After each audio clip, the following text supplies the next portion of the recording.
morning, good morning, good morning. Hello. Welcome back to Ninja Paul's Gamesfest, all September or September, should I say. Thank you so much for coming back today.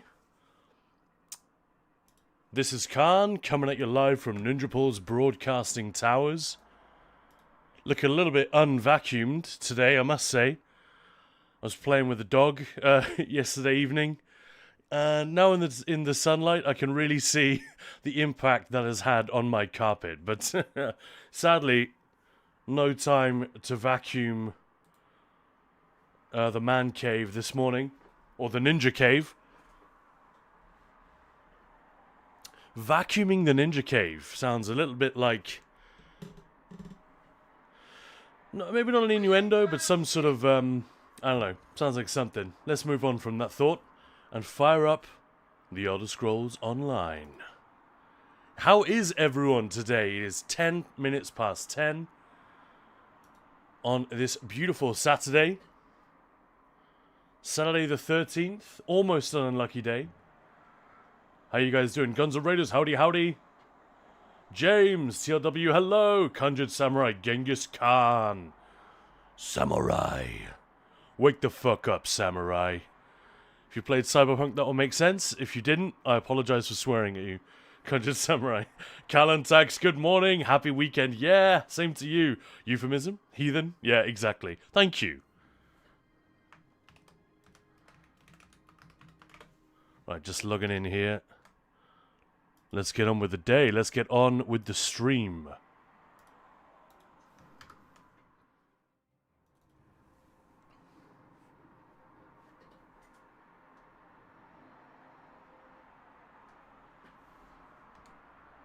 Also need to correct my audio here real quick.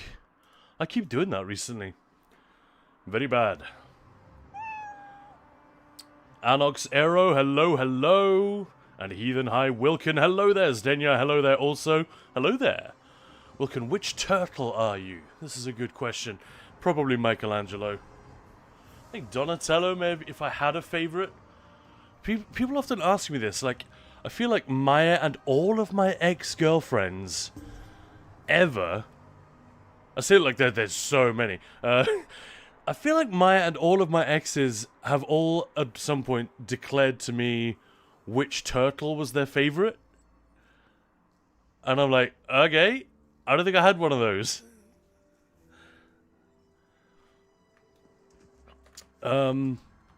But anyone but Leo, probably. Nothing wrong with Leonardo, he's just a bit too obvious for me. I seem to remember Raphael had some aggro lines here and there, but then it depends which cartoon you watched. I was a little bit late for like the main line of cartoons, I think. I think they were already on reruns by the time I was a kid and saw those. And I missed the movies completely. But obviously the Michael Bay movies that came later, I was then way too old for those to have an impact on me as a kid. I don't know, Wilkin, which turtle are you? Thanks, Ethan, I got you, my dude. Oh, thank you for the sub. Wow, look at this. We got a sub already. Heathen, bless you. May Kine bless you and guide your steps. Thank you so much. What a great start to the day. Is my headphone broken? I can't hear anything. Yep, my headphones is balked. Alright. Well, let's hope that Anox is back. Testing, 1, 2, 3. Sounds like you are back. I wasn't his girlfriend, by the way. Yeah. Wilkin, the next in a long line of suitors inquiring about this.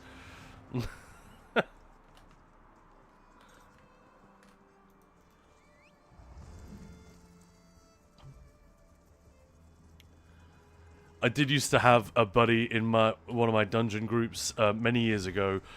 He was a very young guy, and we just entered lockdown. He was like, 21? This is not Sin, by the way. This is years before Sin came along, a couple of years before that. But another guy from Bangladesh that we used to play with. And I think he'd had a girlfriend, like a teenage girlfriend, but he was so young. And lockdown had been consuming much of his, like, recent social life. And he told me off for telling too many stories about ex-girlfriends and stuff like that. Said, can't too many of your stories begin with, once this girl I was dating, or I used to go out with this girl who did this, and it was funny. He said, the story is fine, just leave out the part about who it was, if you can. Give me a break here. Because I'm a lot older than he is, and used to bum him out. Because he was like, I can't even leave my house to go and do anything or meet anyone, so cut it out with all this chatter about past social lives.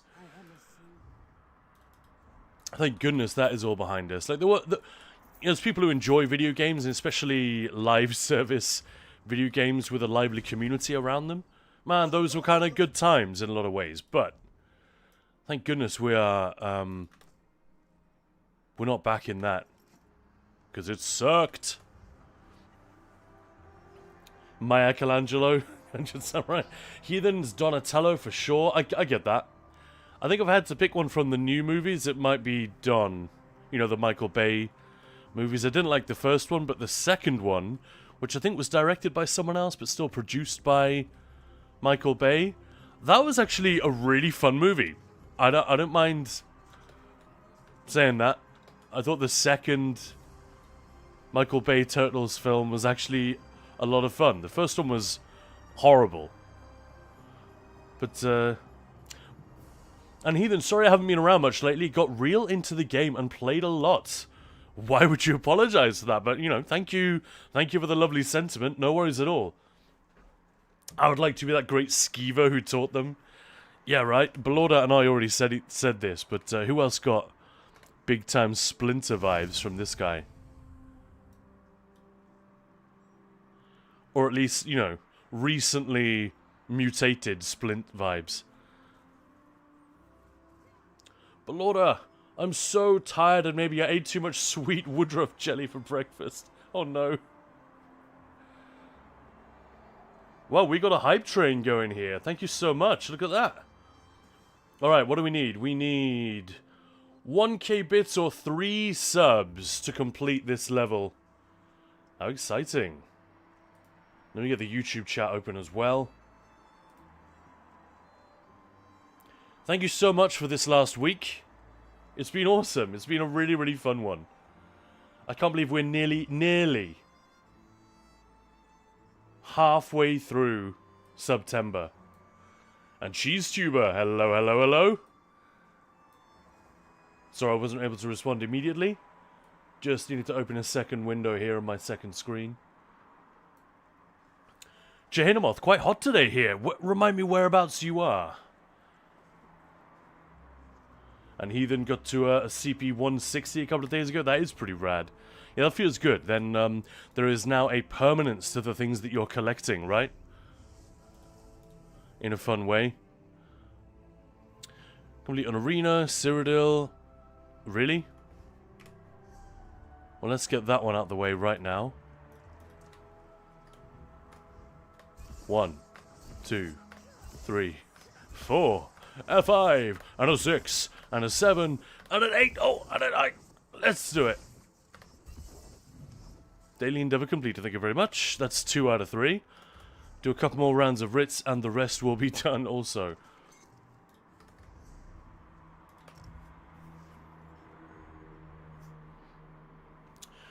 I don't know, for some reason my PC had switched the audio input to my monitor, which has no speakers.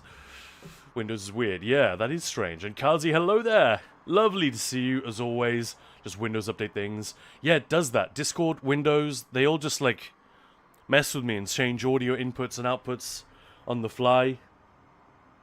Like some sort of a poltergeist. Hello there. Hello there. Does anybody else want to get in on that hype train? We got 2 minutes to make something happen. Wouldn't that be an amazing start to the stream? It is the weekend. Heathen is currently the conductor on this train. Thank you so much for that, getting us up to a glorious, glorious start on this lovely Saturday. Yeah, there was an update yesterday night before I went to bed. Just noticed it applied while I was sleeping. Well, that's nice. Kazi, I wasn't dating anyone for 15 years. People are safe from those stories with me. It's not like I had that many. I think we probably had a couple of weeks where I shared a few stories like that. And the guy was just like, enough already. He was 21, cooped up, living with his mum, who was like, who happened to work for the centers for whatever the national equivalent was for the Center for Disease Control. So she had a lot to do with the coronavirus situation and managing all that. So there's no way he was breaking lockdown, you know? Not only would he have a lecture from his mum, but it could be a potential public relations incident for the government. So he was being a good boy, but I think the unspoken thing here is that he was horny as hell. Didn't want to hear stories about that kind of thing. So welcome on in. Sorry, we're talking nonsense as usual. Saturday morning, 25 seconds left on that hype train. I get it. It's a little bit early for one of those. But have fun. But Lord, you always wait a week or two until you update. Interesting. And Fenrir Blackwolf. Hello there. Seeing as how I was born in the 90s, so you're a little bit younger than I am then. I suppose it depends when in the 90s. I'm making assumptions here. I grew up on the later cartoons of TMNT, but didn't watch the movies at all. Interesting, good movies, especially in recent years, just haven't been good in my personal opinion, apart from a few of them, and that's just movies in general. Now we watch Twitch and YouTube. Plenty of good movies. Movies? Plenty of good movies still being made. However, if they're so... You kind of have to work to track them down. You know, you have to subscribe to a movie journalism website, or you have to visit one regularly, or listen to a movie podcast. That's what I do. And there are so many amazing films I hear about purely from this podcast that I never saw advertised anywhere. Never heard any word of mouth. Nothing. I just watched a movie from 2018, I think, called Leave No Trace. And I remember hearing about it at the time because of this movie podcast that I listened to.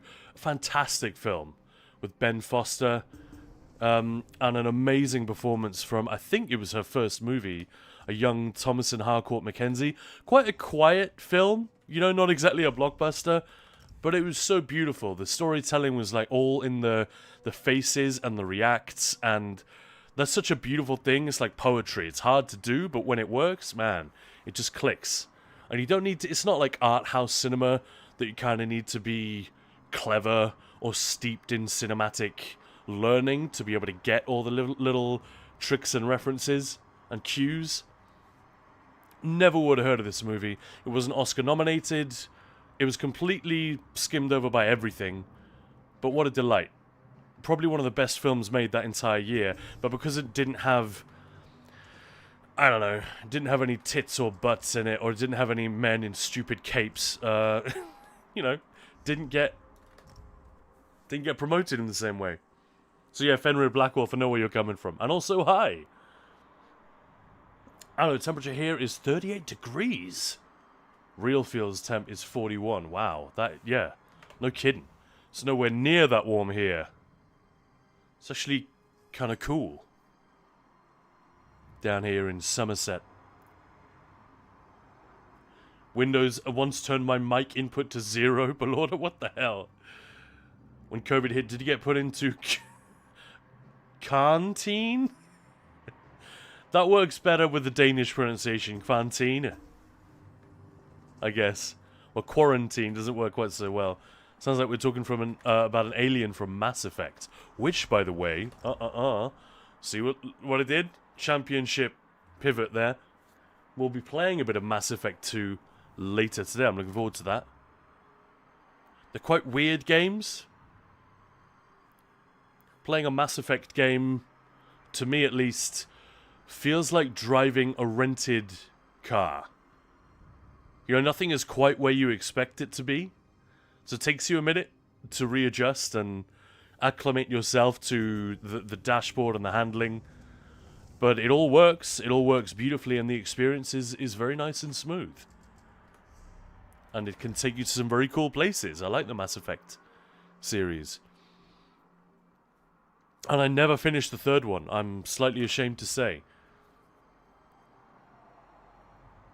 Kazi, I hope you didn't date his mum and tell him. That would have been funny. Thank you so much for the hype train, guys. I love that. Thank you, Heathen. Really appreciate it. How is everyone's weekend shaping up? Like, what's happened to you guys so far? What do you got going on? Tell me. Tell me, tell me. We want to hear all of it. What games are you going to play? If you're having a weekend like I am. I played some more Borderlands yesterday. Getting into it. Getting into it. Looking forward to all the multiplayer games we're going to be playing next week. With Maya here. It's going to be so awesome. Ah, I can't wait. And I can't believe... It feels like September has been going a long time. So it's very tiring. YouTube is dying because I haven't had time to do anything but Twitch. This entire month so far. But I'll tell you what, it is slowing down the month for me in a really wonderful way. You know how time flies when you're having fun? So I'm having a lot of fun with you guys every day. So the stream seems to go by every hour. Goes by real fast. But I don't know what it is. Maybe it's the prep, the work I have to put into it, or just the fact that we're playing a different game each day. So it's a change of scenery. But I'm looking back at it. It feels like weeks and weeks and weeks ago that we started this. Not 16 days. Crazy. And Bayushi. Good morning, good morning. Hope you're having a lovely one. And Conscious Samurai. Oh, you here for 90s bands? Alison Carnes. Alright. No, that one's good enough.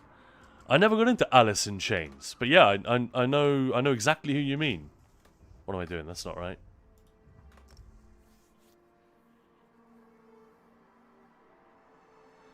Wilkin, when I watch Kamul, I really want to watch Lord of the Rings again. And here because of... Hello there. Feel the need to do a Star Wars marathon. If you haven't done the machete order, Wilkin, of the Star Wars movies, I can't say what experience you will have, but I can tell you what I had. Maya and I really loved it. Because we really enjoy not just the Star Wars setting, but when the films are good, even in the bad movies, you have some really cool moments, right? Some really lovely moments in cinema, like superhero movies manage now and again. They do. I get it. I get the appeal. The problem is the premise for me is just like it's very uninteresting. But yeah, so we do enjoy revisiting the Star Wars franchise every now and again. Problem is, because of good old J.J. Abrams, and to some extent Rian Johnson, or I think less so in his case, there are probably more weak Star Wars movies now than there are good Star Wars movies. And I noticed I didn't say bad. I just said weak. I mean, ultimately, George Lucas is the real culprit. Episode 1 and 2? What the hell? Oh. I'll tell you what, this is a vector quest. Let's pick it up. Listen to that voice. Oh. So you're the one who's been helping my cousin Argella hold the kingdom together? I helped whoever I could, Your Majesty. Of course. And now you'll have some help. I brought as many Lion Guard as I could muster. We were hoping to spill some Reachman blood for old time's sake, but the Imperials will suffice. Are you ready to retake the garrison then? Oh yeah. Excellent. There we go. Vector quest triggered. This is just where we left it yesterday. Halfway through business in Bankurai. So yeah, Wilkin, do the machete order, and for clarity's sake, that is episode 4. So, A New Hope, Empire Strikes Back, then you take a break and go back to episodes 2 and 3, you skip 1 entirely, and then you watch Return of the Jedi, and then fuck the new films. Or you know, either fuck the new films in that you don't watch them at all, or just watch those in, you know, whatever order you like. But the Machete ordered the original 2 trilogies. That actually works really well. It frames episodes 2 and 3 as a flashback, right? So Luke learns about his actual family issues, family values, and then there is a flashback sequence where that story is told, and then you continue on and finish with a really good film. That's the idea. And it means you get rid of all the baby Anakin, who somehow is even more annoying than Hayden Christensen. And no Jar Jar, or almost no Jar Jar. Also no Liam Neeson, which is a damn shame. I think Liam Neeson and Darth Maul are the 2 reasons to watch. Maybe the pod race, if you're into that as well. Those are like the 2 reasons to watch episode 1, aren't they? Darth Maul and Liam freaking Neeson. He's so good there.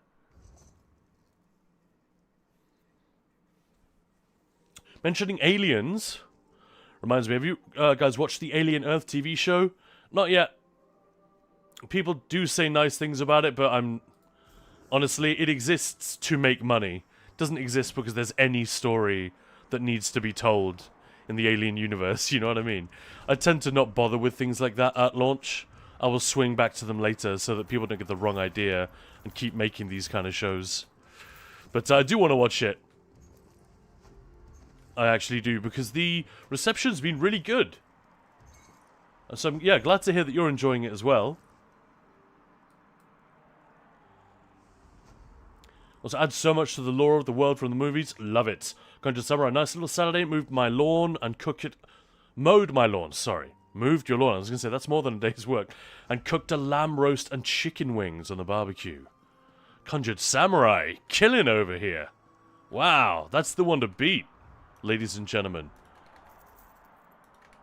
I'm going to be cooking some chili later today. I need to do some, I don't know if I'll have time for any gardening, but there's some housework I need to get done. For sure. Stingy customers are the best customers. Oh, but not.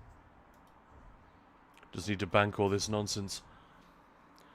Kazi, I painted the wall. Display cabinets are lined up for mounting. Need to buy some brackets. Gonna buy an IKEA Kallax and mount it to the wall. That's where my turntable will go and my speakers. Oh, that sounds good. Thinking about getting Fosi Audio SP601 speakers and painting my turntable in white. Ballora, some dungeon speedrunning, Nash Kaldish and Black Gem Foundry this afternoon. Also a dungeon contest, and the highest score wins a lot of gold. Oh, that's fun.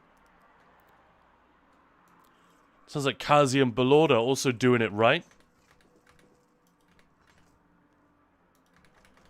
Personally, I am streaming to the best people on the internet, so I'm happy with that. And then, as I said, got some housework to do, some cleaning. Nothing too exciting, but cleaning up the study, which is where I am right now. That's always nice. A room that you spend a lot of time in, you know, like a functional room. Or like the bedroom, I feel like. Those are the ones that have the biggest payoff when you clean them up, right? Like the bedroom when it's just sparkling clean and you go to bed and just think, oh. Delight. Delightful. My bedroom's always like got at least 5 dog toys on the floor. Because she loves bringing toys to me in the morning when I'm sleeping. But then she just leaves them there. It's very cute, but it makes a mess. You know what I mean? I don't know, J.J. Abrams makes bad movies. I will say it for you. I don't know, Super 8 was really good. I hated what it did to both Star Wars and Star Trek. Let Dave Filoni cook in Star Wars. I like his work more. I would say Jon Favreau, man. Dave Filoni, great storytelling. When it comes to the cinematic realization of that, I think Jon Favreau might be your guy. But look at them. They work together on a lot of the recent stuff, right? Did they not? I could be wrong about that, but I'm pretty sure they actually collaborated on some of the Mandalorian stuff. Yeah. Jon Favreau, what an interesting guy. You know, started out as sort of a henchman of Vince Vaughn and that crowd. Did an appearance on Friends, very memorably. And then he moved into directing with Iron Man. And he just hitched himself to that Marvel wagon very early on. And did a really nice job for them. Then he made this movie, Chef, which is not the most complicated film in the world, but it works if you've seen it. Also, get this. So he I think he wrote and directed the film. I'm sure he produced it also. So, you know, every creative decision has his fingerprints all over it. He also stars in the film as the main character, the titular chef, and does a great job. You know, he's a good actor. And check this. So, as his ex-wife, that he has an on-again, off-again romance with, he cast Sofia Vergara, one of the most, like, unambiguously gorgeous actors out there. And as his little bit on the side, he cast Scarlett Johansson. So, like, what? And Jon Favreau is a lot of things, but, you know, he's no Henry Cavill. And especially in this movie, he put on quite a bit of weight. And I just love that. It I don't know, it feels like a little bit of a William Shatner move. In this movie, I will play the lead, and as my girlfriend and wife, you will cast the most gorgeous, you know. But yeah, if you dig Jon Favreau's work and want to see him do something completely different, check out Chef. That's a lot of fun. Just make sure you don't watch it on an empty stomach. That shit is dangerous. Also, it's got John Leguizamo in it. I'm never quite sure how to pronounce his name. Who I love, you know, Tybalt from Romeo and Juliet. Oh, he's done a million things. Everyone knows who John Leguizamo is, even if they don't know his name. That's a fun one. Yeah, Wilco, I like the Star Wars series more than the movies. I think it's hard to top Empire Strikes Back. I still think that might be Star Wars at its finest. But yeah, if you want something with a more modern take, I get it. Stuff like The Bad Batch and The Mandalorian. Even Rebels, even though it was for kids, Maya and I did watch it. And after the first episode, we were a little bit like, I'm not sure we're going to finish this. It's very much for kids. But then the voice cast really starts kicking off. Every week, they have an amazing voice actor who's also in ESO and and a bunch of other animations and video games. So that was a fun reason to watch it. But also the story begins to get really good. So, yeah, there's a lot good about the... I'm not entirely sure why Disney gets so much shit from the aggrieved Star Wars fans. I don't think Star Wars has ever been better. As a franchise. Not since The Empire Strikes Back, anyway. When it was just those two films at the beginning. That's a long time ago. When you consider what could have happened when Mickey Mouse took over ownership of Star Wars, like, it could have been dreadful, couldn't it? And I don't know, I feel like a lot of that hate that Kathleen Kennedy and Disney, Star Wars get, I think it's from that. It's the idea of being owned by Disney that these people don't like. They're not actually paying much attention to the output, either because they lack critical thinking skills, or they're just... I don't know. You guys tell me what you think about this. I have this theory that, you know, in the 80s and 90s, and it's still a thing we see today, you will get the concerned citizen. The stereotype is very much a middle-aged mum standing up and making grand proclamations about family values and, you know, the degrading of society and all of that stuff. You know, it could be guns in video games, or violence in film, or sex, or a whatever band she doesn't want her kids to listen to. You know the type I mean? Usually a right-wing scold, basically. It's not necessarily a right-wing thing. It's like a human impulse.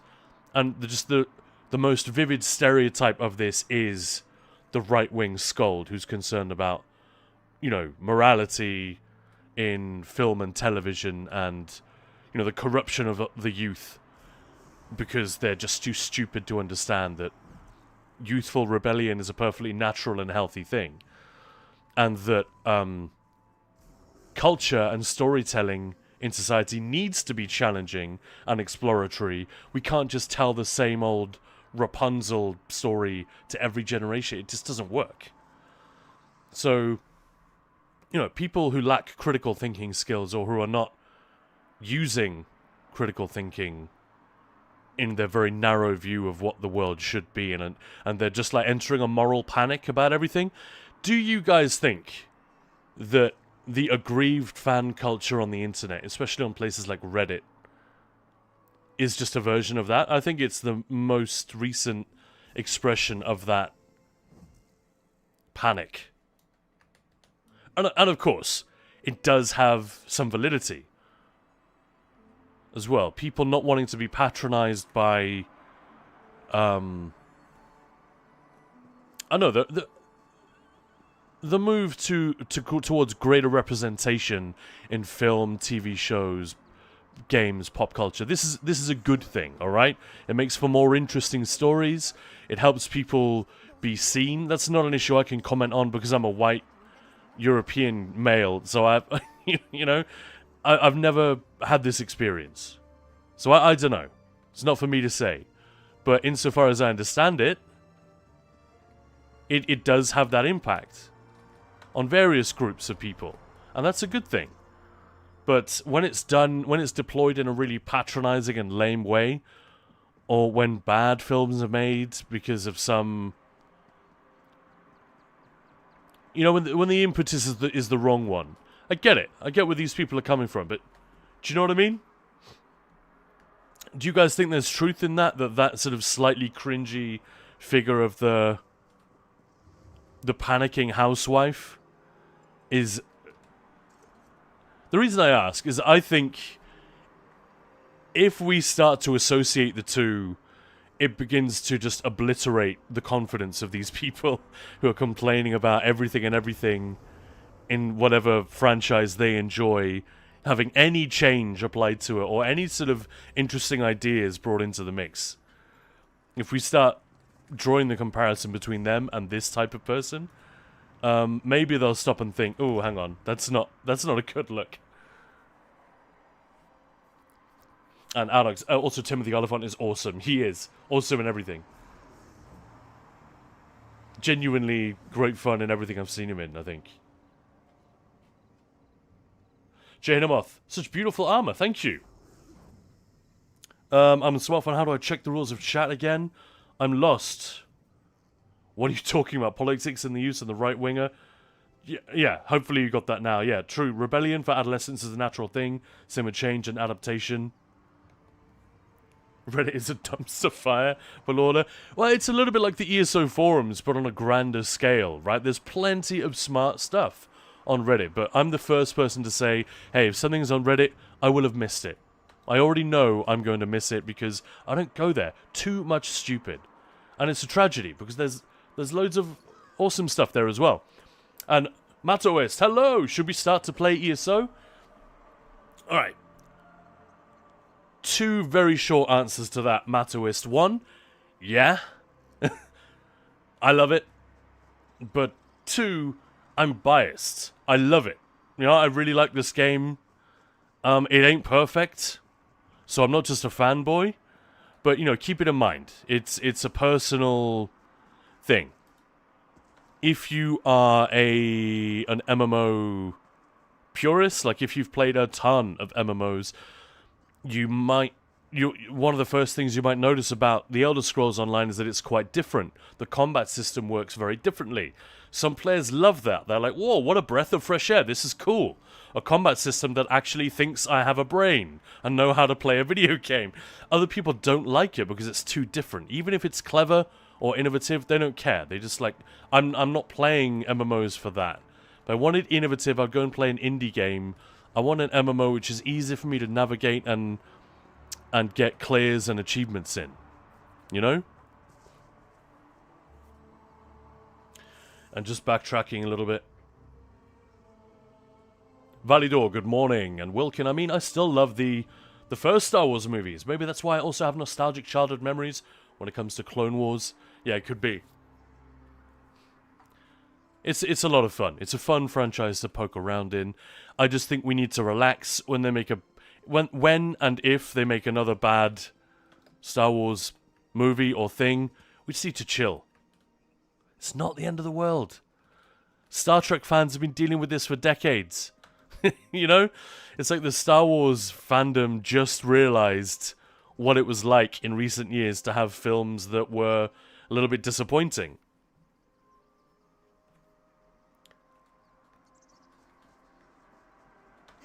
But,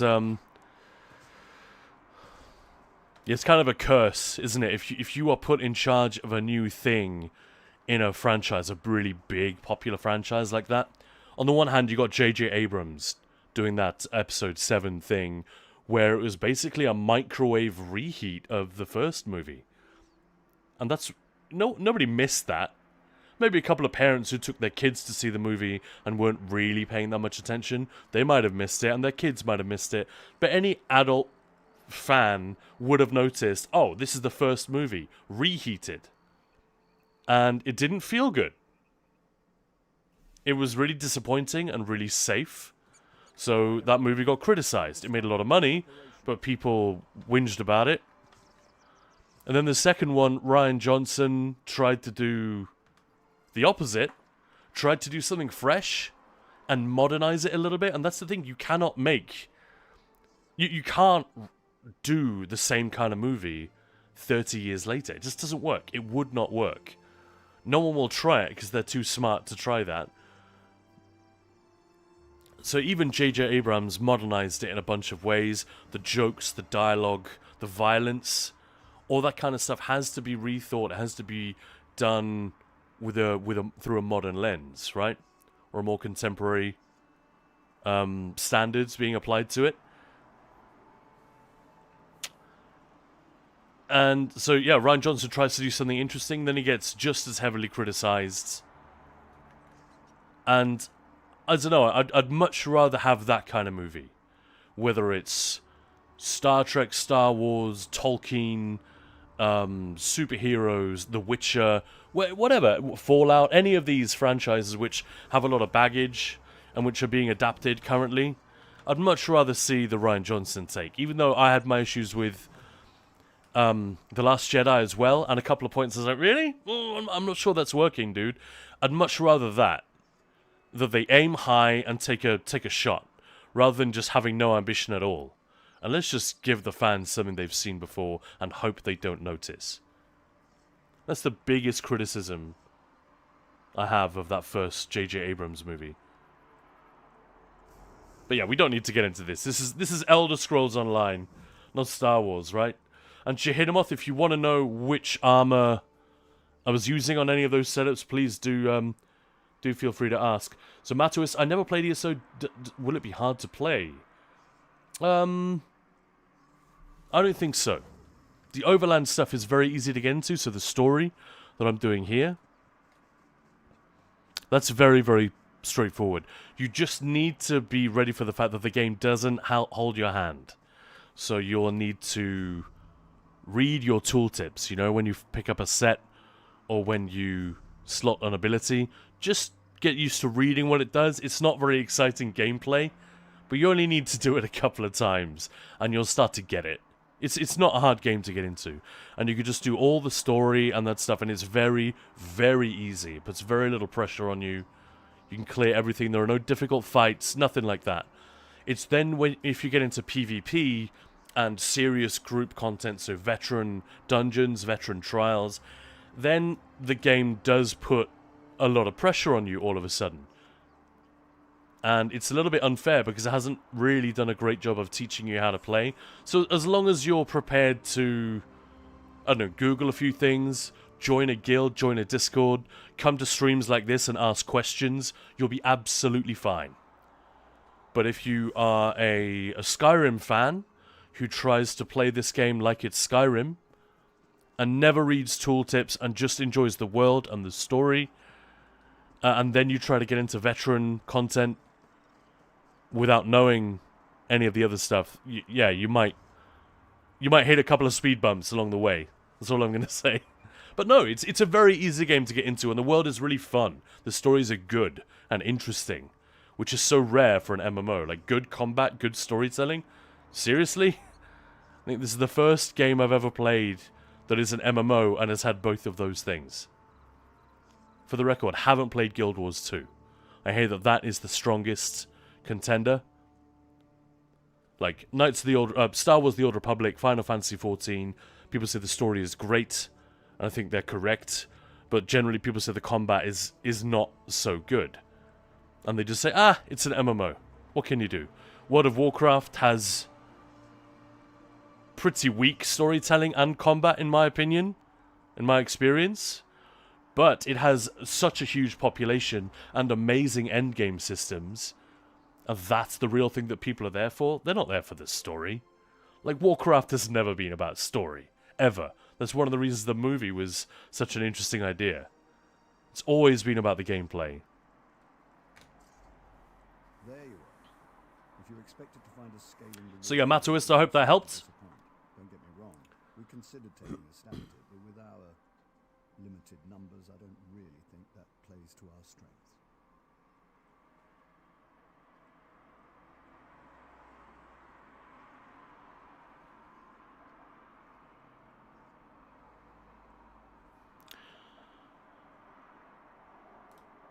Well, let's see. We have this sewer entrance here, but the Imperials don't... Yeah, I don't think you can check the rules on mobile, Kazi. Thank you for that. Don't hang out on Reddit, Chehinamoth. It's too toxic and kind of stupid. Not wanting to generalize. Yeah, I mean, we're on the same page, aren't we? No and yes. Yeah. Yeah, Chehinamoth. ESO is very beginner-friendly. Kazi, ESO is definitely worth the $10 for the base game, where you'll easily be able to spend 500, 1,000 hours even, but then you will know if you can live with the issues and weak points of the game. That's a great take as well. And good old Eri, good morning, good morning, good morning. So many people, myself included, went straight for the Skyrim sneaky bow build when starting ESO. Not a good idea. I mean, in Overworld, in story content, it works, right? It's fine. But yeah, it's a fundamentally different game. And, yeah, I think the lucky players are the ones like me who realize that very quickly. Oh, this isn't going to work. You know, my sword and board playstyle and first person a camera view that I used from Skyrim is not going to work here at all. The unlucky ones are the ones who get through most of the story like that, thinking, this content is a nice challenge, I'm clearing it, I'm obviously good at the game. Then they go to veteran dungeons and get absolutely destroyed and feel completely demoralized by the experience. Because the game has been telling them, thumbs up, you're good, you're doing it right. Or that's what it feels like the game is doing.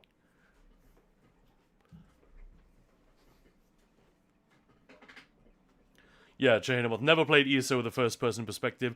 A lot of people do, initially, because they're expecting something like Skyrim Online. And, you know, because look, it looks awesome.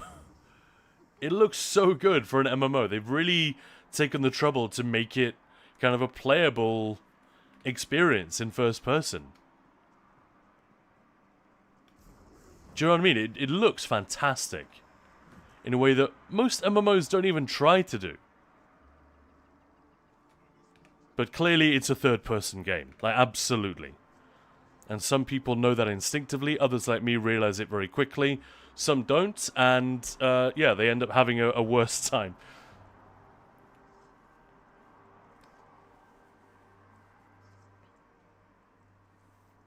And hey, Dark Metal, welcome on in. Sadly can't be here for long, it's not always a party. Oh, no worries, man. Lovely to see you. Yeah, you started playing ESO as if it was Skyrim, and it sucked. The Old Republic story is amazing, but the combat is a slog. That's exactly what I found. And I just lived with the combat, honestly, because the story was so much fun. And I'd played Knights of the Old Republic 1 and 2, and yeah, I just wanted to see what happened. I was interested in what other stories BioWare had for us in this place. The story was not as good as either of those games, I should be clear, but Knights of the Old Republic, both games have wonderful stories in. Really, really good. Like some of the more interesting ones ever, I think, in Star Wars. And certainly in games and movies. I haven't read many Star Wars books. I haven't read any graphic novels or anything like that, comics. I'm sure there's other good stuff out there. You want me to go in through the sewers? Is that a euphemism? Yes. Sometimes victory means getting Is it a euphemism? Yes. Sometimes victory means getting dirty. Alright. If you'll open the main gate, we can get into the garrison without having Emmerich likes the butt stuff. lose half our men. It's official, ladies and gentlemen.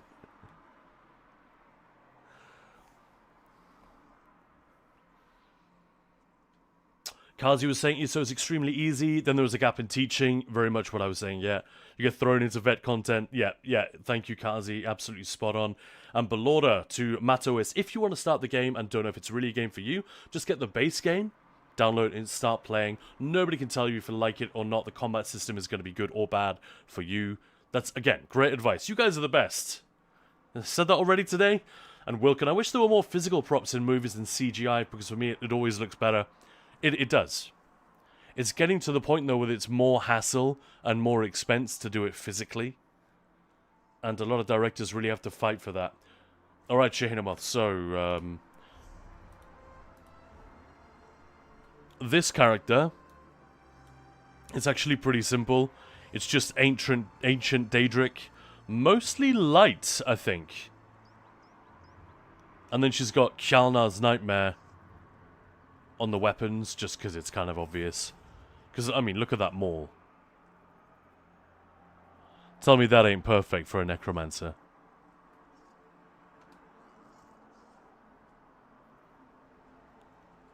So yeah, ancient Daedric. It's quite expensive if you don't have a lot of gold, but you can collect it quite easily. Just do some of the, Chat will correct me if I'm wrong. I think it is the public dungeon portals that open up around Blackwood. I don't think the ones in the Deadlands will drop the motif, just the Blackwood ones. So if you ride around Blackwood and see a red glowing portal, check it out. You can also get map pins, can show you the location of the portals. They won't always be open, but you can ride to one and check it. Yeah. Just so you know, Will you be leading the assault? unless the gods decide to strike me down. Of course. What's the plan? I haven't neglected that. I've looked at the garrison's layout and whatnot, and it How did this fall in the first place? The sad truth is we're not even sure. More than 200 knights of St. Helen were stationed here, but only a handful. That old witch was undoubtedly the mastermind.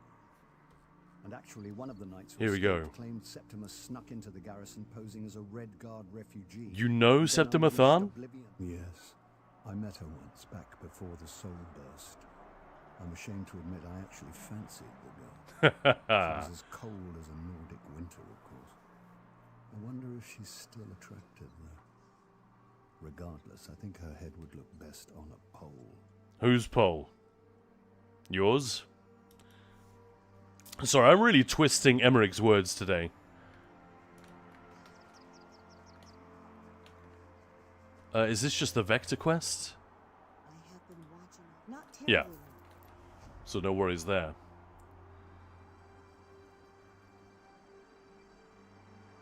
Good old Ares. So many people went straight for the Skyrim sneaky bow build. Yeah, read that one before. But Lord, WoW has a lot of lore, and there are pretty cool stories. The lore is definitely there, but again, I very much put air quotes around it. The moment you start thinking about... I don't know, I'm not an expert, but I've tried with Warcraft and with WoW a bunch of times.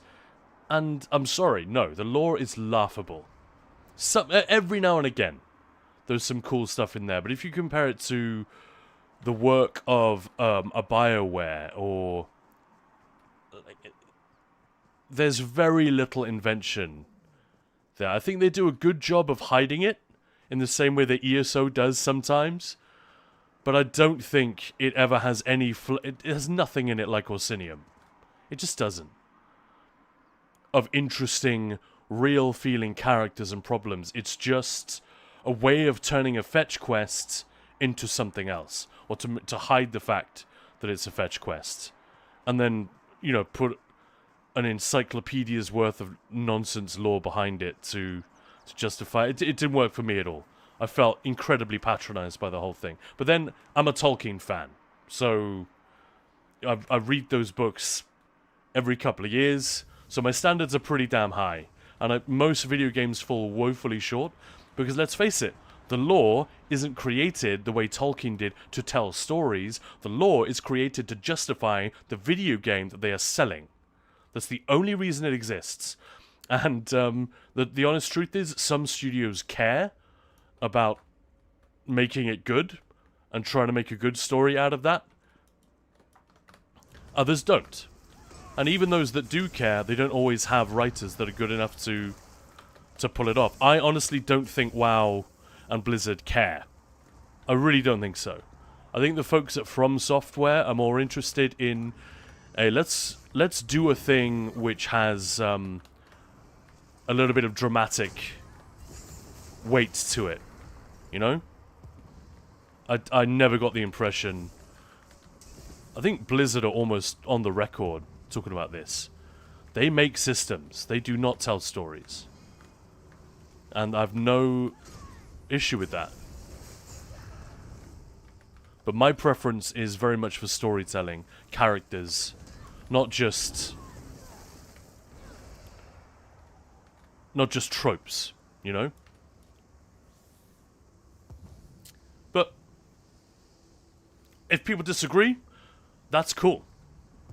I'm not one of those weird people that thinks everyone has to think the same thing as I do. That would be boring, boring, boring. But I promise you, I've tried with WoW, and I've literally laughed out loud at their attempts at telling me a story more times than anything else.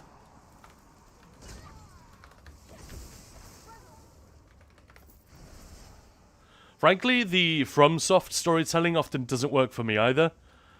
I like the idea that you find little tidbits scattered around the world, and therefore the players who are paying attention will pick up on things and make connections and go, oh, that's cool. That's a really fun... That is quite a fun experience. But it doesn't necessarily mean that the stories are original or interesting. But yeah, we can't be too picky about tropey or unoriginal storytelling in video games. Otherwise, there'll be no video games left for us to play. Yeah. I understand why people don't let it bother them completely. But it was a real hurdle for me. Kelsense, I have 3 to 4 old alts around level 25 and 40 that I like to level quickly.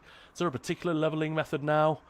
I mean, BRP is the best, but there are caveats with it. You know, in order to get the most out of it, you'll want training gear and all of that stuff. Dark Man, I went as a sorcerer with a great sword before the hybridization, and it was bad.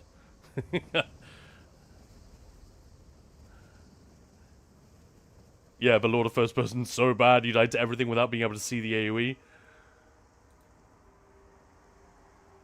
I'm sorry, Dark Metal, I missed that. Your comment got auto-modded, Anal King Emmerich. Yeah, exactly. The animations obscure everything in first person. But the odd choice also mattered, no matter how big or small, was also great in the Old Republic. Yeah, yeah. Grinding a Black Rose Prison, as Belord is saying. That, so Kale sense. Skyreach can be good as well. The more expensive option is doing alchemy or enchanting master writs. If you have a main character who can do those, store them up. Yeah. And get your alts to the point where they are fully ranked in alchemy or enchanting or both. And then you can do those and get to level 50 within moments. Especially if you have any double XP scrolls kicking around.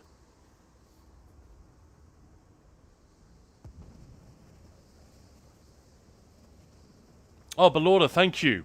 I'm so sorry, Chihinamoth. Yeah, when I told you the ancient Daedric, that's a lie. I'm thinking of Anilarch's Chosen. Anilarch's Chosen motif drops from those portals I was talking about. This one from Treasure Maps. That's absolutely correct. Thank you. Thank you for checking me. And cousin, my mum wants to go to IKEA where I wanted to go anyway, so I need to skedaddle. Yep. Catch you later. Good luck. Chemical Ali, how's it going? Jenna, are you referring to a particular book? I like reading books, especially about Elder Scrolls and science fiction. No, not anything in particular.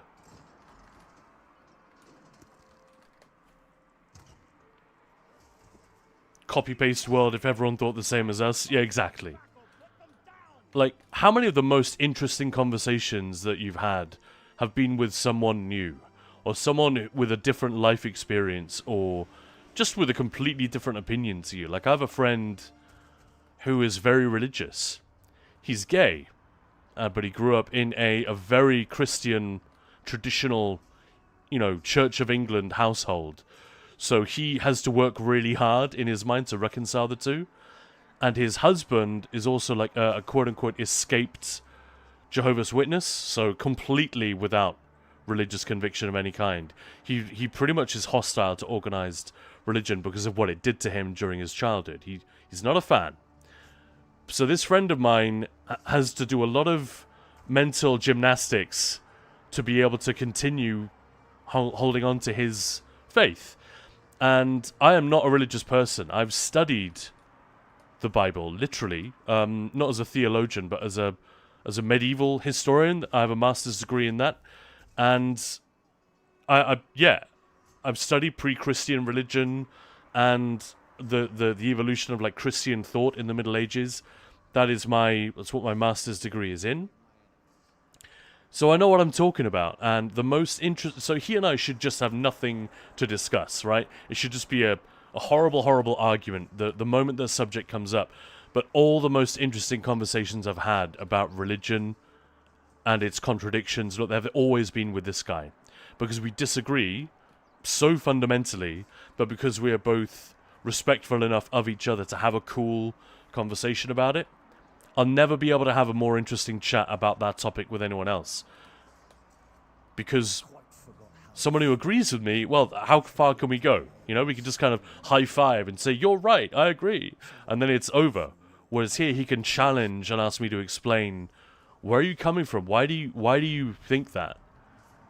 And I'll do the same to him, and that's just one example. Again, the most interesting conversation I had about Brexit with anyone ever, it was always with a pro-Brexit person. I'm Danish, and my wife is Czech, living in England, so of course we're not pro-Brexit.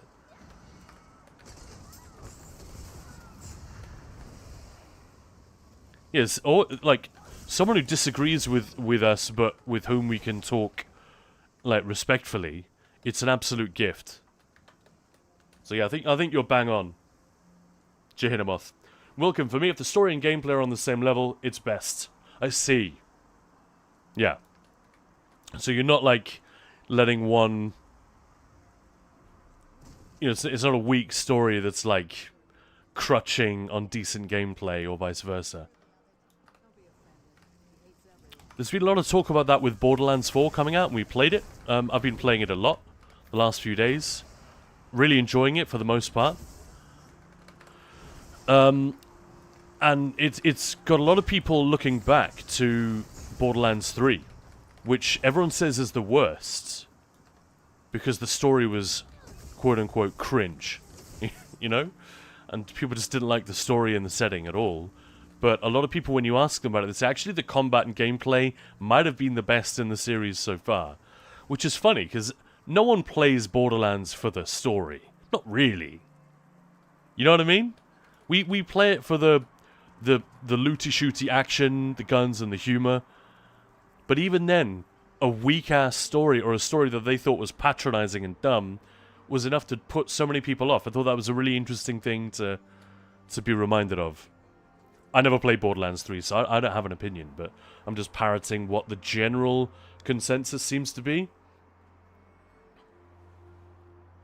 Moose, hello there.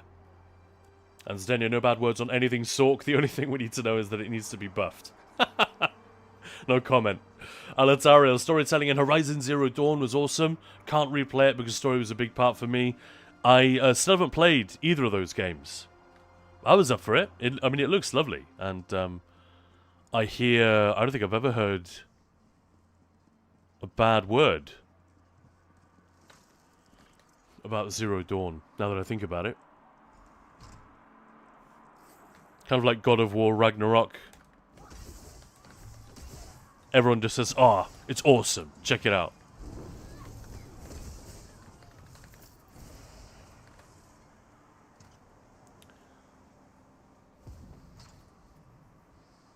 And Krexa Shadow Scar, thank you very much for the follow.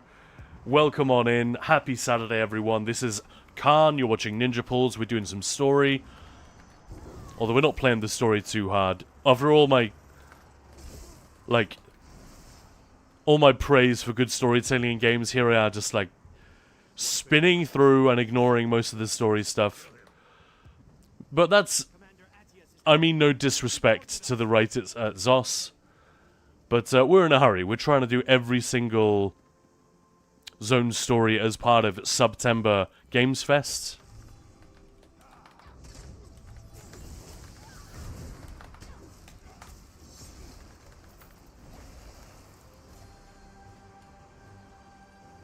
And I'm nearly halfway through the month, and I really need to get a move on if I'm going to finish this thing.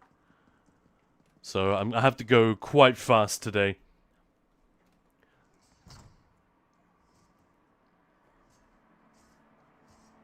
And Kel says, yeah.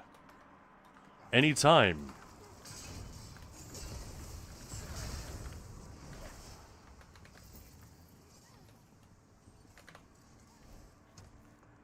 Right, so I just gave up on trying to kill Ferinor. Moose, I love Horizon. Nice. Braddock also loved Zero Dawn. Played all of them. I'm not good at them. Still have fun when I play. Well, there we go. Gods, I probably shouldn't jest like that. Not around Argella. Poor thing. There's no telling what these twisted imperial bastards might have done with King Aemond's corpse. Well, that's a cheery thought. Royal Crypt. Where is it? Alright, let's go. It feels really bad to skip dialogue from the mighty Bill Nye himself, but like I said, we're on a deadline here. Sorry, Bill.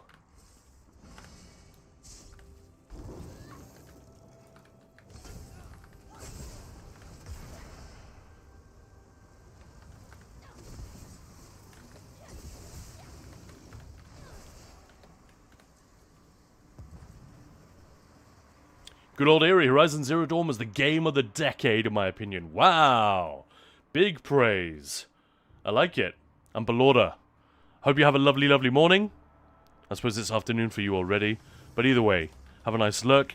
Hopefully we'll get the pleasure of your company a little bit later.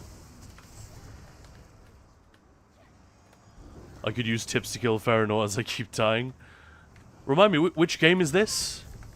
That's probably me being dumb. Brightzog. And Insomnia Aaron, hello there! Chemical Ali, Final Fantasy games usually have good stories. Agreed.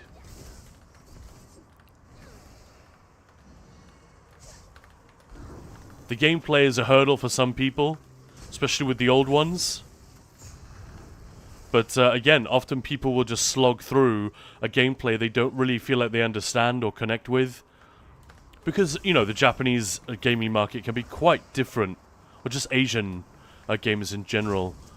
The conventions are quite different in some ways. The garrison is ours. The garrison is not yours. The Empire's true strength. Your covenants cannot escape my wrath. You will see. Just ESO Solstice.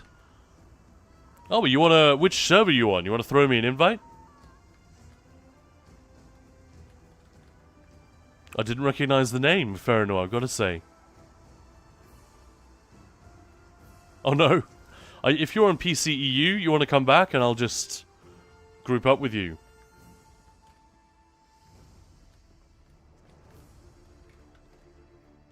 The colored room. Ah. Yeah, no promises, but provided I'm able to port to that instance, yeah, I'll help you. You just want to get rid of it.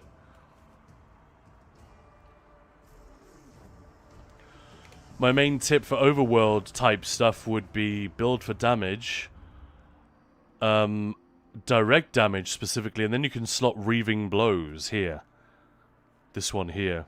And if you're an Arcanist with beam, or like I am here, a Templar with the jabbity jab jab jab, then you get a ton of healing from the Magicka, more for puncturing sweep, as well as reaving blows. It's not needed, but it can help in some, you know, trickier things. Oh, pure Templar, well, there we go. This foul ice. I'm afraid the giant Daedric anchors from the sky.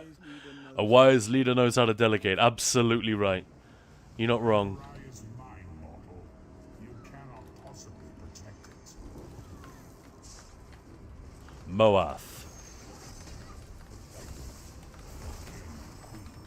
Will soon be slaves in Cold Harbor. Oh, it's just a mini little dolmen fight. Aww. But yeah, you're right. Chemical Ali, I've spoken to at least 3 or 4 peeps who've said they love a particular Final Fantasy game for its story, but even though they weren't really able to connect with the combat, especially the older ones like 7 and 8, which are some of the most famous. Raptor, hello there. What's been your favorite subclass combination? Oh, I have no idea.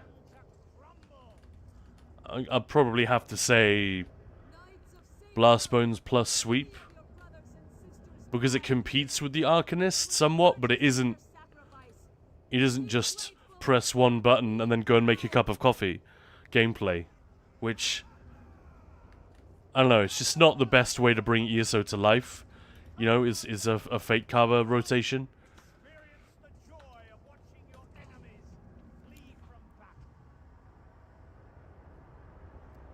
But the main thing I'm doing with subclassing is using things like Blastbones or, to a degree, I guess, Power of the Light or Subterranean Assault. You know, these stamina, these sort of priority abilities that you cannot spam. You know, Blastbones every 3 seconds. Sub-Assault every 6 seconds. You use those to take pressure off your main resource, and that suddenly opens up a ton of options for your build. In terms of sustain and therefore survivability, because you can sustain max stat food. That's sort of the main quote-unquote trick that I've been using. It's easier. Obviously, Wardens and Necros were already doing that. Magplars were already doing that. Stamina Nightblades were already doing that to a degree. You know, with the Merciless Resolve Bow proc.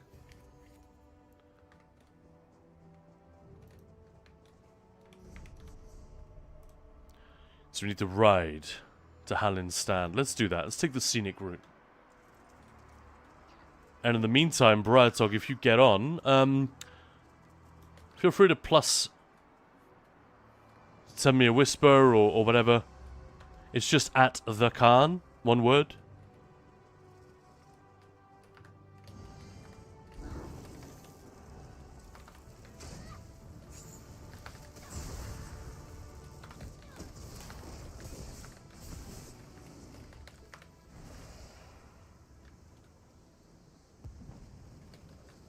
Oh, let's just mount up and get out of here.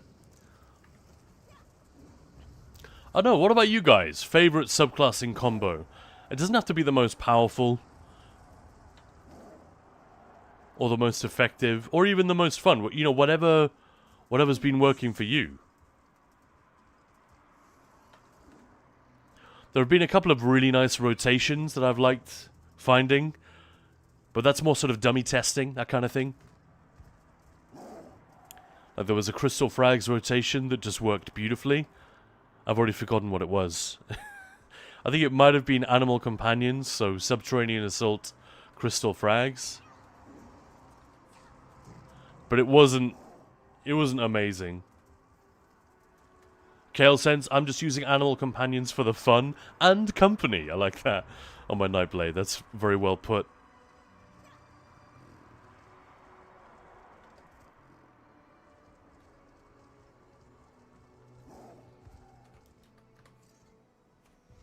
Alatariel. DK tank with Arc tank works nice. Cheaper taunt, more armor and debuff.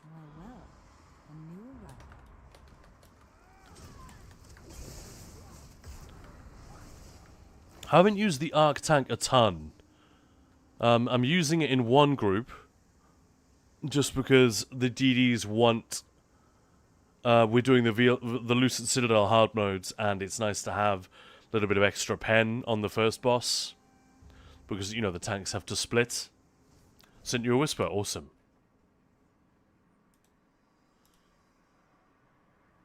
Invite sent. And I will port to you. Perfect timing while I'm in between quests here. I hope this works and I can help. Oh, come on. There we go. Hey. We're porting. But yeah, the Arc Tank has some really nice... Soldier of Apocrypha has some really nice juicy goodies in there, doesn't it? Close to 40k armor? Man, you're overdoing it. 40k. How much armor do you need? 50k health, cap is 31, but Tremor Scale scales by max resists. Yeah. At last, someone arrives. Of the Nord Cultural Exchange, I request assistance. There, I see you.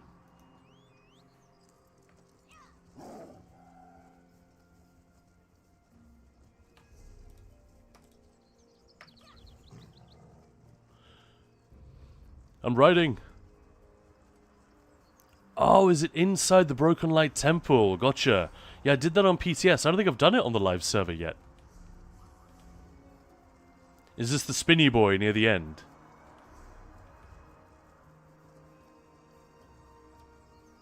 $40k armor could work in PvP, yeah.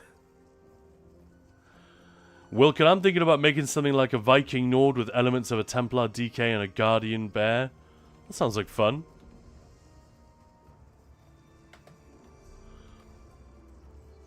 Honestly, the way to have the most fun in this game is to come up with your own stuff. So long as it works, you know, so long as you haven't made strange choices with the build that leave you... Let's see if I can... Can I spin through this quest really quickly? I'm going to try to port to you. It looks like I can't get straight in there. Or maybe I can. Who knows? Let's try it. No, it's going to spit me out at the wrong shrine again, isn't it? Come on, game, that's dumb. I'm already closer. Yeah, that's idiotic.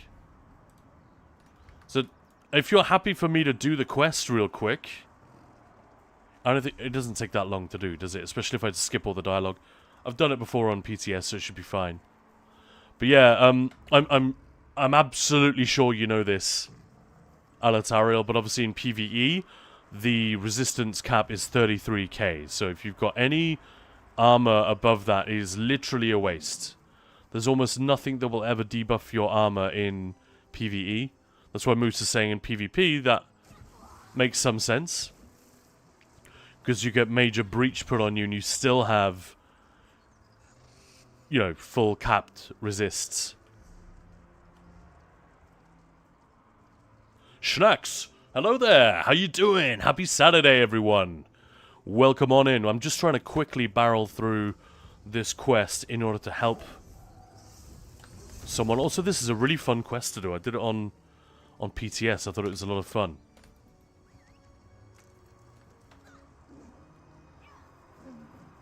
I'll go fast with the dialogue, so I'm not really spoiling anything. Da da da da da. Come. Let's go. Dragon, morning, Khan, and chat, morning. Morning, morning, morning. How's it going? Point the rod here. I'm not even gonna... We've already had King Emmerich talking about... Please enter through the sewers. Sometimes you need to get dirty in order to... Victory or whatever. And there's Briar.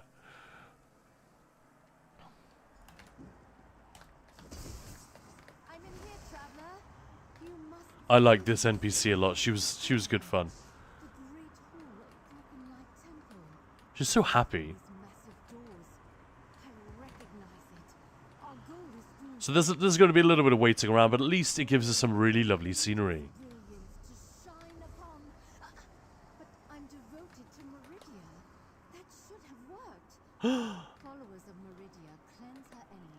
We search for clues.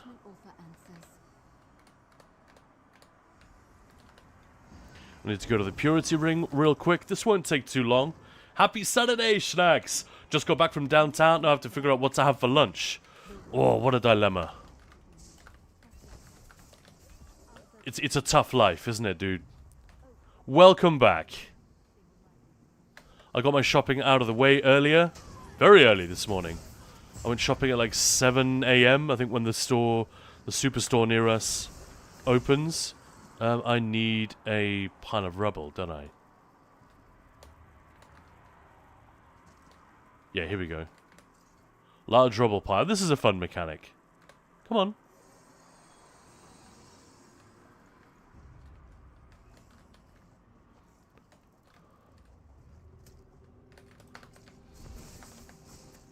Oh, come on. Skeeve off.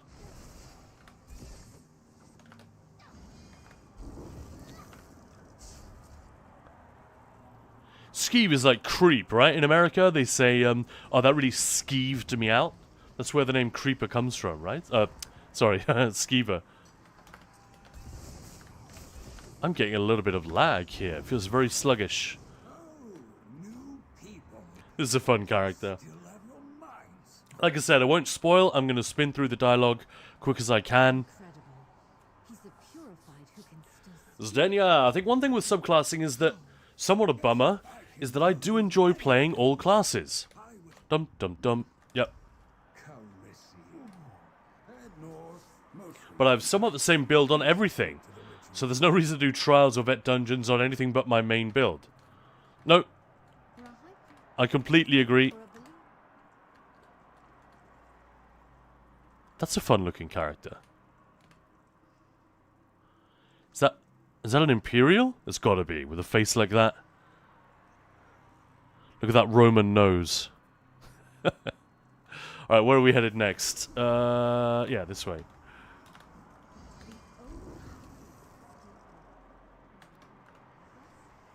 Surprise! I've run out of food, I can feel it. My jabs aren't hitting as hard. There we go.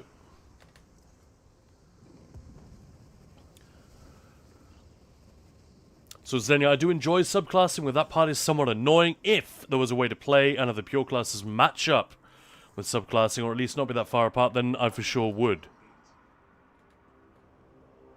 Just more build diversity is what we want, really. More options that work or are very close together in terms of power, viability, whatever word you want to use there. A large rubble pile. Don't mind if I do. And now we need to rebuild the staircase, I think. Sorry, Brian, just running around after. But where are you going? What are you doing? This is chaos. I'll be done as soon as I can, and then we can take on this guy together. I don't remember. I guess he's quite tough then. So we need to go back and get another pile of rubble, correct?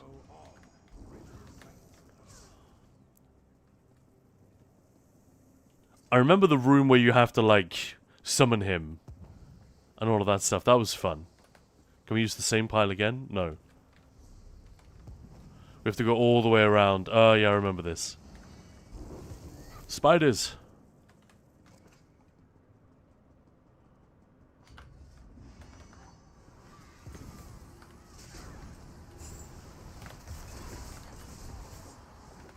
every now and again, that a Rush of Agony proc is just a delight.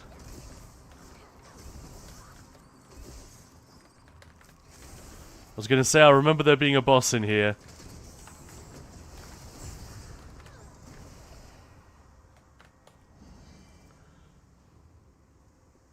Oh crap, really? Oh, I'm so sorry. Brad Dog, you already finished this one? It's the main quest you need help with? Well, I just poured it to you. And I assumed it was... So where... This boss is not that bad. Alright, well... Let's stop this then. I just came here to help you out. So, hello there! So, where should I be? Do you want to port back to where it is? Again, it might be a thing that you might need to share the quest with me. Are you able to do that? Whichever quest it is. And there is a chance, like I said, that I won't be able to help you with it. Because it won't let me into that particular instance. And yes, it is an Imperial. Awesome. Sorry, Briar, I missed your whisper. Alright, well, let's port out of here then. I can't leave instance, I'm just going to port here. Where's Maya? Is she safe? Is she alright? Yeah, she'll be with us in just over a couple of hours. Mike, welcome on in, and hello there. General Kenobi. Sorry, that's the best Grievous I've got in me at the moment. Need a bit of a warm-up for that voice. And maybe a little bit of post-processing might help. So there's a chance this is just locked for me.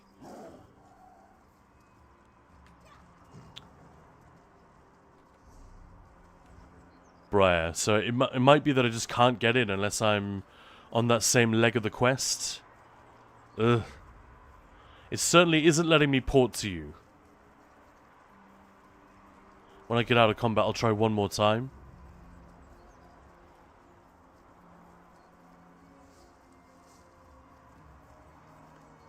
Alternatively, if I can't get in, we can quickly troubleshoot your setup and see if there is a thing, like a couple of tweaks we can do to just give you the edge in this particular fight.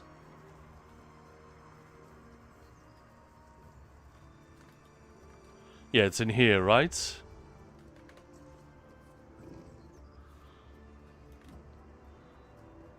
Oh!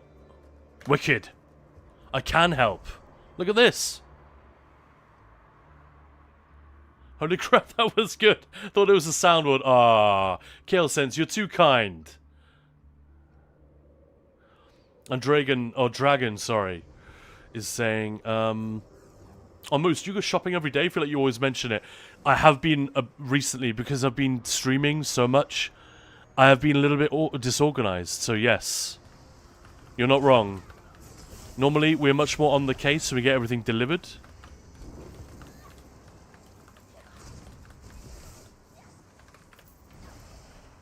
Am I in the right place? Oh, you're behind me.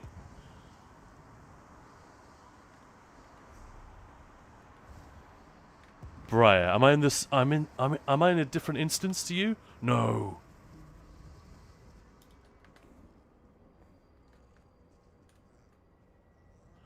Do I need to keep going?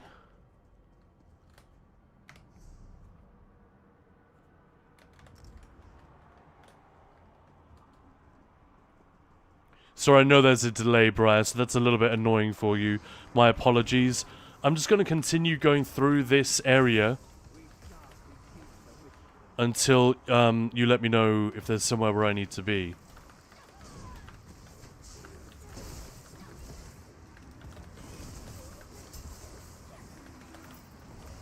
Sorry, ads. Yeah, no worries. Oh, somebody get Briar Tog a sub. So they don't have to sit through any more ads. Sorry, that is shameless of me, but, you know, that would be a nice moment.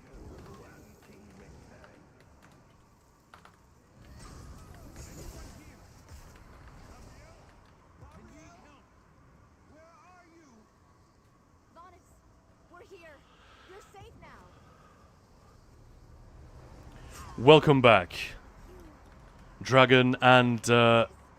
So easily fooled. A poison blade for you, dear Gabrielle. I'll take the gift of death now. No, traitor. You won't. Archmage Farinor, this is the... I knew I recognized the name. Gotcha, gotcha.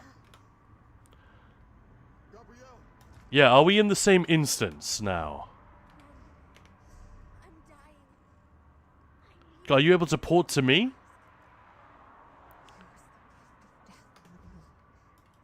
We need to Or do I need to get through this and then come out the other side? use it. I haven't actually... Know who to bring. Oh yeah, you're inside, I'm coming. Alright, cool. I will wait here. be another way. Anyway, let's back up a little bit. Wilken, in an ideal world, classes would be beefed up with new skill morphs, but it is what it is. Well, hopefully this is part of what they're working on, these long-term things that they're working on. I know some people have been very dismayed by that news. Say, well, we want this stuff to be fixed now. I'm saying, I like what you're saying, Wilken. It is what it is. That's kind of my attitude. Update 46 shouldn't have been as unfinished. Hello! There's Briar. Shouldn't have been as unfinished, unpolished as it was. But, hey. That's the version we got, and now Gilliam and company are taking a lot more time to come up with a proper long-term response to the new subclassing reality that Update 46 created. Some players aren't happy with that. They're like, well, we want this stuff now, so fuck it. I'm gonna maybe take a break until this is done in the new year, but I'm definitely not bothered by that. I think, yeah, ideally I would like these fixes sooner rather than later, but I'm prepared to wait. There's enough. I'm not only here for the combat system, you know? And even if I were, the combat system isn't exactly broken. It still works. It's just the meta isn't as interesting as I hope it will be in the future. Worm cult? That's why Gabrielle called me back. All right, grab the light. Alright, Dragon. Okay, can't hear. Let you take on this. What I was thinking, instead of hurting the base class skills with the nerfs, let's say you're a Templar, then you subclass into Nightblade. Would you be okay with a 10 to 12% nerf? If that's what the devs decide, I think there's got to be a better way to do it than that. So, one thing you can do with this is make sure you got Major Resolve. Make sure you got a bit of passive self-healing. Major Evasion.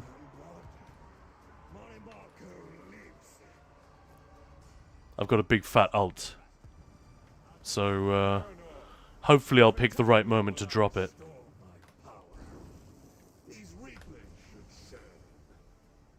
You fools! The King of Worms is back. You've already lost.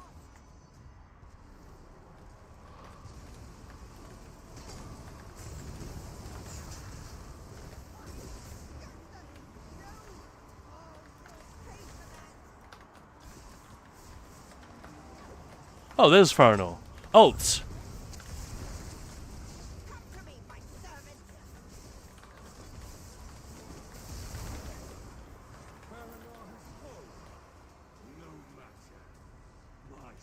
Easier with 2, I guess.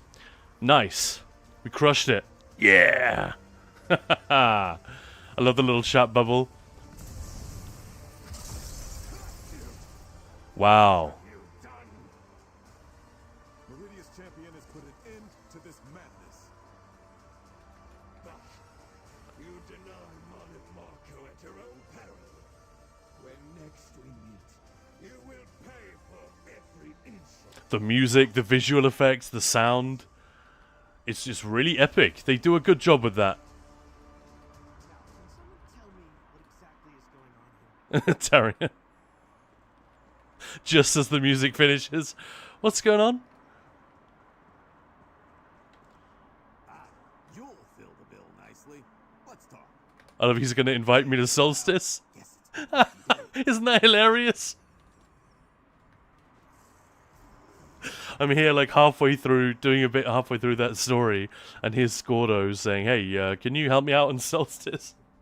But yeah, Dragon, I think it's that kind of thing they must be looking at. And Dragon, I got hit with ads. Yeah, exactly, there we go. So hopefully you got that one.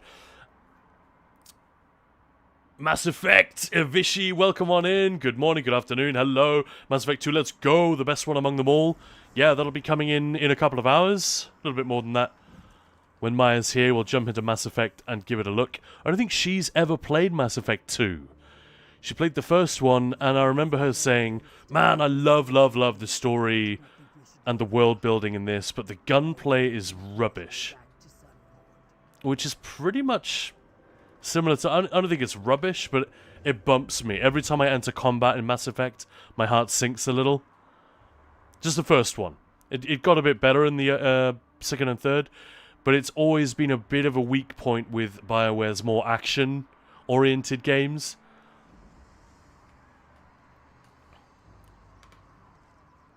Well, Brian, that was fun. Thank you for providing a little bit of a diversion to our story time. I will leave group if that's all right with you, but yeah, you are more than welcome.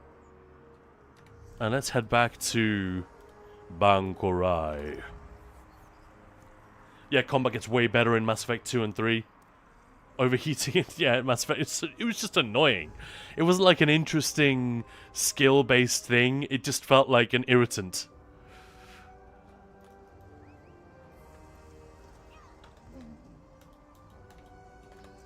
But yeah, the storytelling is tippity top-notch. To the point where I even wonder, do you guys remember the story of the first Mass Effect? Let's not spoil it, for those who haven't played it. But, you know, we remember what the Sovereign ended up being, and what the... not the Geth, what are they called? The Reapers. What their whole deal was. That they come back on a sort of a cyclical basis and do their thing. I felt like somebody on the writing team for Star Trek Picard Season 1 must have played Mass Effect 1. Because isn't the big reveal towards the end of Picard Season 1 awfully similar? Like, I didn't think so at the time, it didn't bother me. Possibly, yeah. Prior.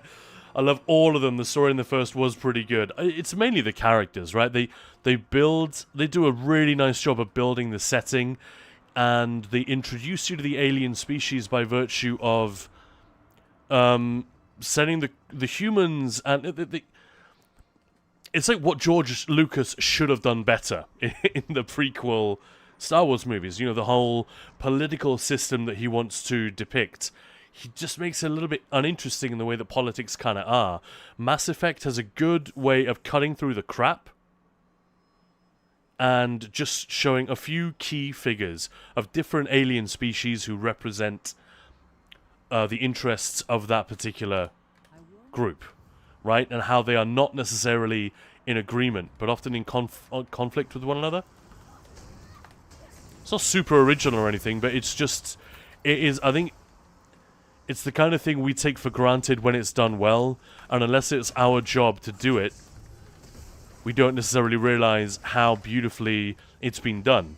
In this case by Drew Karpshin, who's, you know, one of BioWare's greatest. And also did some cool storytelling for Star Wars The Old Republic, you know, the MMO we were just talking about earlier. It's really nicely done. They set up this world, and then it's mostly character-driven. You know, the plot unfolds very much in parallel to you assembling your team, and each character you meet has got like a... is drawn in an interesting way. BioWare are great at that.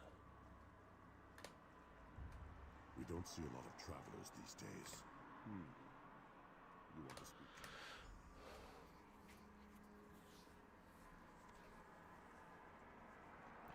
Vichy is also saying, if only the bosses hit hard enough for the music, combat gets better. I mean, we were 2v1ing that boss, remember? And she didn't die that fast. But I know what you mean, yeah.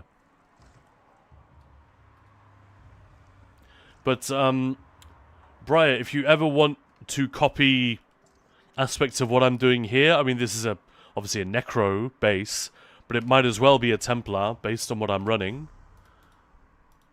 If you want to copy little bits of it, bits and pieces, or see what tricks I'm using to get free healing, what tricks I'm using to get more damage, anything like that, I'm here. I'm not going to foist any of it on anyone. Yay, the mammoth! I'll tell you what, we should be doing that, shouldn't we? Stop! Mammoth time! Do. Alright, where are we? And let's get rid of the kitty cat. There we go. Let's get rid of the cat pet and, I think I've got a pocket mammoth somewhere. Whoa! I've got loads of... I've got 4 mammoths? Since when? Which one? We've got this little guy with, like, badger markings. We've got a ginger. As a part Scottish man, I support this. Got the one that matches the mount. And then a grey one, like the ones in Skyrim. I think maybe this guy. Yeah, let's do that one.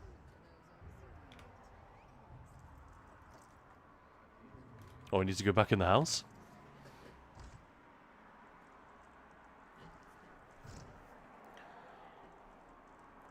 Bradsog, I love the alien companions. The human companions sucked. I don't know, Caden Alenko in the first one suffered a little bit from being just vanilla heroic Baywatch guy. I don't think we've met. I definitely know what you mean.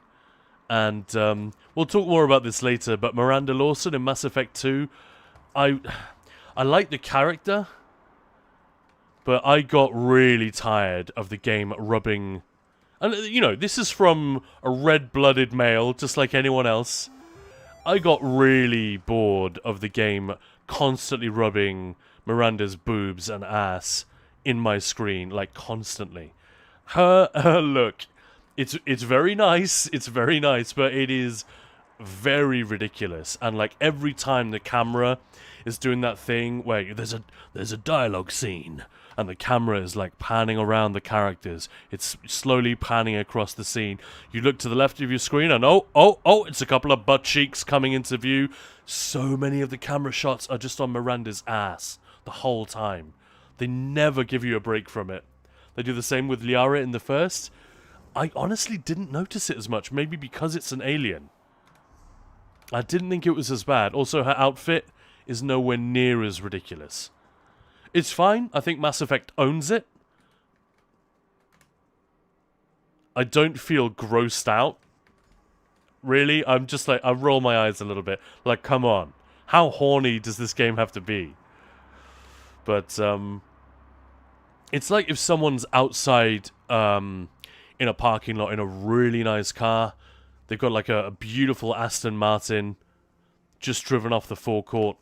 It's a sexy ride, and even I'm like, yeah, checking it out and going, nice one. A little bit jealous. Fair enough. Good for you. And they like start revving the engine and shit. It's like, no, now you're just being annoying. It's a little bit like that for me, you know. Put the sex in there and let me find it for myself. Don't like constantly parade it in front of me like a bad advertising campaign. I don't know. Maybe other people weren't bothered by that. I'd rather we have sex in games than not, but I don't want that to be like the main thing the game is trying to make me, is trying to distract me with.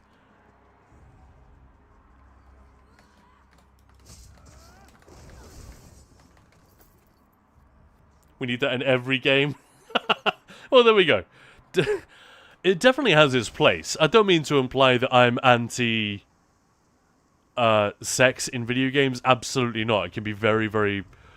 It can be awesome for the story. It can be just a fun little bit of eye candy to have in there. It can be very funny as well. Baldur's Gate did a great job using sex to enhanced the whole companion system in like a really fun way, but it also had a lot of bawdy humor in it. Like the infamous scene with the bear and the squirrel. Like, who can forget that? Wolverine Mammoth, yeah. Ah, Drew Karpshin is now involved with Exodus. Thanks for the tip. Yeah, Drew Karpshin. Bit of a dude. I get him confused sometimes with Drew Struzan. Anyone who's ever seen a movie from the 80s, you know Drew Struzan, even if you don't. He did, like, I think he did the movie poster artwork for most of the Star Wars films, maybe all of them after the first one. Indiana Jones, Big Trouble in Little China. I think he might have done the Harry Potter ones as well. Yeah, so Drew Karpshin and Drew Struzan, both legends. In very different ways.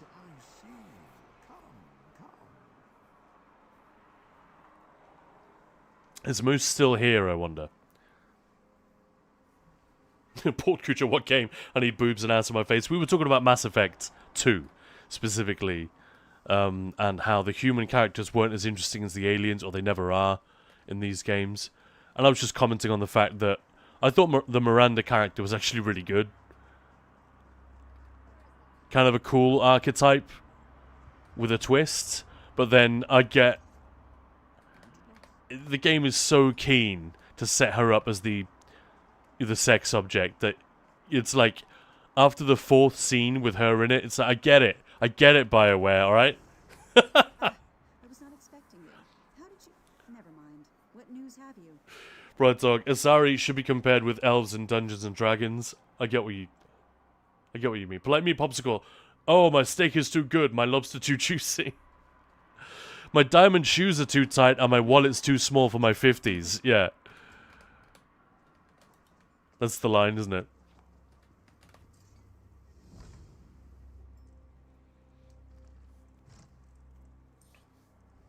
Sex in games can be good. I think generally, if you can include sex in the game, and I don't mean like actual fucking necessarily. You can just have sex be a component. It's there in everyday life, but it's not everywhere in everyday life. And I think that is that's when games can just mess it up, when they can degrade their world building by just making that like the only thing that they're focused on.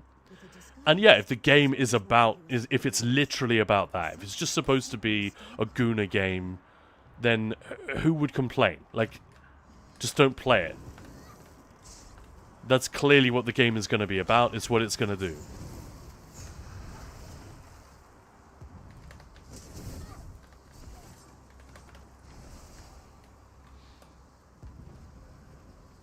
But ideally, we can weave in all these things in a way which is cool and interesting and not patronizing or dumb. But it goes for anything.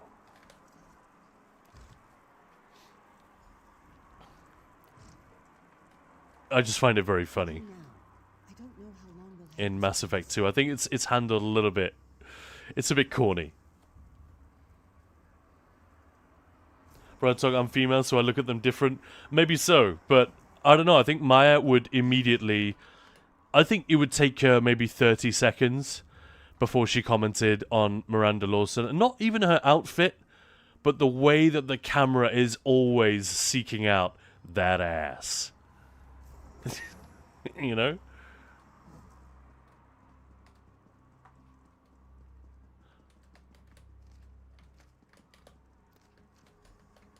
Dare you go through my things? Get over it.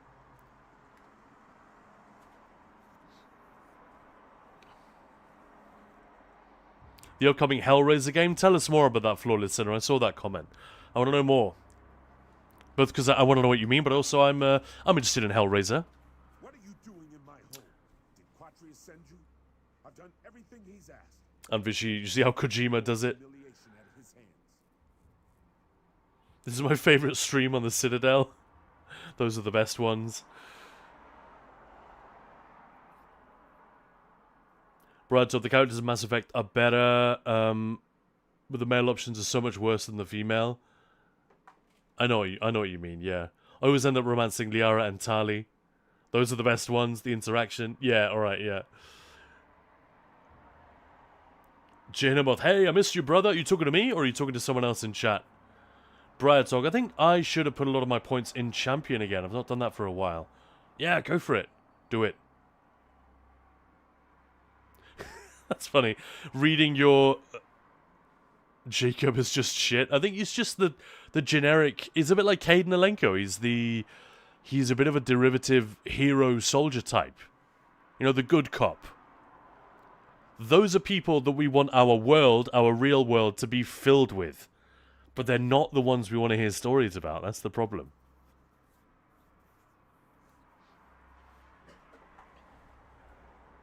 Just a Hellraiser game. Sex, violence, you know, good times, lol.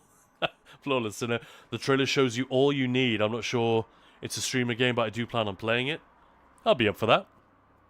I mean, if it's just an excuse to put that on screen, I don't think I need it, but I'll check it out, yeah.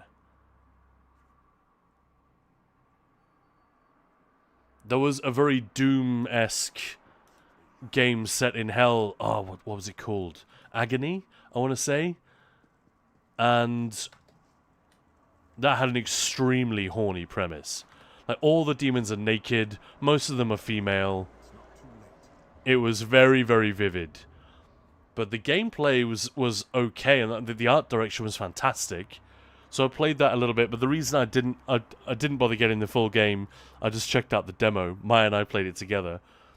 It was because they'd obviously run out of time and left some bits of the gameplay unfinished or unpolished, and yet all the boobs and butts and everything, well, that was finished. Very polished. You know, so I'm out. You know, if that's the case, if that's like the priority, and other things are suffering because of your commitment to the horn, yeah. It's probably not going to be my favorite game then. Jehinamoth, thanks. Welcome back. We missed you too. I love what Briartog said. I know you didn't mean it this way, but I think I should put a lot of my points in Champion again. I've not done that for a while. All the boobs. It sounds like I should put a lot of my points into the boobs. Sorry. That's just a funny, coincidental, you know, back-to-back of that phrasing. But like me, Popsicle, imagine trying to play Skyrim without Love Lab mod installed. I've never done it. Skyrim, you can get married, but seeing boobies is no. Yeah, I mean, that's just personal preference, isn't it? If that just shakes you out of it. Like in The Witcher, the nudity seems totally on point and appropriate for me. But in Skyrim, I don't know. Yeah, it's weird. It's a little bit like Star Trek. Or Star Wars, for that matter. Even Kylo Ren taking his shirt off in Episode 8 felt a little bit strange, didn't it? You know, he's a very handsome guy, he's in great shape, but it was like, is that a thing in this world? Do we do that? And I mention this because I've been catching up on a lot of the new Star Trek that we've been getting over the last decade or so. Maya and I watch a lot of Star Trek. We're big fans of some of the old stuff. But we were a little bit late getting on the new shit because, well, we wanted to catch up with all the Star Wars stuff on Disney Plus. Then we cancelled that subscription, moved over to Paramount, yada, yada, yada. So we're catching up on that now.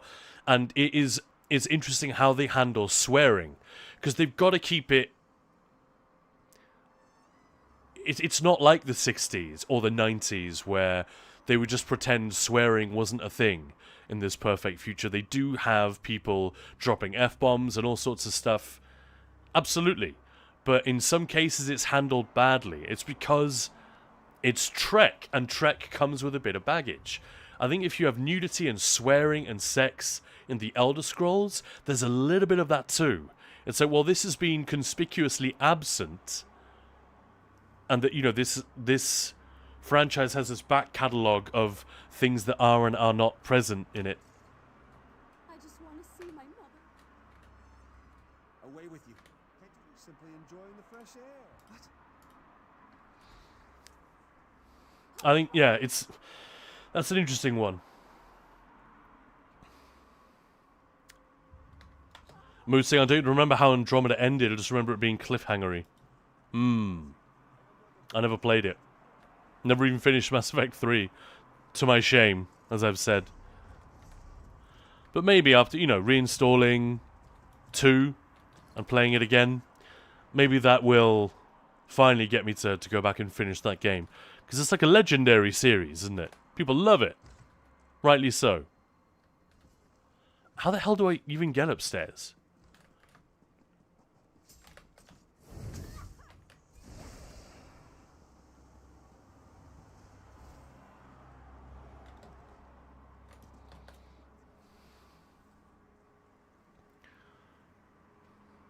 Thanks for the meow. And thanks for the follow, Matoist. Appreciate it. Especially since we're talking so much nonsense today. I suppose that's par for the course. Why would I pretend otherwise? And, Wilken. Bit like that, although more than boobs, I prefer a mod that, for example, allows me to jump while sprinting. Yeah, maybe. Priorities, right? Bride's Andromeda ended half in a cliffhanger, but they never brought out the DLC, so it will never end. In a weird way. Flawless Sinner. Hellraiser does have, like, crazy sex stuff, but then it goes all Hellraiser, and there's very, very, very gory stuff. Well, that's about right. I don't remember there being that much sex in the first movie. It's there, like, the undercurrent is always there. There's a lot of tension. But a lot of it is psychological rather than graphic, isn't it? Whereas the violence tends to be extremely graphic and uncomfortable in that first movie. Oh, I need to see that again. That first Hellraiser is a terrific piece of work. Right, song. It was a bit odd, yeah. That was good. Good stuff. The end of Mass Effect sucks. Yeah, I know. Get the Legendary Edition, Vichy. Already got it. That's what we'll be playing later today.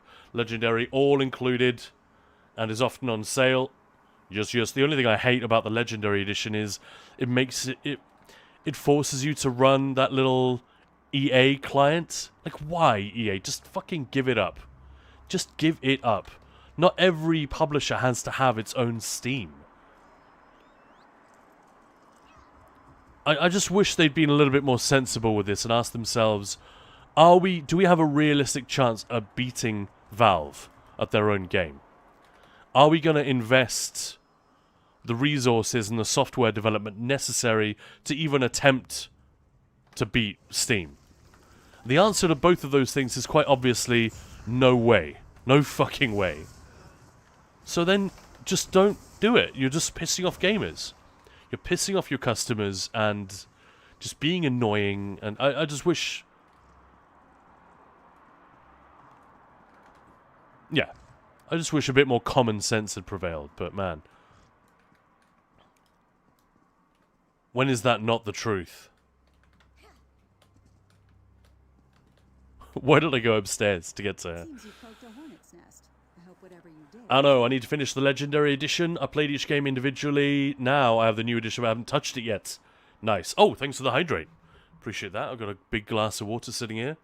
What do you mean, today? Yeah, good old Erie, talking nonsense today. I don't know, we talked more about boobs and butts in the last 20 minutes than we normally do. I'm there for it. You are mistaken, friend. Which is the game which has, Truly alive. which implements sex With our friend here. in the best way? I think it might be Baldur's Gate 3, like hands down.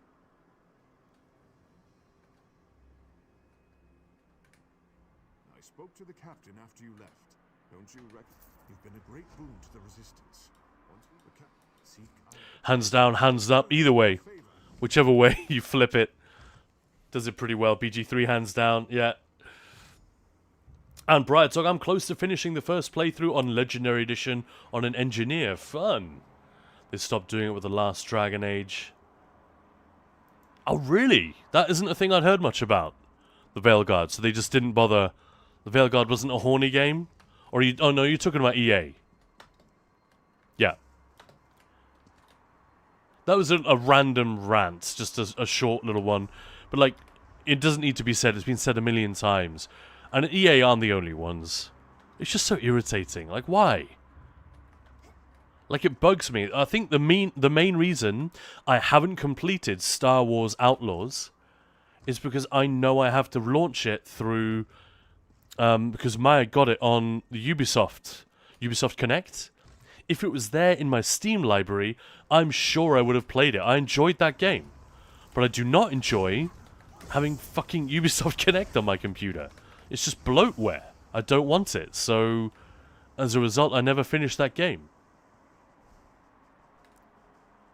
There must be examples of this all over.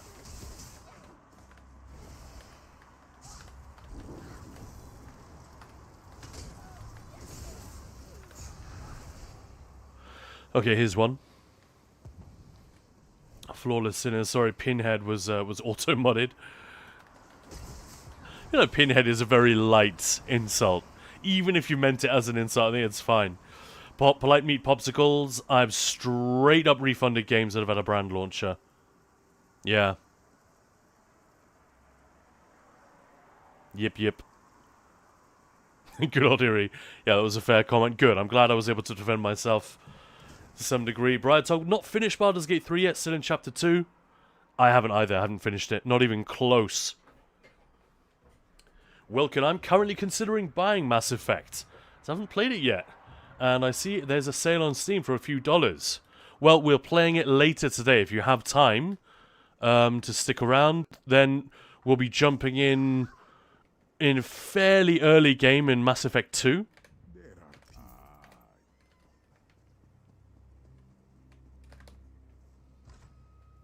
So yeah, you'll be able to get a sense of what's up. See if you think it's for you, and you can ask a bunch of people here who've played it a bunch more than I have, and you'll get some really honest takes. So yeah, if that's a thing that you're considering, I would honestly, if it's pretty cheap, I would suggest, you know, maybe go for it.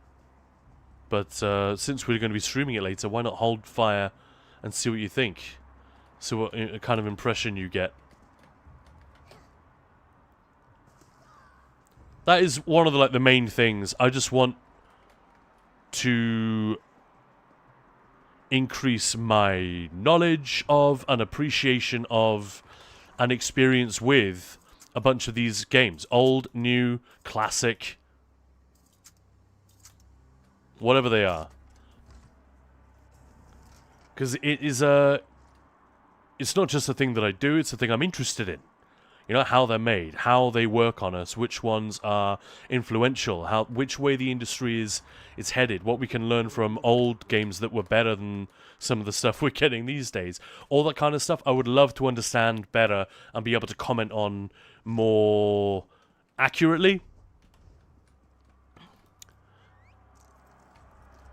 And if some of that rubs off on people who are hanging around and enjoying the Gamesfest this month, perfect.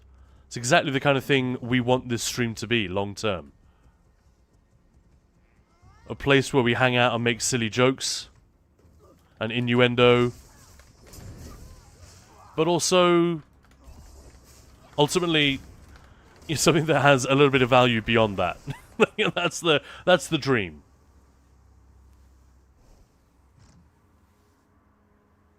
Veilguard is a brain-dead game. Anoxero, as far as I'm concerned, it doesn't exist. Dragon Age ended with Inquisition. Yeah, I've heard very, very mixed things about the Veilguard. Enough for me not to want to buy it, but enough for me to still think I'll play it one day when it's on offer, you know?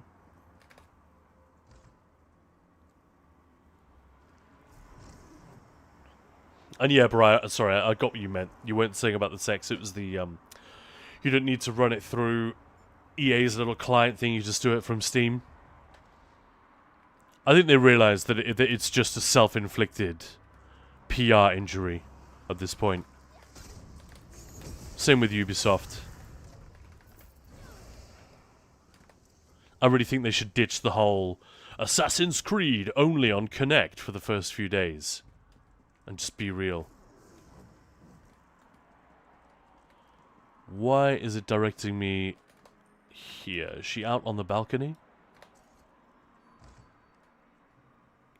Man, there's a lot of navigation in this part of the story, isn't there? It's kind of labyrinthine. Not my usual type, but busy. Not my usual type. Do you know? Not her usual type? What could she possibly mean? How rude.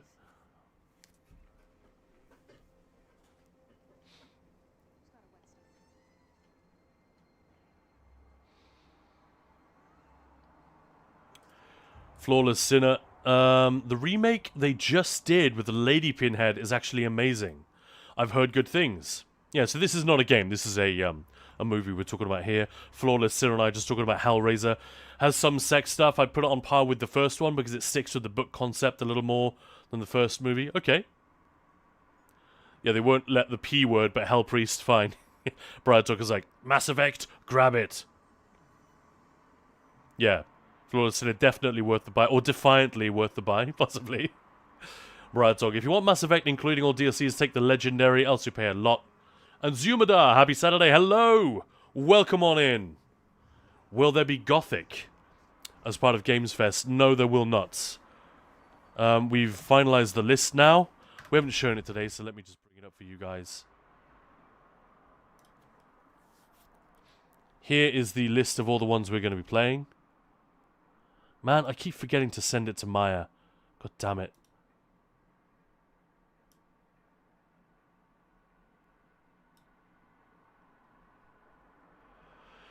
Just let me find the image, and then I'll send it to Maya so that I have it. Copy image, there we go. So I have it to hand every time. I should just add it as an overlay, that would make sense, wouldn't it? Oh, Zumadar, thank you so much for the biddies! Amazing! Much appreciated, my friend. What a hero. Thank you so much. Here we go. So here's what's coming. Some of you have already seen this list a couple of times. But so today, Mass Effect 2. Then we got all of these games coming up.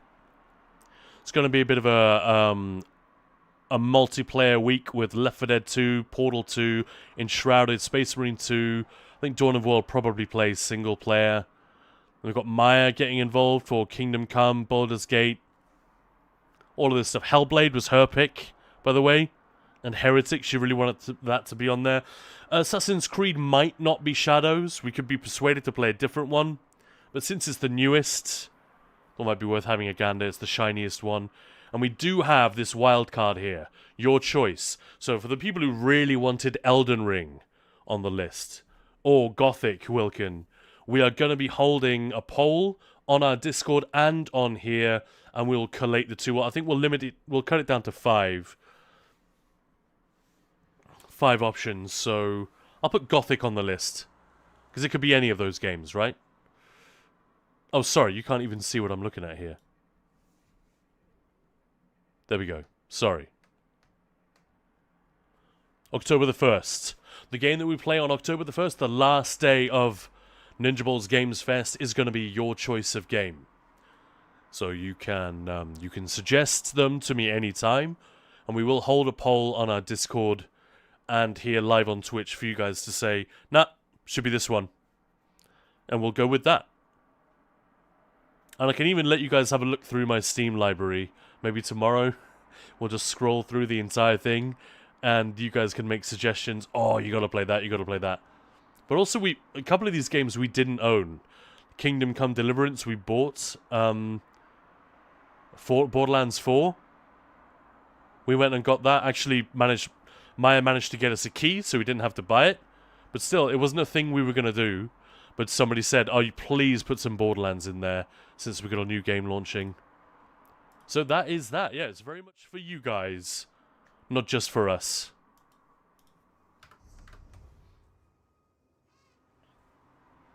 Bright Talk GOG is also good. Yeah, GOG Galaxy is great for games where they weren't on Steam back then. Absolutely.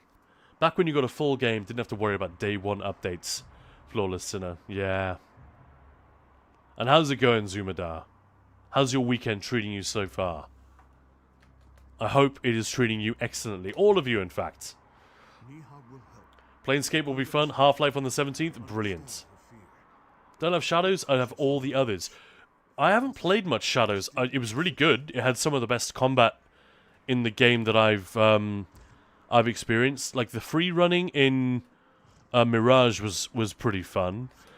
But I don't know, the combat didn't feel that great. But combat has never been Assassin's Creed. It's never been the strong suit of the series, has it? Let's be honest. But yeah, Shadows, once again, it got caught in the crossfire of all that anti-woke overreaction and all that hate for Ubisoft, which really came to a head last year. A little bit unfortunate. Because the folks working on that game, and who are, to some extent, will have their careers judged on its relative success. I'm not talking about the executives, but, you know, the art directors, the game directors, these kind of things. They had nothing to do with the backlash. But in many ways, they're the biggest victims of it. And that's why this review bombing and stuff like that, I love it that there is sort of fans exercising a little bit of their democratic rights, or their... It's almost like a labor movement, isn't it? In some ways I like it, but in other ways it targets the wrong people, or it punishes the wrong people sometimes.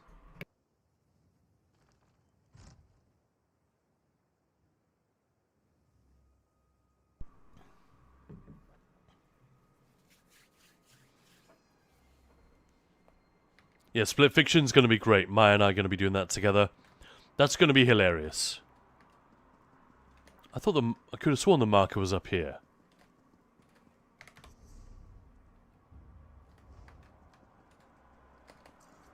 Talk to Niha the Drowsy Owl. Well, I'm trying. There she is. Have you got everything you need? So sultry, this one. There's a bottle of wine in the alcove for you, though I've no idea what you'll do with it. I'll serve it to Marda, and then you and Ufa can do what you must. But after that... Zumadar, so far so good. I bought Borderlands 4, and I kind of regret it. It's okay, but not what I'd hoped for. Yeah, I'm sorry to hear that. I actually have been enjoying it a lot. But a lot of that has to do with the character that I picked, I think. I picked Amon, and his one-liners when he kills stuff are just very, very funny to me. The humor's genuinely working. Like when he levels up. I gain in strength. That's not even what he says. I can't remember, but if there are enemies that are distant and you're shooting them, come here, you silly bastards! You know, it's just a lot of fun. And yeah, the gun plays. But I'm not like a Borderlands aficionado.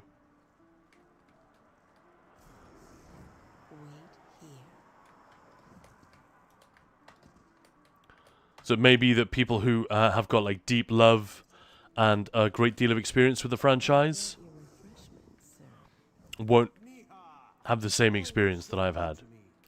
And I hear the end game is a little bit thin, but I guess you haven't got there yet. What kind of wine? Flawless Sin got a Neon Plus or whatever, can't get into it. Dragon Age for me ended with Inquisition, yeah. So a couple of you guys of that opinion. Bright Talk, have a lovely, lovely lunch. And yeah, thanks for the little... What should we call it? The solstice interlude earlier. That was fun. And bon appetit.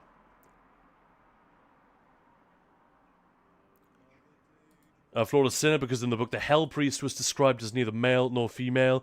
Yeah, the Cenobites, right? And the new one nails that, pun intended. I thought Doug Bradley was pretty great. But yeah, he's not very androgynous.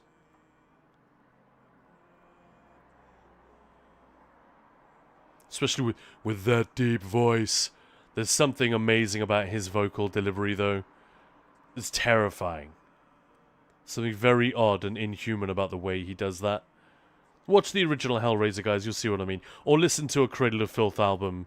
He did voiceover, like spoken word voiceover for a lot of the Cradle of Filth stuff back in the day. Wilkin, have you played Castlevania Lords of Shadow? I haven't. I've played like one Castlevania game, one of the early ones, a long time ago. Those are good fun. But I don't have a particular affection or like connection to the series, so it's not a thing that I tend to seek out. Flawless, and I'm old enough to know the old days of gaming. I was born the year after the Atari 2600 came out and lived through pretty much the entirety of modern gaming. Classically trained. That's a lot of fun. And Zubadar, so far so good. We already covered that. Well, I hope you get into it, although they patch it and the whole experience gets upgraded for you. A lot of the fun, like I said, for me is coming from the fact that I chose this character that makes me laugh. You guys know me. I'm a sucker for a funny voiceover. And that one really, really kills it for me. Also, for the fact that Maya and I are playing Borderlands together. And she's just a real box of giggles. So, it's usually... And she loves a shooter. So, in many ways, it's not necessarily the objective experience of the game that I'm having. Did you poison me? Answer my question, bitch. She's in front of the palace. I have the key for the stocks. Alright. Bleating like a cut lamb, I see. Ufa is cool. I thought you were dead. That was the intent. Get the key off his body. Speaking of great voiceovers. Good stuff.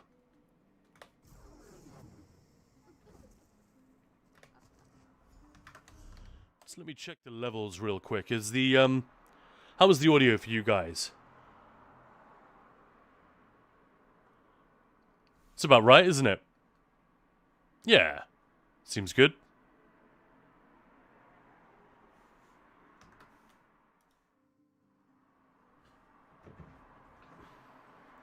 Audio's fine. Excellent.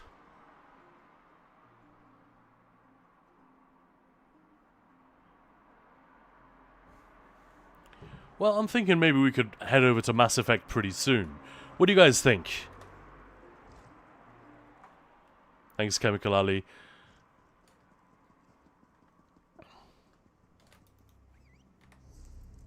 Yeah, the Hallin Stan storyline is longer and more intricate than I remembered. And yeah, it's got a couple of fun characters in it. It's a change of pace.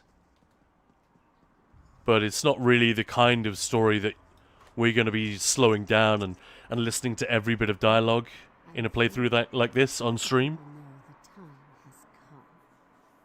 Yeah, Chemical, whenever you're ready. Nice. Flawless Sinner. Oh, side note, last comment about Hellraiser. Mr. Bradley comes back to do the voice in the upcoming game. Oh, that's cool. Mr. Bradley, I like that. Like that note of respect.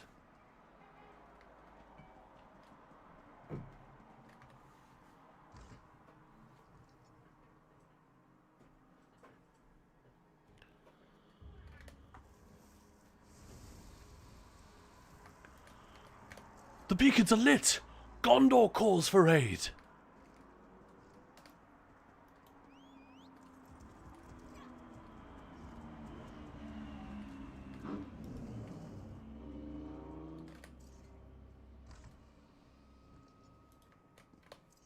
Alright.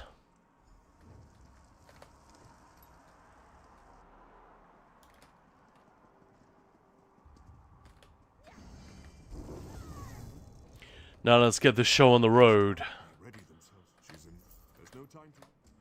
Alright, we go.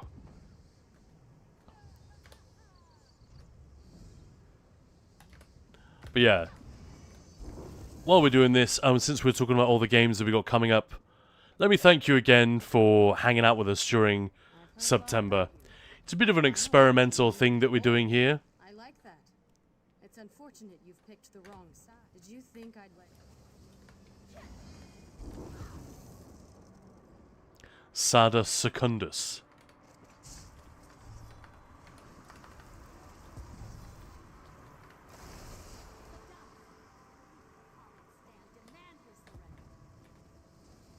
You won't surrender. Your life is forfeit. Oh, he's upstairs. Make you an example to these dogs. Always a little bit surprised that they don't instance these things, you know?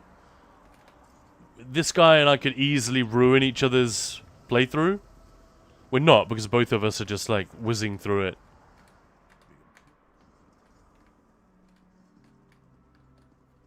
Proud people of Holland stand. We have won the day. A stranger to our city was the spark. Let us never forget this, or those who fell in the fight.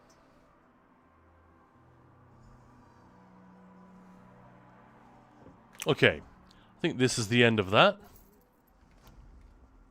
The shifting sands of fate.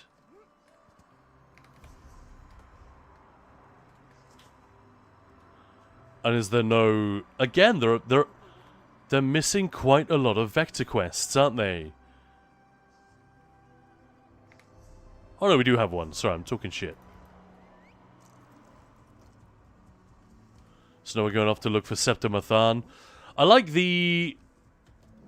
It's always fun to liberate a town so that when you arrive there, it's full of enemies, and by the time you leave, it's got a bunch of friendlies.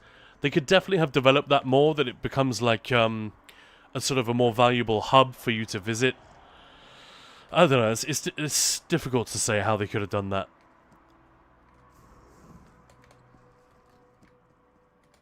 Regarding the hall.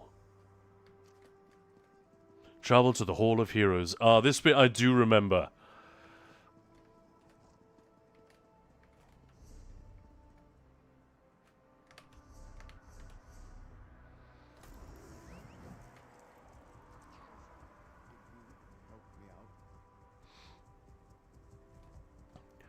Alright, well then let's head on over there, and then we'll switch over to Mass Effect and the Normandy, I guess. Cyborg! Welcome on in. Happy Saturday, everyone. How you doing? We're having a nice chill day with the few quests left in the Daggerfall Covenant storyline. Some towns leave enemy written for leveling purposes, yeah. Or they just, for whatever reason. So that when you ride through there with someone who hasn't done the quests, you disappear on each other's screen.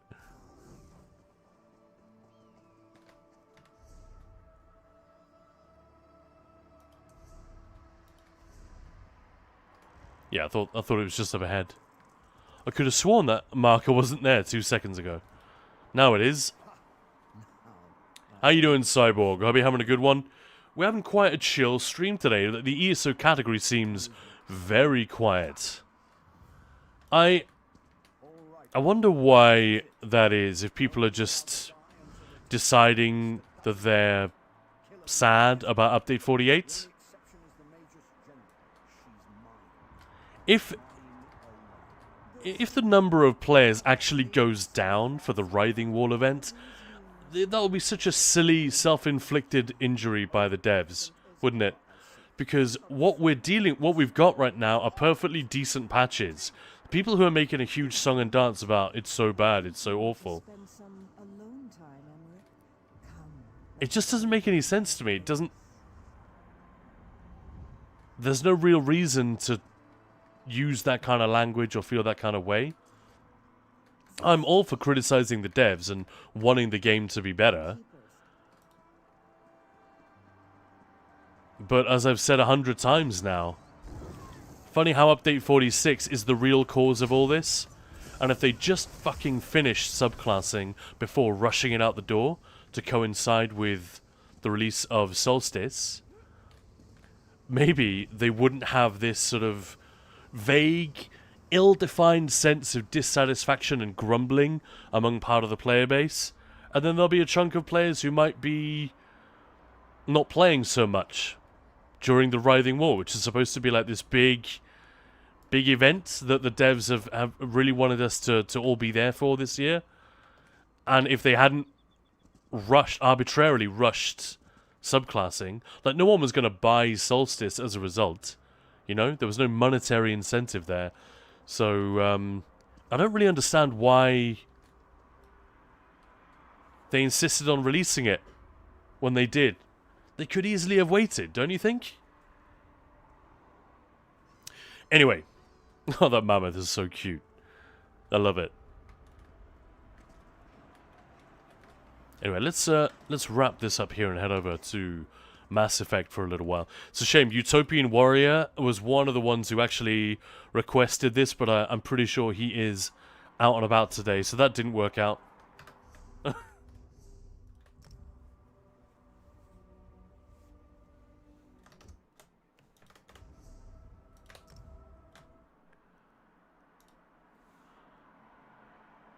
Alrighty then. So stick around, I'm not going anywhere. We're just switching game categories for a little while. For those of you who don't know, hello, this is Khan, you're watching Ninja Pulls. We are doing a Gamesfest throughout September this year. And all that means is we're playing ESO plus a different game, classic game, new game, beloved game, underrated game, whatever. A different one every day.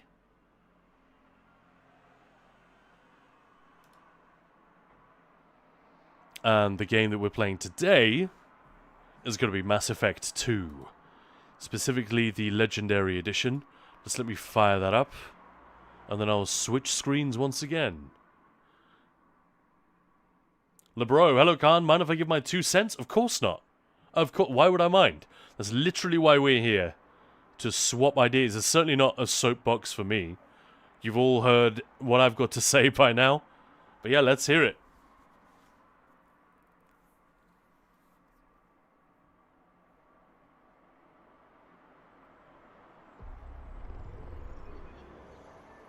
Even if the devs and ESO, everything was perfect, some people would still not be happy. Oh, you are so right.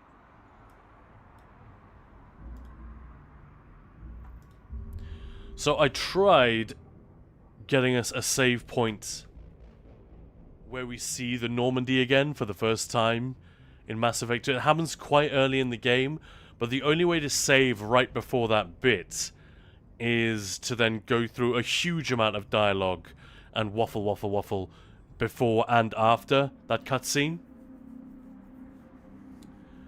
Yeah, what I'm talking about is not so much trolls, but people like Skinny Cheeks who, for example, is quite unhappy with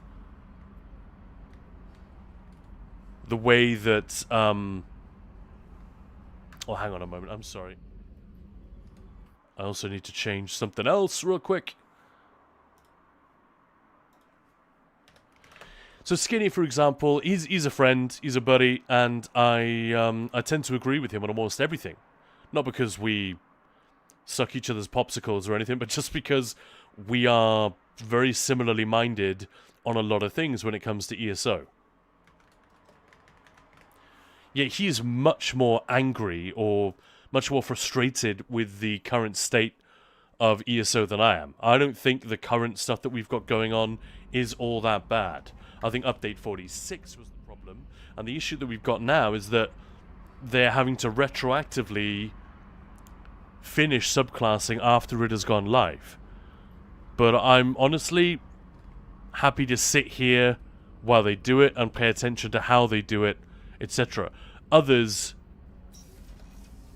I don't know. I don't really understand.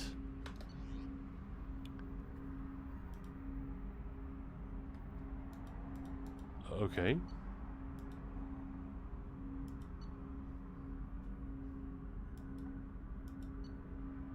Why would I change anything? It's fine.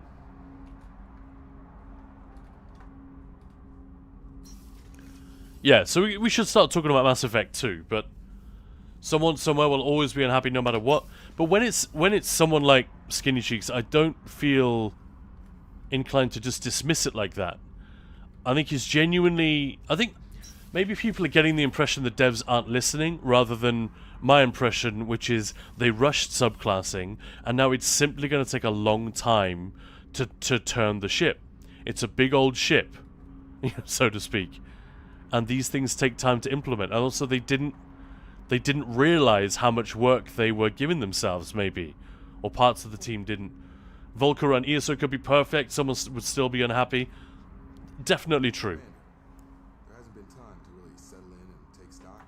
I want to say that working with you is a great opportunity. But if the devs have created a situation where people are less likely to tune in and hang out and sort of be here for the Writhing Wall event, I'm thinking like worst case scenario here. I don't want to be doom and gloom. I'm going to be here. We were in Bislobo's chat the other day. He freaking loves the game. He's like, oh, this game is so good. How do we get more people to understand that?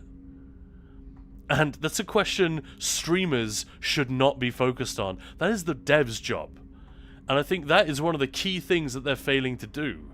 If I really have a criticism. I feel like the press for this game is never as good as it should be. And I'm not talking about Mass Effect. I'm still talking about The Elder Scrolls Online currently. Bringing you wasn't my choice. You're going to be such a dick on this game. I love it. As long as the elusive man walks his talk, and you do the same, I'll do my best to make sure you succeed. That's been the condition for my service so far. I have issues. You guys let me know if this is too quiet. Is the game volume... It's good to hear a clear opinion. Sounds like we're two of a kind. Let me know if it needs to come up a little bit. Let me know if you need anything. Alright, anyway. We're moving on. I'm just kind of going through the motions here while we get cracking on this next mission. The Mass Effect series was quite good. Can't remember half the story, though. I never finished the third one. But yeah. Like I said earlier, it is a little bit like getting into a rental car for me. This area of the It, This is the FTL communication. you know, just spin through this bit. Interfacing with this allows lag-free communication even when you operate off the comm grid. Why aren't these used everywhere? Each quantum pair costs, in addition to the to contact 100 different worlds, we would need to manufacture. That's all for now. Logging you out, Shepard. We just need to go. I think we just need to go through the motions here. We're still quite early in the game. We're sort of through all the basic tutorial stuff, and we're sort of heading out now on our own. But we're still getting introduced to the ship and everything. What is in our current journal entry? Oh yeah, we need a master scientist, I believe. Professor. That's the one.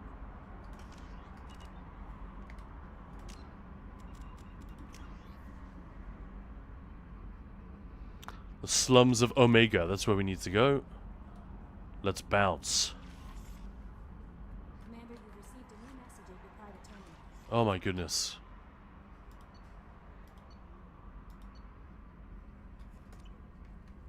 Let's just get stuck in. This is always a fun part.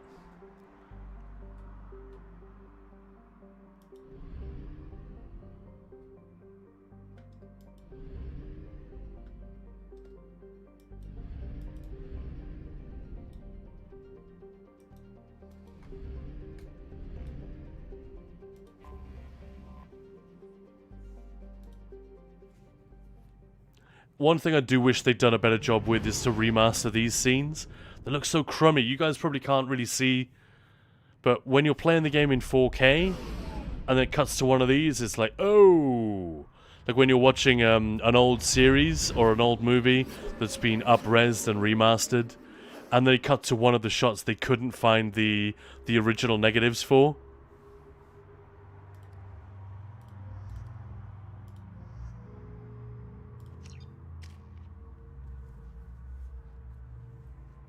Chemical Ali saying just a touch. I could bring up the volume a little more. Let's do it. Bonk.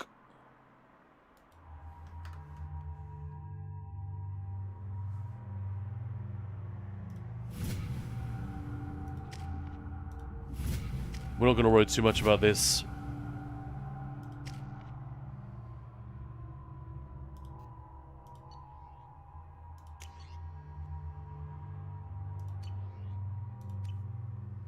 Here we go. It's a little bit like getting into a rental car in that nothing is quite where you expect it to. It doesn't quite work the way you expect it to. A little bit disorienting for 5 minutes. But you quickly get into it and it starts to work and make sense. Blasted scavengers. Welcome to Omega, Shepard. You know who I am? Of course. We had you tagged the moment you entered the Terminus systems. You're not as subtle as you think. Arya wants to know what brings a dead Spectre to Omega. I suggest you go to Afterlife now and present yourself. I'll talk to your boss when I'm damn well ready. Then you better Mass Effect and Helldivers 2 crossover would be great. What makes you say that? I'm receiving quarantine warnings about the slums where Dr. Morden Solus runs the clinic.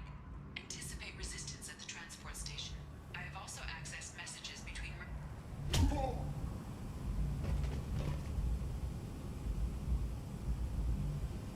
Please. You have to help me. Mocklin sounds like an orc from ESO. You Zaid Masani? Yeah, that's me. The faces in this game were great looking at the time.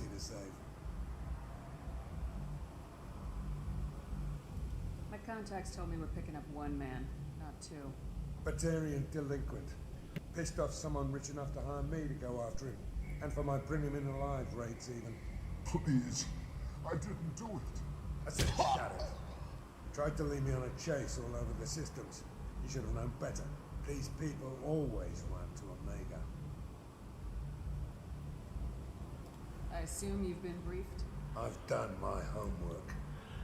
I actually find female Shepard, the eye animations, she looks alright here, but the eyes are often really, really wide open in Mass Effect 2 in a way which is a little bit strange, you know?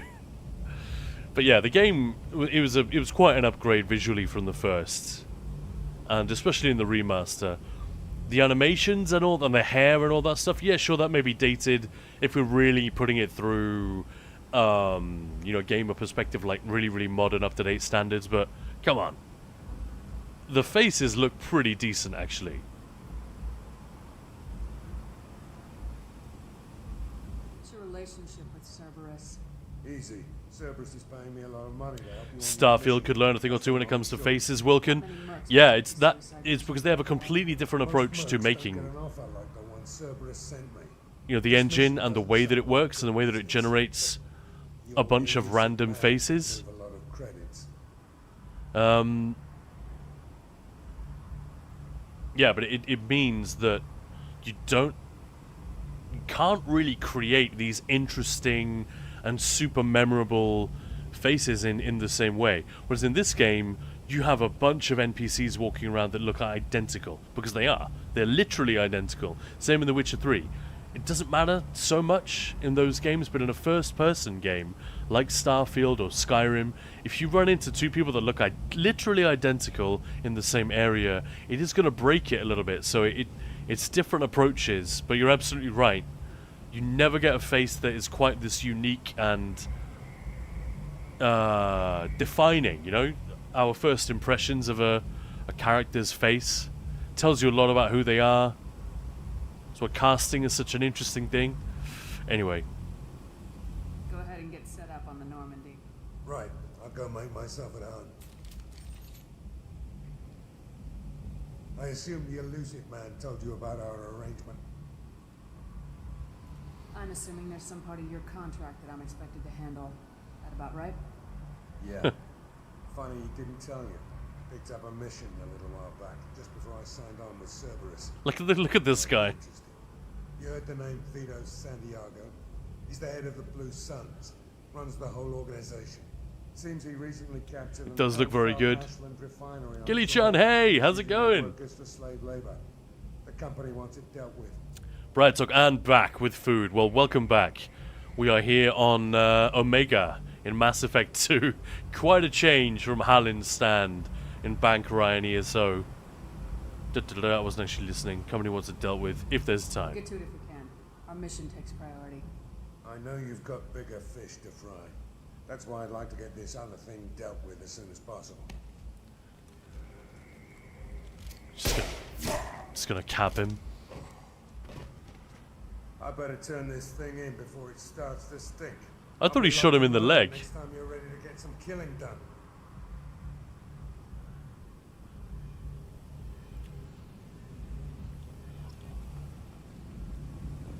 It's also fun that they introduce you to characters and they're not afraid to... like that guy is... He's introduced as kind of an asshole, isn't he? And now we have to work with him. Come on, let me in. Ari's expecting me.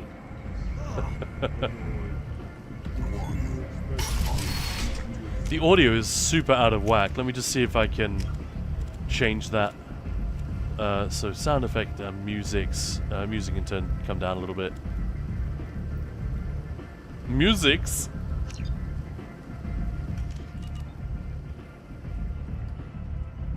Is anyone worth talking to? You've let 10 people in while I've been... What are you looking at? The man whose day I'm about to ruin. Always fun. Maybe I am. Maybe you better get out of here before I find you, son. Not really a renegade one, just whatever feels like the most fun in the moment. It's not a proper playthrough. I just set this up for you guys. Anyone got any questions about Mass Effect, by the way? Or any comments from people who've played it, who love it, who know more about it than I do? That's what we want to do with Gamesfest. Just talk about games. What makes them work? One of the things that really works in Mass Effect is characters and world, I would say. They did a great job with both. Stories tend to be very good too. The actual gameplay, I would argue, it's not bad at all. BioWare know what they're doing. They've made a ton of games. And, but there isn't like level design or combat design or anything like that that really jumps out at you in the way that it would, say, in, you know, Doom Eternal. Right? It's a BioWare game. It's very, very much about role-playing and story. And those are the things that they focus on and do extremely well. But actually the gameplay is not that special. And it's not trying to be. Gilly-chan, Mass Effect 2.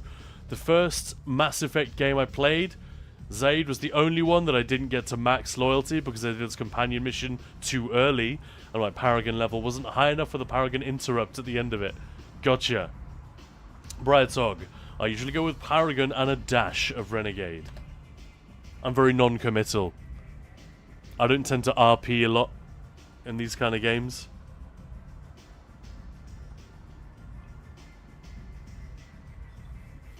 But when I do, I will often take a good route first and then replay it as a bad motherfucker, you know?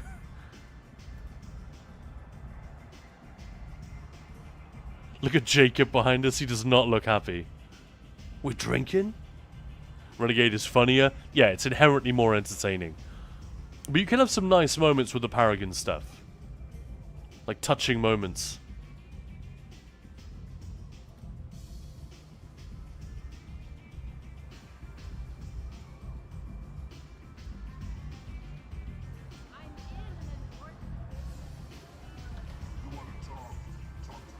Alright, let's go talk to Arya.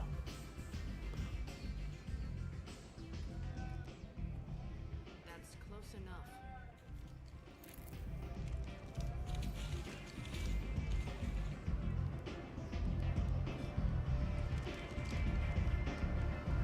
Stand still.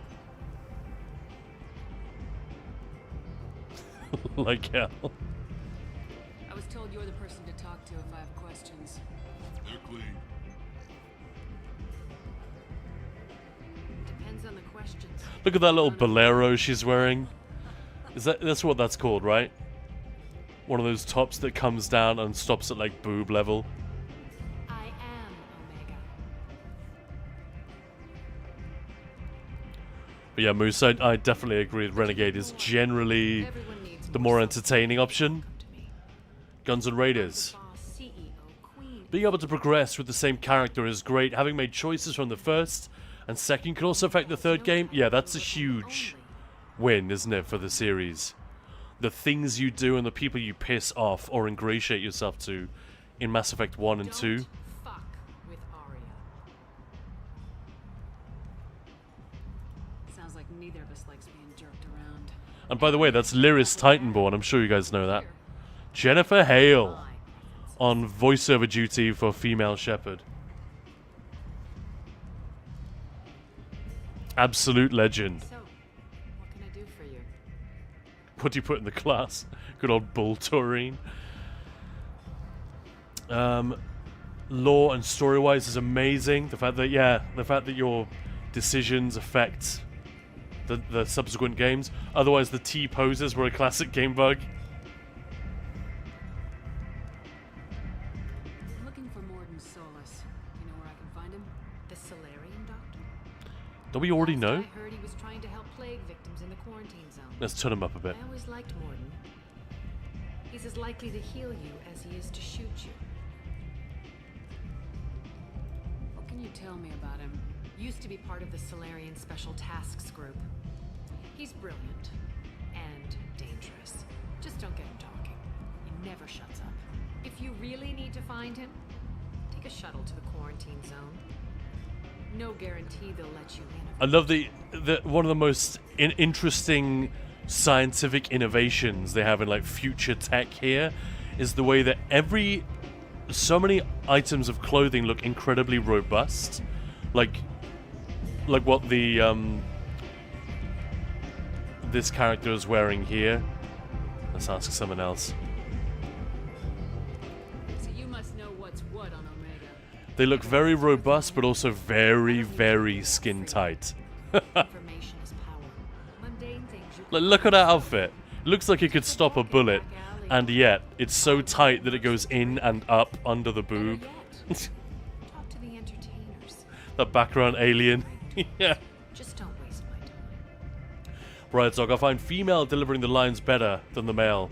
Men has played more. Well, Jennifer Hale is amazing. It's subtle what she does, but there's a reason people don't necessarily go, oh, that's Jennifer Hale, because her performance is subtle enough that we don't immediately spot that it's her, always. Like, I watched an entire episode of, it was either Star Wars Rebels or The Bad Batch. I think it was Rebels, and Jennifer Hale was voicing one of the characters. She had like 20 lines, and I didn't notice it was her.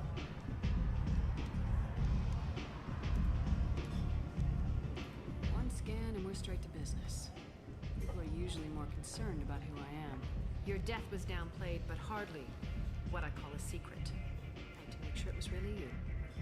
You could have been anyone, anything. Whatever you need will come out on its own. Yeah, Dragon Age Inquisition as well. Yeah, I so love her, Brad, so I'm with you. She's just a pro. Absolute pro. I'm trying to track down Archangel. You and half of Omega. You want him dead too? Why is everyone after him? He thinks he's fighting on the side of good. There is no good side. Yeah, in the Old Republic, well, she was Bastila Shan, like one of the main characters in Knights of the Old Republic. I'm putting a team together. He's on my list. Interesting. You're gonna make some enemies teaming up with Archangel. That's assuming you can get to him. He's in a bit of trouble right now. What kind of trouble? The local merc groups have joined forces to take him down. They've got him cornered, but it sounds like they're having trouble finishing him off. They've started hiring anybody with a gun to help. I don't know this, but I definitely think the folks at CD Projekt must have looked at these games when designing some of the interactions in Cyberpunk. Obviously, they don't cut to different camera angles. You're always in first person in that game, which is actually a really major restriction when you think about it. Which merc group groups are after Archangel. Blue Suns, Eclipse. You don't need to hear all of this. They're Omega's But the way that the atmosphere is conveyed and the writing is like snappy, it feels realistic, but it's, you know, it's quick enough to give you the info that you need and then get out of there without blowing all the budget and voiceover budget on on this stuff. Do you hate Archangel? I don't have time for hate, but I distrust them all equally. For now, I'm happy just to let them kill each other. I appreciate the help. See if you still feel that way when the mercs realize you're here to help him. But yeah. Is there anything else we should ask? Tell me how you got set up here. Yeah, let's talk about her. That's as privileged as information gets. I have many friends and enemies I keep at varying distances. I don't count you among either. We'll see how useful you prove. Short answer? Definitely touched a nerve. Mind your own damn business. Alright, enough of that. Maybe I'll come back later. Maybe I'll be here. What else do you think I'm missing, guys? Like, the party system is quite interesting, but it's not my favorite thing. I think it's one of the things I like least about these BioWare games. I like the characters and the way that they can get closer to you and all that stuff. That can be interesting. And I remember hearing that a lot of the times these different characters in your party are designed to be different aspects of your id. You guys know what I mean by that? I'm talking in like in philosophical terms. So the different parts of our personality, of our self, right? You know, the bad, you know, put it very simple, the angel and the demon sitting on your shoulder. The companion system is basically a much more complicated version of that. And that's why it works. Because they're designed to be immediately relatable. That's a cool take, isn't it? I think that's someone from Obsidian. I think it might have been Josh Sawyer himself who said that. Omega, what a piss hole. At least it keeps you on your toes. Also, Miranda's voiceover is awesome. I feel like I need a shower afterward, in addition to normal decontamination. If anyone was wondering what I was talking about with Miranda being sexualized earlier, you know, feast your eyes and ponder no more. But the character itself is really cool.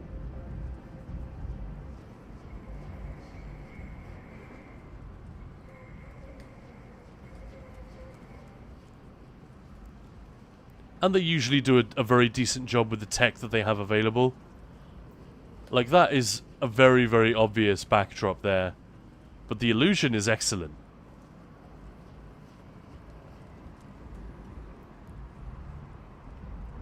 Moose, I get so much more attached to many of the companions of Mass Effect than any other games. Yeah, the writing is freaking great. It's really, really good.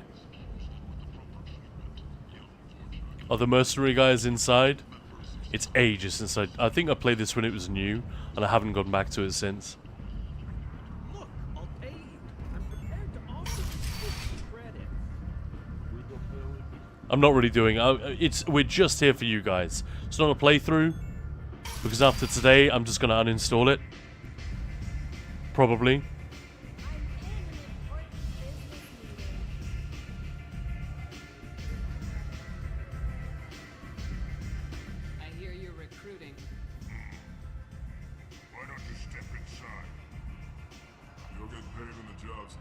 The Blue Suns. Who's next?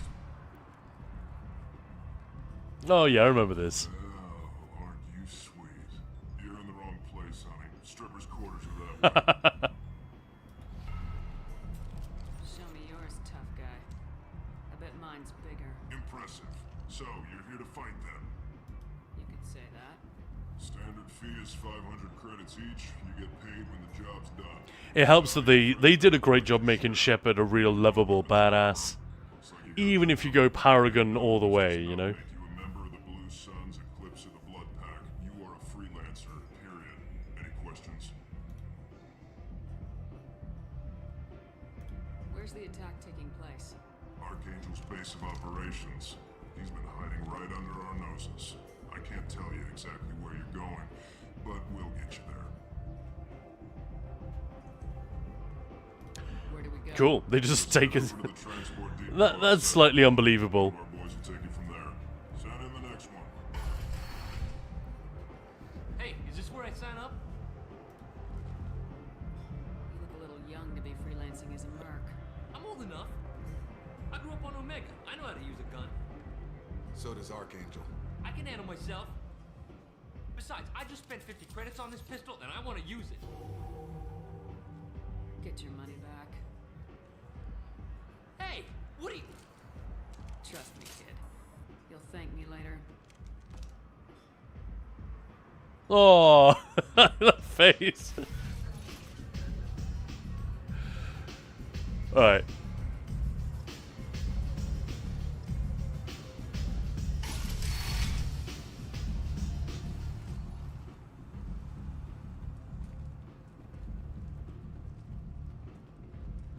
It's very, like, familiar video game territory.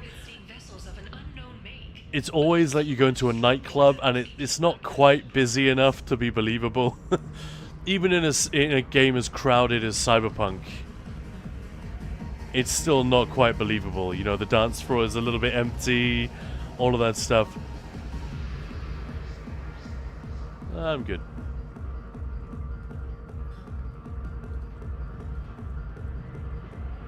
But they just are great at building worlds that you want to explore and character interactions that you want to have. You know, you don't skip the dialogue in a Mass Effect game. Think how many skip the dialogue in a game like ESO.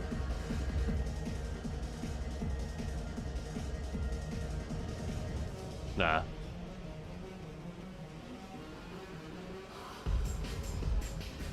Cyborg. Speaking of both attachments and storytelling, I think Planescape Torment is unbeatable. Brad Talk, agreed. Are you agreeing with what Cyborg is saying? Because that one is on the list. We'll be getting to... what do you call it? Planescape in a little while, in just a couple of days.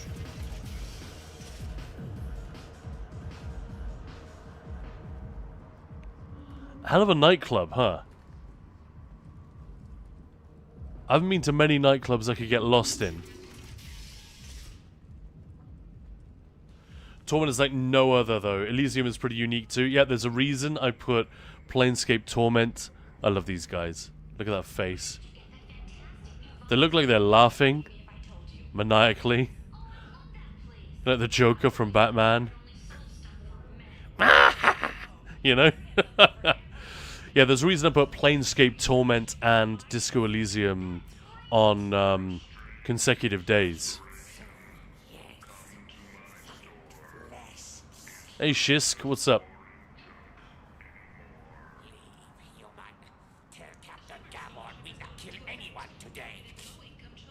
I don't know a Captain Gaborn. Why would I tell him anything?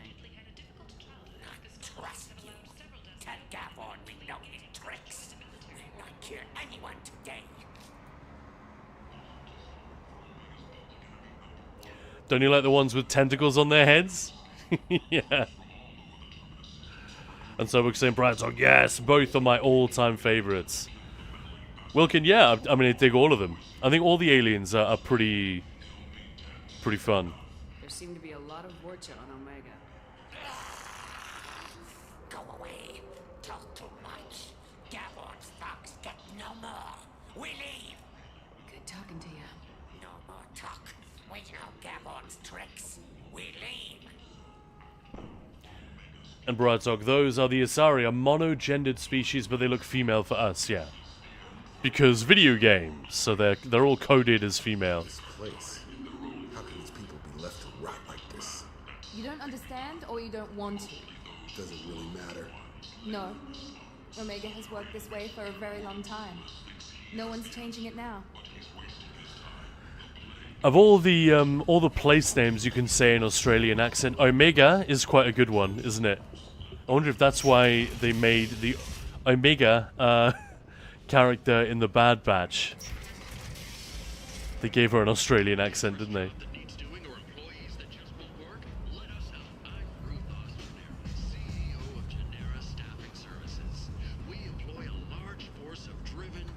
So many teeth. Proceeds to hide neck. I mean, again, like with so many of these games that we've been playing, it is very difficult for me to even begin to do justice within like an hour of gameplay. Humans are blight on galactic purity. You, sir, you are a blight. You, and you, human, and you. Alright.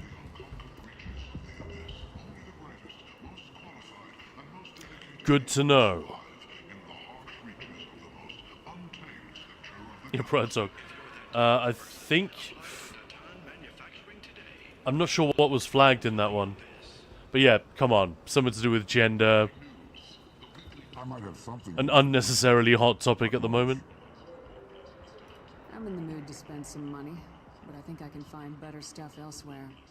You won't find a better selection anywhere. Unless you're willing to risk the black market. I'd rather deal with you than give money to those thieves. You sure we can't make a deal? Look, I can't compete with the black market. I have to make a profit. I'll do what I can. But don't tell anyone or I'll lose my shirt. Nice. You're breaking my balls! You must have seen something you like. No, we're not going to go shopping just yet.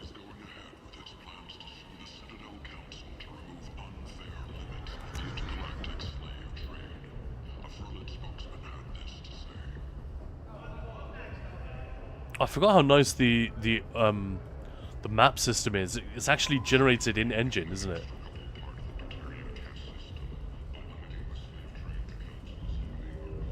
I don't think we'll be able to get in here yet. What do you want? What's behind this door? VIP section of the club. For those with the right name. Do you want something? I'd like to join the party. This really isn't your kind of place. Afterlife's main floor is locked. His voice doesn't seem quite right. You know, Garrus and I guess all the rest of those guys, they have much more sort of typically guttural and badass voices, I feel like.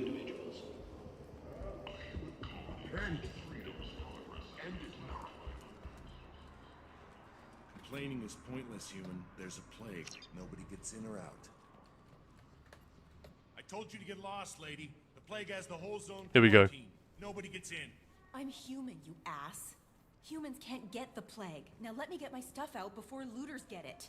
This thing affects every other race out there. We're not taking chances. Nobody gets in until the plague has run its course.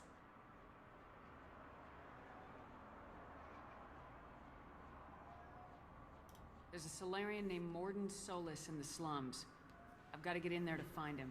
The doctor? Yeah, crazy bastard opened a clinic in the district a few months ago. The Blue Suns weren't too happy when he moved in. I hear Morden's... But yeah, ultimately, I don't need to sell this game and this franchise, do I? And that's not what we're here to do. We're just kind of here to comment on it.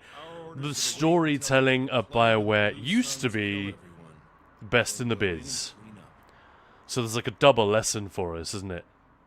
It's on the one hand that, you know, we can learn a lot from the way that those guys did it. Hire excellent writers and let them do their thing and let the game, to some extent, work around the writing, not the other way around. Right?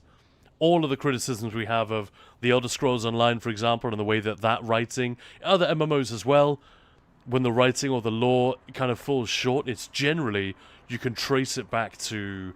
It's because the game has these constraints, this format, and you need to like shove the writing into the right shape, like putting a sleeping bag away in that little case, you know, the little bag that it comes in. You have to stuff it in there so that it fits. Try to let the writing breathe a little bit, and you're gonna have a better story. It's just gonna happen. And the other lesson from that is the publishers can easily fuck everything up. You know, EA bought BioWare, and I've got to say, it's fairly easy to chart the downward trajectory of the studio from there. In a way which is really sad. Take a good long look at me. Do I look like a looter? No. That's right. Now Uh. I'm going in. If I find looters, I'll kill them. Anybody gets in my way, kill them too. I'll call the guards. They'll let you in with no trouble. Wait, you're stopping me, but not them? You son of a bitch. You don't have a grenade launcher, lady. Get lost. Fortunately, humans are immune to the plague. Just in case we missed that. That's a line apropos of nothing. Fortunately. Briar Talk, well, CCPD is doing a lot like that, but for way less money.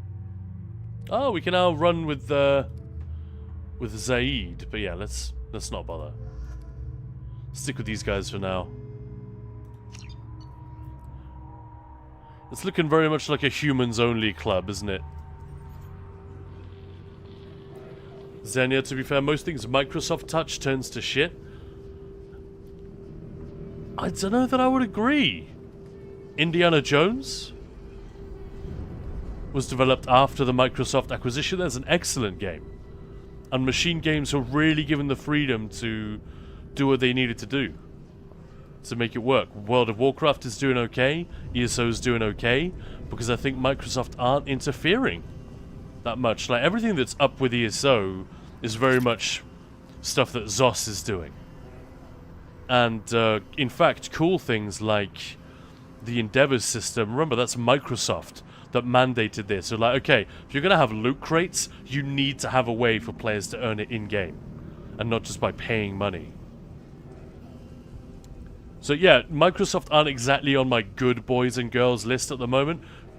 Fucking hell no. We're still really pissed off with them for what they did this year. But it's I don't know. Basically, I agree with your sentiment, but with the specifics there, I don't think that stands up. That everything they touch turns to shit. What else has come out recently under the Microsoft umbrella? Starfield was developed mostly before, or largely before the acquisition, wasn't it? So, who can say? But I think the general consensus is that if there's blame for Starfield being a little bit bland and not living up to Skyrim, Fallout 4, you know, this kind of stuff, it's more to do with Todd Howard and company than, you know, them getting excited about systems and a different kind of game. My shield.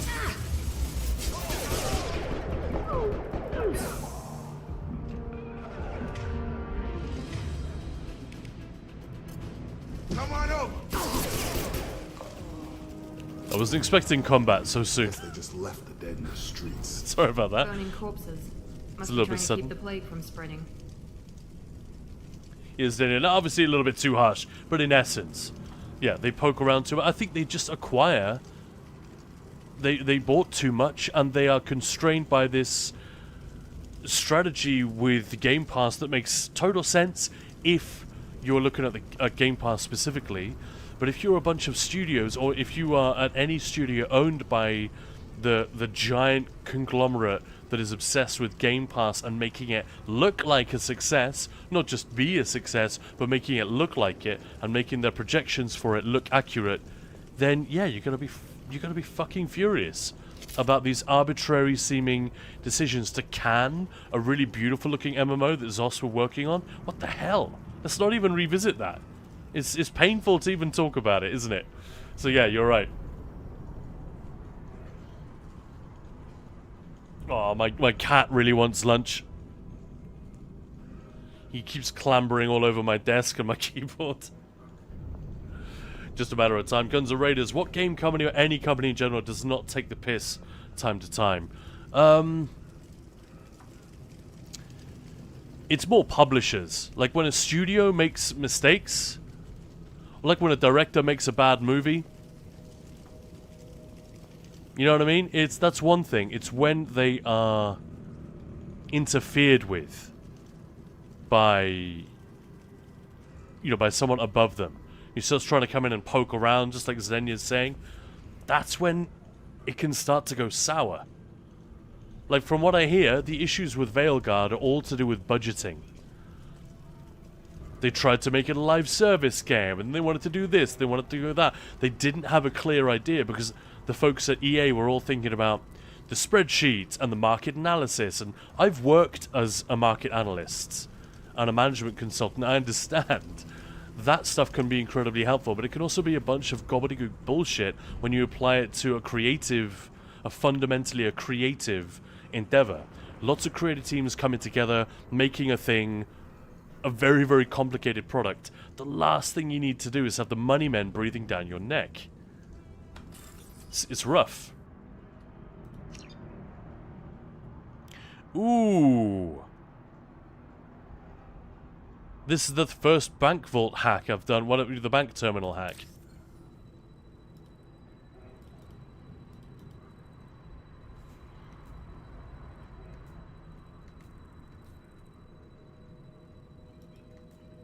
I don't even remember how to do this. I'm just gonna leave it. I've totally forgotten. I remember the other hack, the wall safe hack. I don't even remember what buttons to press. I was just clicking the mouse. Nothing's happening.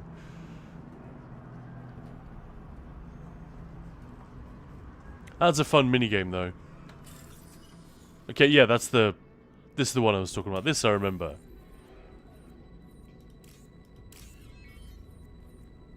I like the way this was designed. I thought that was cool.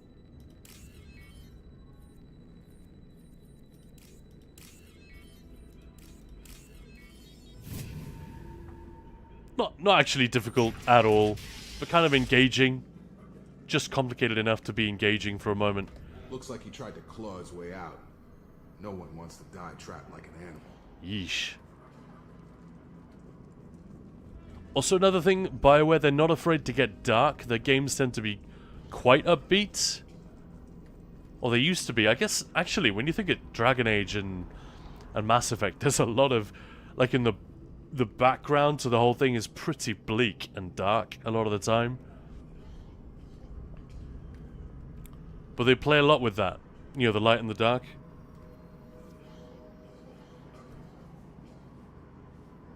Oh, Brad's like, sorry, I missed that. You could talk to the Batarian on the floor. Didn't spot that.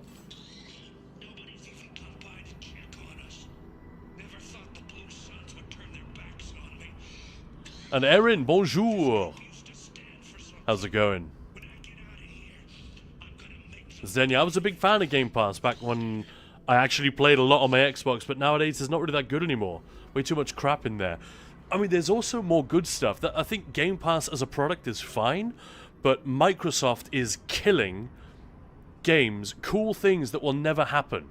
Like the thing that was going on at Blizzard. I've already forgotten the name of it. Project... I can't remember what it was called. But that thing and the Blackbird thing that Zos was working on, they killed these because... And this is just me parroting what I've read on Forbes and other analysis of these layoffs. And it's so that their projections and expenditure will look better down the line. From like an investor and shareholder standpoint.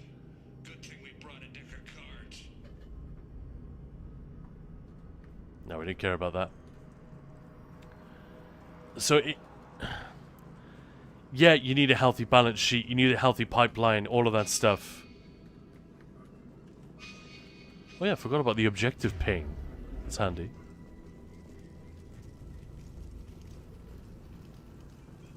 So we can talk to this guy. Should have guessed. Bad enough you infect us with this plague. Now you lack the decency to even wait until I die before you come to steal my possessions. Is there anything I can do for you? Get away from me, human.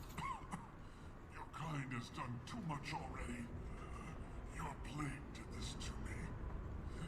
Your faint pity. This guy. Humans didn't create this plague. Lies, Trip. Your species is the only one that does not succumb to the virus. Yours and the rest. We're here to find Morden, not help some whiny Batarian. Humans looking for the human sympathizer. I hope you... Damn it. Damn you. Can't... Hey, stay with me. This won't cure the plague, but it might help a bit. Dun dun dun. Go give them food.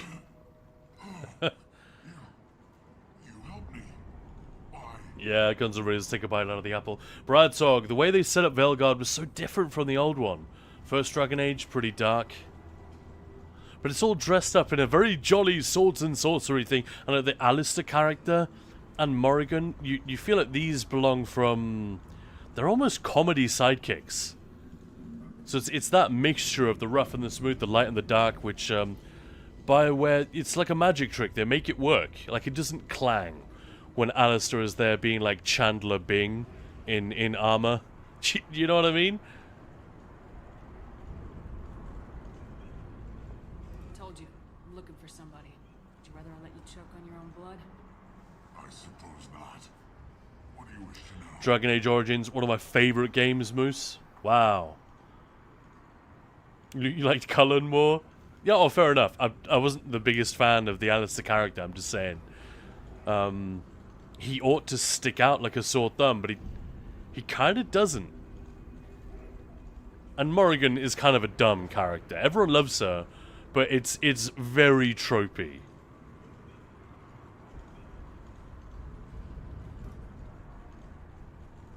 I need to find Morden Solus. He has a clinic on the I'm yet to play any Dragon Age game.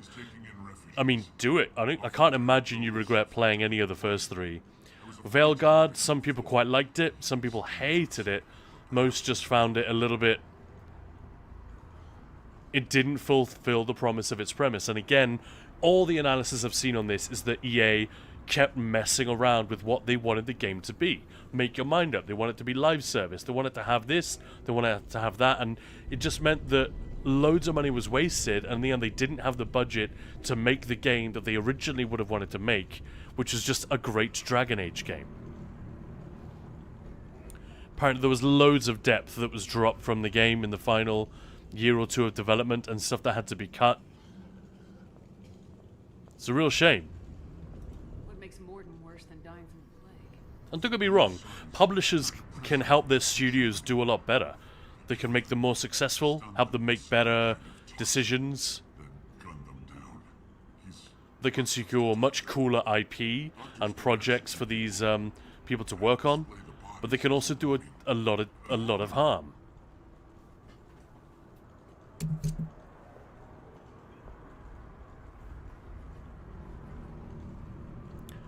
When I find Morden, I'll tell him about you. All right.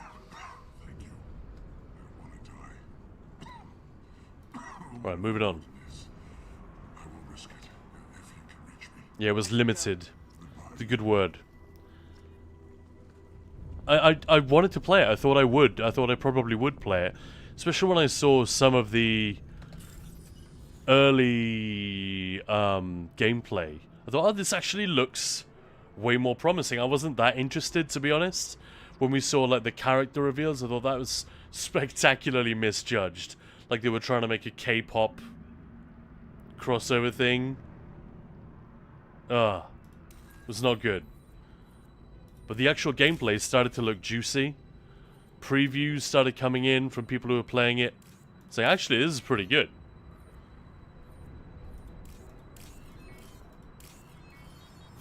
But then actual reviews and player reactions came out, and it was like, yeah, I'll play it one day. But it won't be, you know, high on the list of priorities. If you know what I mean. Briartog 2 I found so annoying because you could not make a good choice. They destroyed all you tried to do. It was much more of an action game, wasn't it?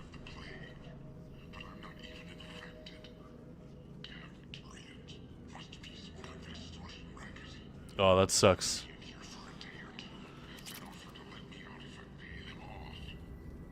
We're just nicking his money.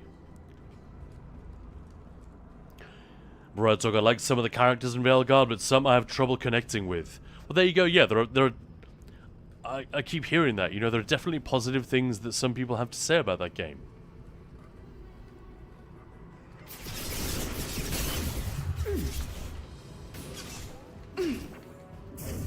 Get over here.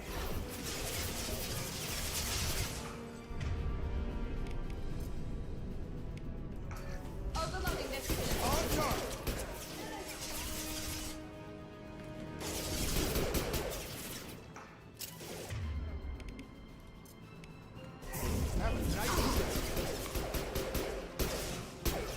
Right, he's down. I don't know, something about this gunplay, it's never worked for me. It's better than the first one, but I just find it a slightly annoying thing I have to get through in order to continue with the game. I never found combat in Mass Effect to be that interesting. Some other BioWare games did better. With,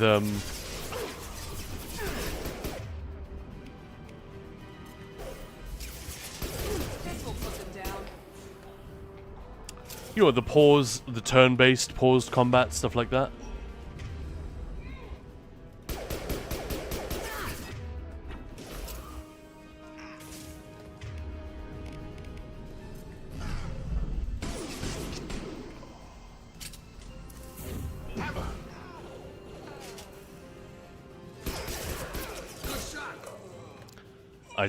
I don't know.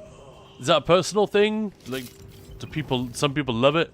I always thought it was, like, whenever you get to do story stuff that doesn't involve a ton of combat, it's sort of a relief for me in these games. But then again, Mass Effect 3 did a much better job with this, supposedly.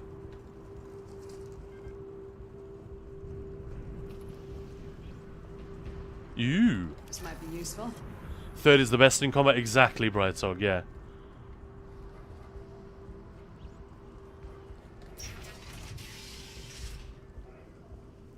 Moose, I find it weird if someone tells me they connect with every companion in a game.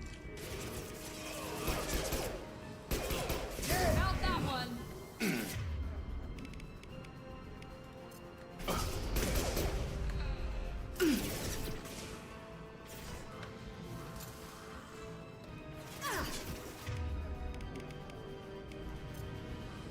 Get over here. Can we not blow that thing? There we go.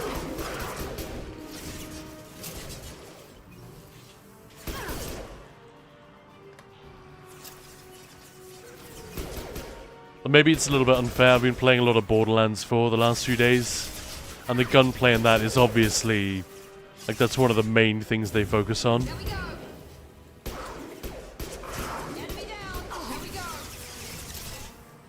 So to come into this with that experience recently just feels a little bit unfair.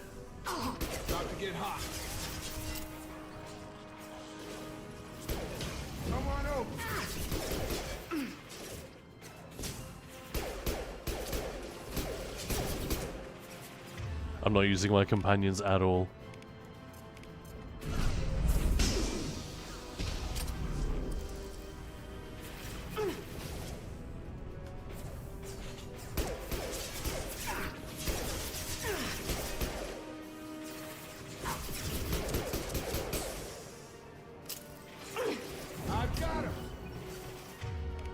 Yeah, you're right. I'm also using a fairly shit weapon.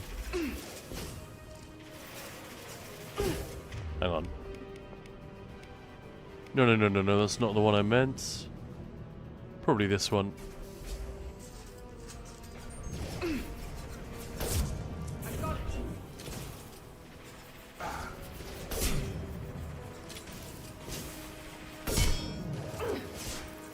Nearly there.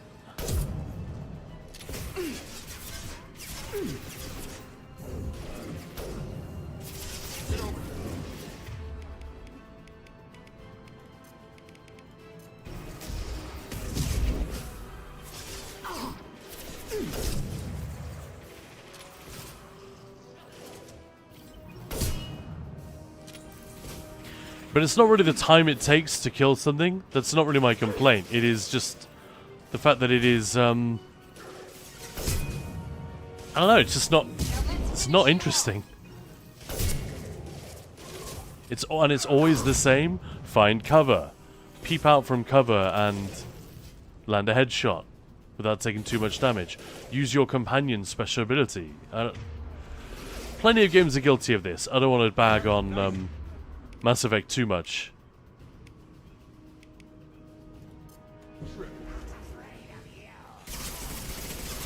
We've crossed into Vulture territory. Blue Suns. I don't know, I'm happy to be corrected, or very happy to know if other people get more out of it than I do, but it's always been like... honestly, I think it's the reason I haven't completed these games, because I find the story so cool, the characters are so fun and interesting, I'm really invested, and then every time the combat appears, it all goes away. It's a bit of Baldur's Gate kind of is the same thing.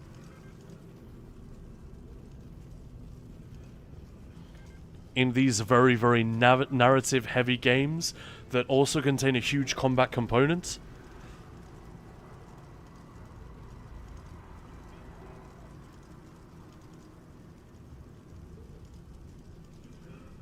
Yeah. But let's see what you guys think.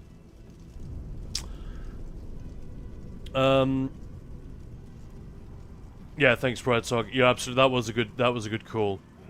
And most people IRL have different views, quirks, other things that I dislike or hate. A game should have the same, but they're not quite complete individuals, though, are they? They're sort of written, and there's a lot of truth in what I could be misquoting, but I think it's Josh Sawyer from Obsidian who said this. That when they approach characters, it might have been somewhere from BioWare. Honestly, I don't know, but it was a round table at the GCD, the game, GDC a few years ago. And when they talked about the different companions in a game like this, a party-based RPG, that all the different characters represent, obviously there are mechanical functions that they have within the game, you know, you progress the story, you get to know them, you know, there's a narrative, there's the function they bring to combat, but also they represent different aspects of the player's id, right? So the part of you that is aggressive, part of you that is sympathetic, the part of you that is honorable. It sounds very corny and almost patronizing, but that is actually, something clicked in my head when I heard that description. I was like, yeah, that's how they work. And that's how it can be frustrating when you have characters that are too similar to one another. You know, if you have two characters in one game and they're basically the same, that's perfectly normal. In real life, to meet two people that are very similar, but in a game like this, it feels wrong and bad. You know what I mean?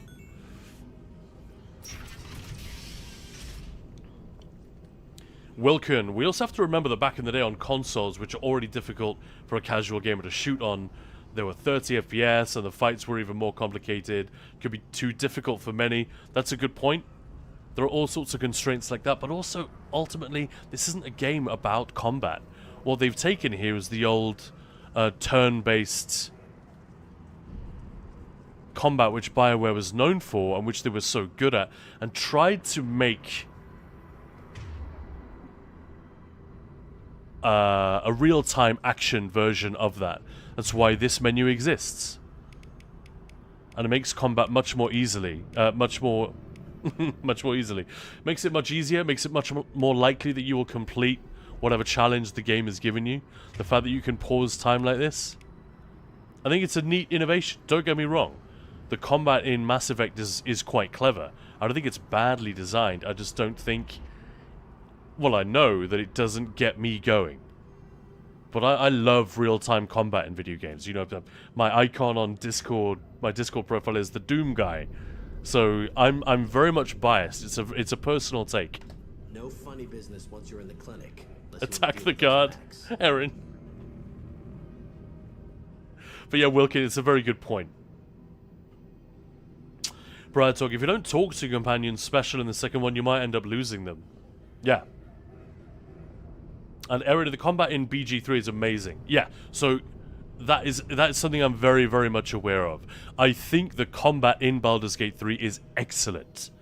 It's some of the best turn-based combat you could get anywhere. It's funny, it's complicated, it's deep and engaging, all of that stuff. I just don't dig turn-based combat. It turns me off. And the more cinematic the game is in the first place, and Baldur's Gate 3, oh my goodness, what an amazingly cinematic game. So again, when the combat begins, it just feels so jarring to me. It's not what I wish it was. I don't genuinely wish they had deviated from the Dungeons and Dragons formula. I'm so glad they made a tabletop RPG world the way they did. I thought that was incredible, just amazing. But just personally for me, I do struggle when we're making the switch from a really cool character cutscene and dialogue straight into this combat. It feels like it's like playing a different game. Morton's around here somewhere. Go talk to him. We need all the help we can get. Professor, we're running low on suboxone. Use melatonin. Plenty on hand. Almost as good. Causes cramping in Batarians. Supplement with butemerol. Here we go. Senesine is the catalyst. Bonds to genetic Great markers. voiceover. Listen to that. Expensive to mass produce. Why not Heplacor? Too unstable. Inconsistent results. Demazane better option. No. Demazane toxic to humans. Not an option. Not an option. Professor Morton Solus? Don't recognize you from area. Too well armed to be refugees. No mercenary uniform. Quarantine still in effect. Here for something else. Vorcha. Crew to clean them out. Unlikely. Vorcha a symptom, not a cause. The plague. Investigating possible use as bioweapon. No. Too many guns. Not enough data, equipment. Soldiers. Not scientists. Yes. Hired guns. Maybe. Looking for someone. Yes. But who? Someone important. Valuable. Someone with secrets. Someone like me? Me. Looking for me. Why? Who are you? He just proceeds to have a conversation with himself. I love it. Very much inspired by Star Trek, I feel like. And the type of characters you'd get in an Outlier episode of the old 1990s Trek.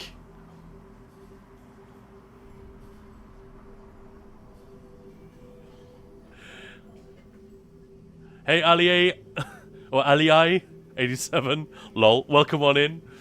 Welcome on in, by the way, I haven't said that for a while. This is Khan, you're watching Ninja Pulls. We are on day 16 of our Gamesfest for September, playing a different game each day. This was the, Mordin is the best. Yeah, he's great, isn't he? I've forgotten who the voiceover is, but it's, let's just ask, are you okay? It's not what my character would ask, but fuck it. Sorry, I'll try to slow down. No. Can't do it. No time. Who are you? I'm Commander Shepard, and I'm involved. And the camera moves as well while he's talking. Mission? What mission? No. Too busy. Like all those quick cuts and jump cuts.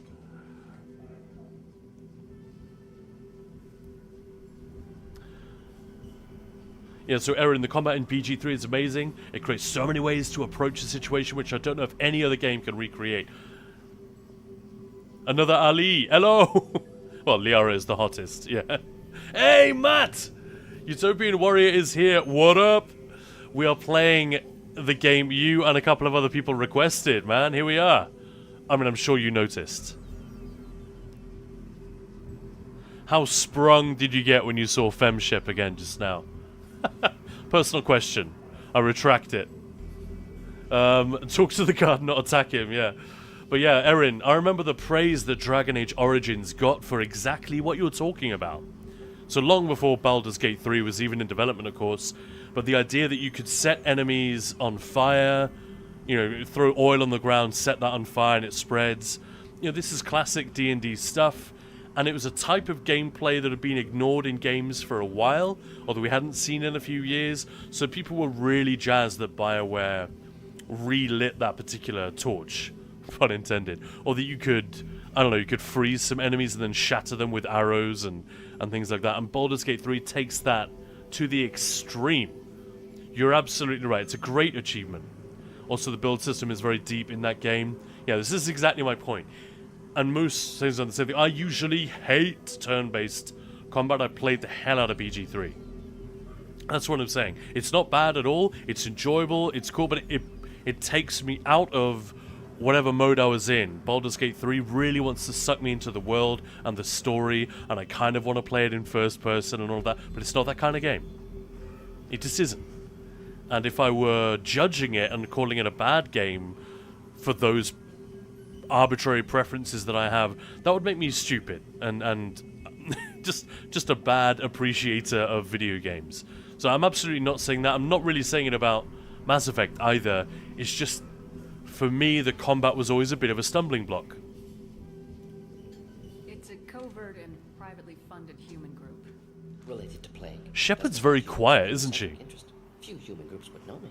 Equipment suggests military origin.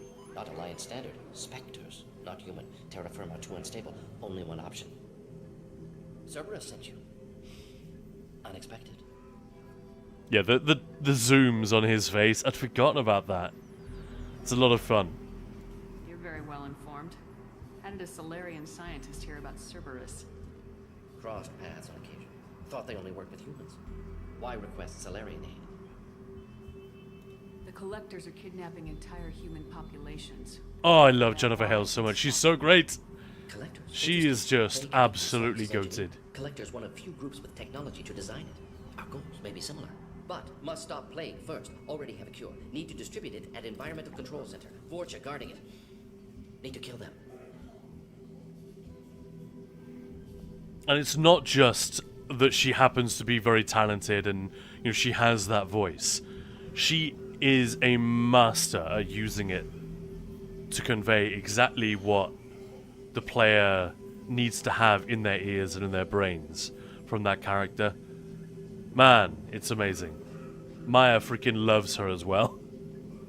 Just once I'd like to ask someone for help and hear them say, "Sure, let's go, right now." No Wilkin saying, I mean, I understand there's nothing wrong with making combat more interesting. I remember the times when shooting with a gamepad in 30 FPS wasn't as enjoyable. I totally get it, yeah. Yeah. What the hell was that? Vorcha have shut down environmental systems. Trying to kill everyone. Need to get power back on before district suffocates. Here, take plague cure. Also. And Erin, oh, same for you, that you hate turn-based usually. May come in handy against Vorcha. One more thing. Daniel, one of my assistants, went into Vorcha territory looking for victims. Hasn't come back. He's probably dead. If I see him, I'll do what I can to help. Thank you. Told him not to go. She is really good, Jennifer Hale, yeah. And maybe my favorite thing about her is I know her voice so well. Even just after one playthrough of Knights of the Old Republic, I would have thought I could recognize Bastila Shan anywhere. And I do know her voice very well. She doesn't change it that much. It's not like she does crazy impressions all the time when she's doing a different character. She sounds like herself, but it is so fucking good that it disappears into the character, so you don't hear her voice every time and think, oh, hey, Jennifer Hale. It's been a while. You just... I don't know, like... I use this metaphor too often, or this simile too often, but it's like a movie soundtrack that just blends in and enhances everything that you're seeing. It doesn't stand out. Yeah, let's talk about the sick Batarian. I found a Batarian plague victim near the entrance to the neighborhood. Can you send someone to help him? Risky. Blue Sun's Vorcha still battling. District not secure. See what I can do. Alright, let's hear more about this. Have you had any trouble at the clinic? Nothing major. Blue Suns came for humans, made threats, killed them before things escalated. I wonder who had the idea. I'd love to have been in the room when they discussed how they were going to do this character in terms of his voice. Because they don't all talk like this. Like, this is a particularly... You know, he's very rambly and almost like a computer, isn't he?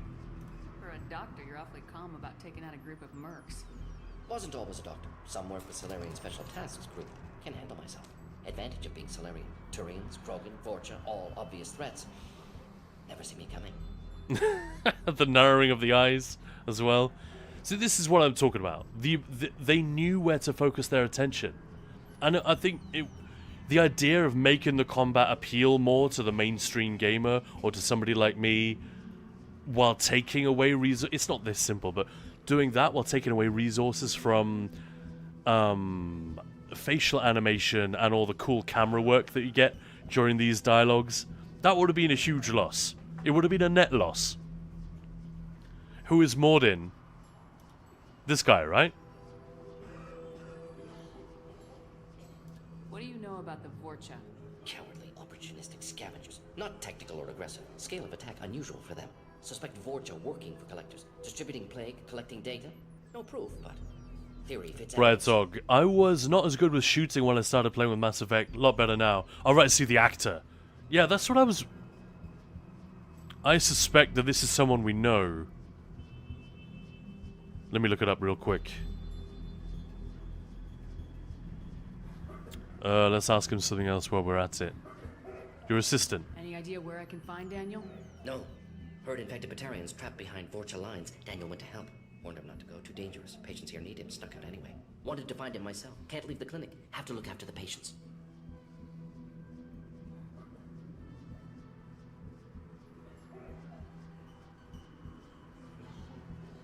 I forgot Adam Baldwin is in it, of course. Steve Bloom is here. Keith David, of course. Oh, he's in the first one.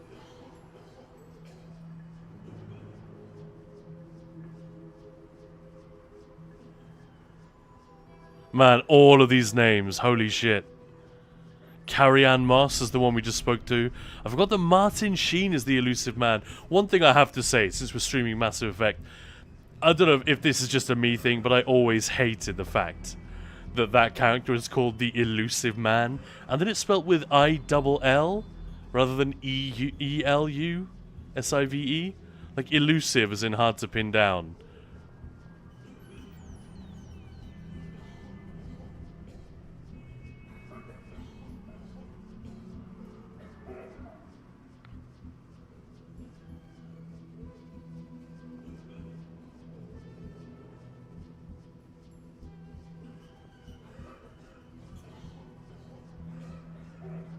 It's Michael Beatty. Michael Beatty is the guy. Bright talk. I like Joker, or rather, I knew the voice actor when I heard him first. I was like, oh my god, yeah.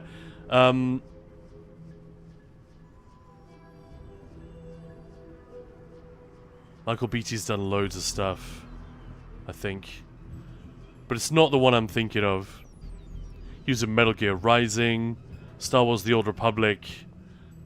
Oh yeah, he was Ozma in Dragon Age Origins. He's just a ton of stuff.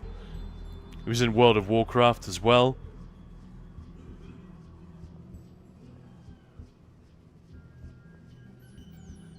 Ali, I like the story in Mass Effect. It goes from 1, 2, and 3. Yeah, it's like a consistent thing. That's a lot of fun. And yeah, I think the actor you're thinking of is Seth Green, right, Brightsog? Joker is Seth Green, so like Oz from Buffy and Scott from Austin Powers. Let's head for the environmental plant. Yeah, so many good ones. Carnifex, that's the name of my Dragonite tank in ESO, but spelt with a K.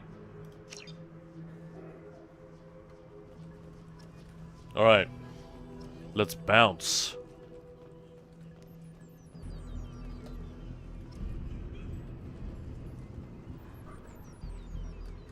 But yeah, this is what I'm here for. Those character moments in Mass Effect. I think they might be done better than almost any other game. Maybe you got Baldur's Gate 3 now to compete with. Maybe that takes the crown.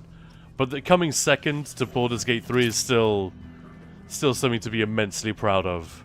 That is what this series has always been about for me. I love it. Unmatched. Garrus is a good one too. Yeah, man. Whoa, Ali, you have 7,000 or 8,000 hours in Mass Effect games. Utopian Warrior, if you're still here, wonder if you can compete with that. I know this is like one of your favorite series, right? Isn't your cat named after one of the characters? Okay, I found this on the web for there's a cat named after one of the characters. Check it out. Let's break out the big guns.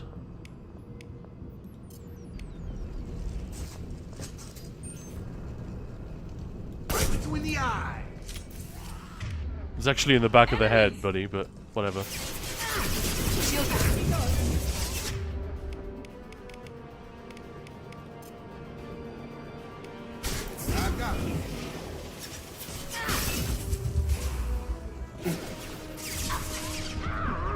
Oh shit. Wasn't expecting him to gap close. Nah. Bow, bow, bow. Sniper build. I mean, I'm right at the start of the game. So I've been worried this fight actually is pretty hard on Insanity, I bet. Let's just move on. Hey guys, out of my way. It's not a proper playthrough. This is just a one-day... I mean, really, just a very, very brief dip into Mass Effect because of Gamesfest. We're doing, throughout September on this channel, a different game every single day. The wife and I, that's Maya, and me, Khan. We play a lot of games together. We normally play a ton of Elder Scrolls Online, a lot of Doom, stuff like that. And other Elder Scrolls games as well. But we thought for September, if we're going to be asking people to support... I'm not crazy enough to play Insanity. Yeah. Then we should do something fun for September. Something a little bit special. Let's just put a save here. In case I fuck it up again. Good shot!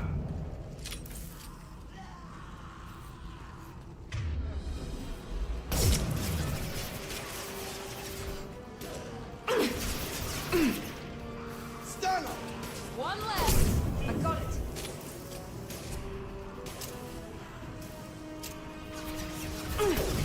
I missed that guy.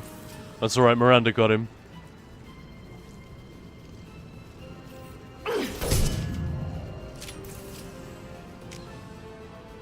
Right, so I'm not sure how many hours I have in Mass Effect, to be honest. Yeah, oh, both your cats are named after Mass Effect characters. Oh, you gotta tell us. Garrus and Krios. There we go. Definitely do not have that many hours in it. Gilly-chan, I have over 2,500 hours in Inquisition. Whoa. Alright, 1,000 in multiplayer. Okay, I see. Alright, come on, dude.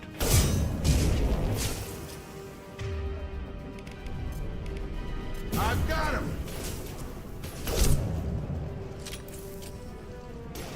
I think we're just on normal here. I'm not even sure, to be honest. Pretty sure this is just normal difficulty. It's definitely not easy.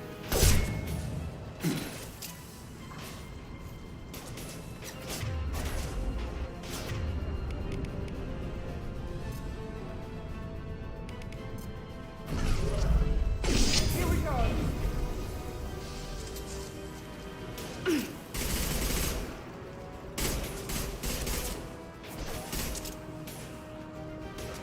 You're done! I love the trash talk as well.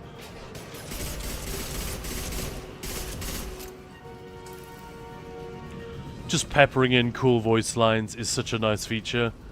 It's very much fresh in my mind with Borderlands 4 just having come out, and the fact that I happen to pick the character with, in my opinion, the best voiceover of all of them. I can't get up there, alright. Alright, Bright Tog, have a lovely, lovely afternoon, and hopefully we'll see you tomorrow.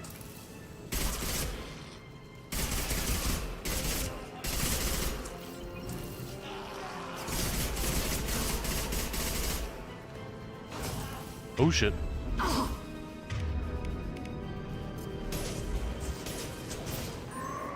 Watch the Krogan. Oh shit, I'm already out, I forgot. Already out of ammo on that one.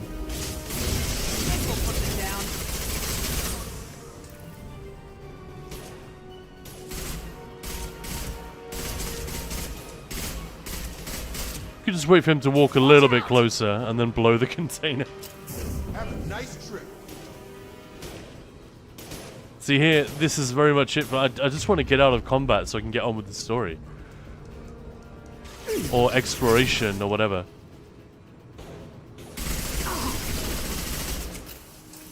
There we go.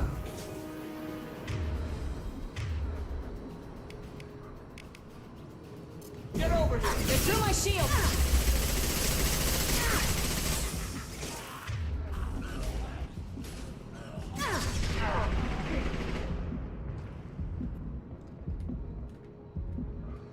Yeah, you don't want to hear that heartbeat sound. Also, I want to read chat. Give me a break, guys. Yeah, the lore auto read thing is awesome. Utopian Warrior in Mass Effect Legendary 215, Mass Effect 3 204. Yeah, it's pretty serious, man. I love it. Imagine the same for 1 and 2.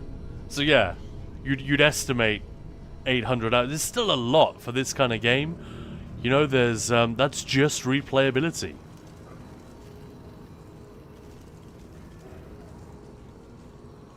I would imagine.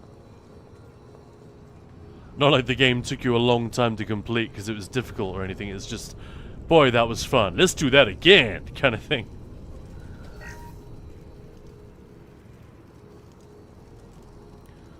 Ali, I don't have a life. I mean, you're talking to a guy who streams an MMO, so with his wife.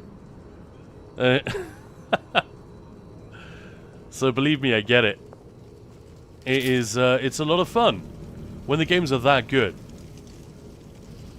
and worth investing that amount of time in. I get it.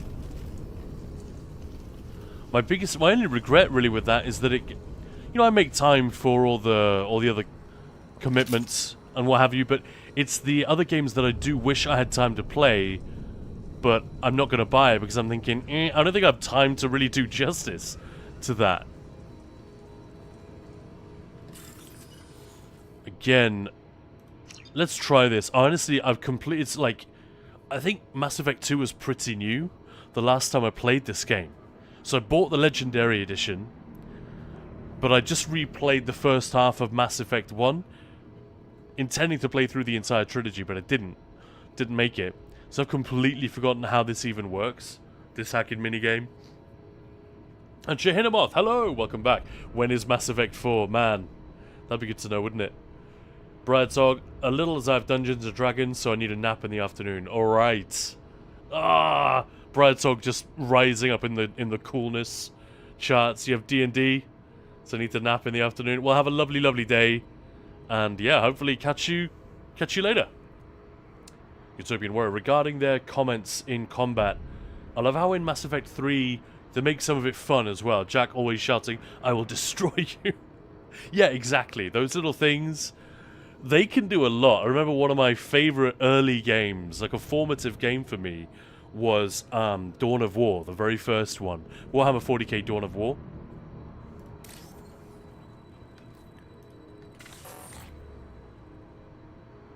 Oh, I think I get it. I think I remember.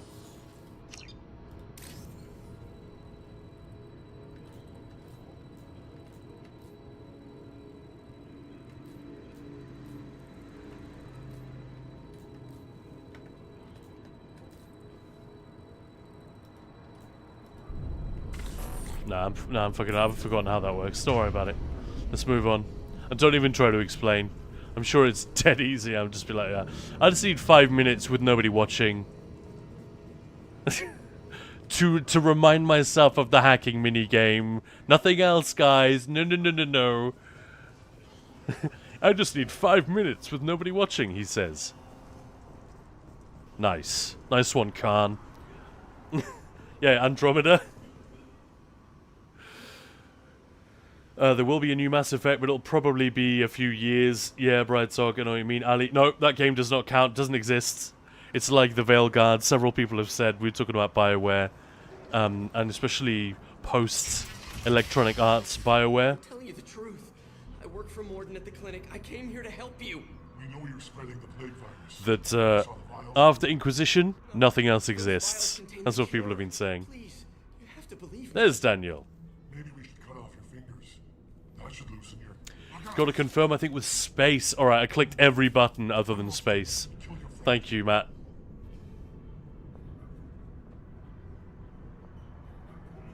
Pull that trigger and you're breathing through a new hole in your head. Let him go and you walk away. Oh, God. You must think Batarians are stupid. What's to stop you from killing us if we let him go? Let him live, I let you leave. Kill him, I do the same to you. Let him go. You got what you wanted, human. Are we free to go? We had a deal. Human nobility. I didn't know such a thing existed. Thank you. What do you call it when it's racism, but it's not race, it's species? Speciesism? It just doesn't roll off the tongue very well, does it? The professor could use your help right now. He's got too many patients. BioWare has Anthem. One of the games of all time. Hey, Alexi Holmes, thank you very much for the follow. Really appreciate it. Everything. Very kind. Bright Talk, I never got into Anthem yet. I didn't even buy it. There's another one of those. I heard a few mixed things, and I don't know, like the pile of shame is already towering over my house in the backyard. You know? We have so many things to get through. You're up. I'm still out of ammo for this, aren't I?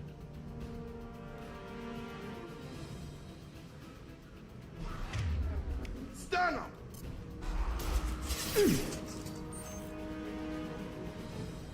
Good shot.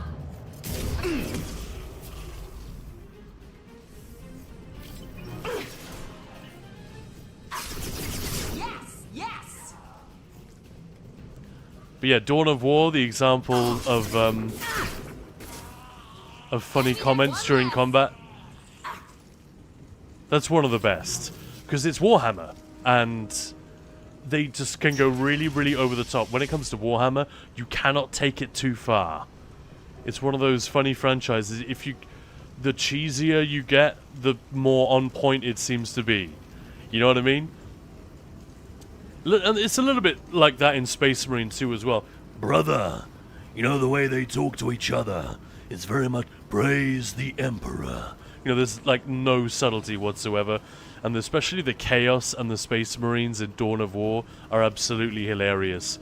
There's one, I think it's the Librarian, if you play as the Space Marines, where if you click on him and send him somewhere, he says, I will destroy their minds and burn their bodies. Like, it's just amazing. And, like, it's an RTS, so you're not feeling that, like, in amongst the action, necessarily. Yeah, boy. You want to stay out of sight. You want to stay down. Yeah, I was hoping someone might have been hiding next to that thing. And Gilly-chan, I like Veilgar, but maybe I just really love my Rook and his romance with Lucanus. Yeah, like, we were talking about this. It is one of those, some people hated it, some people loved it. But most were sort of found it a disappointing entry to, you know, a franchise that they loved. That was sort of the overwhelming thing, I feel like. Come on over. And it's just sad to see people talking about the end of the Dragon Age franchise.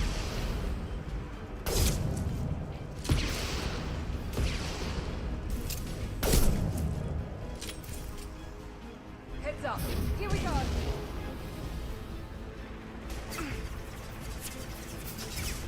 I don't even know where the enemies are.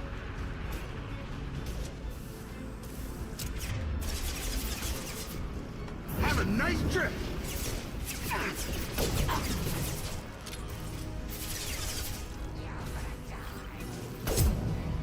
Nice. Got him, coach. Tell me, where is Tali? For I much desire to see her. Mikey Vici. Ah, Mass Effect 2, my beloved. You're distracting me, guys.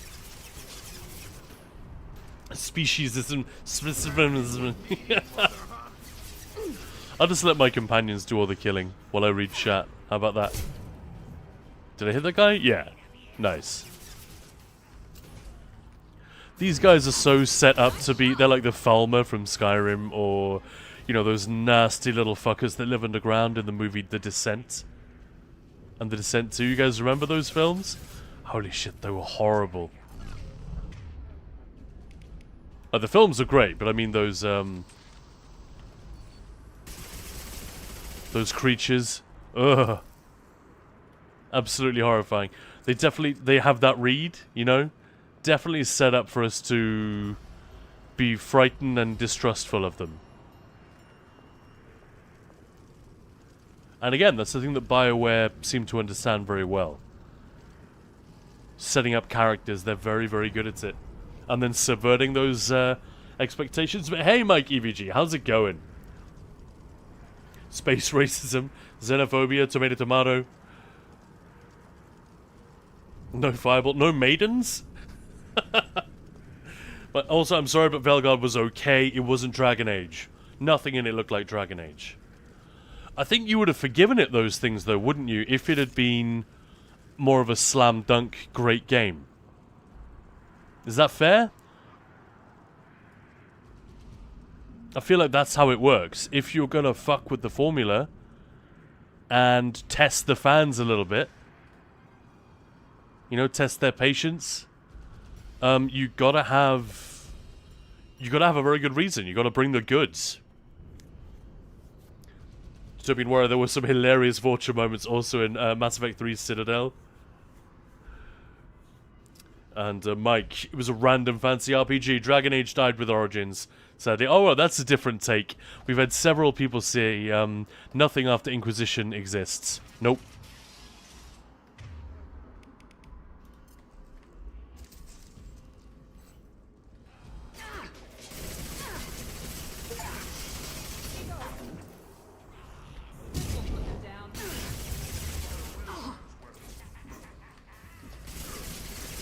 Shooting through the wall.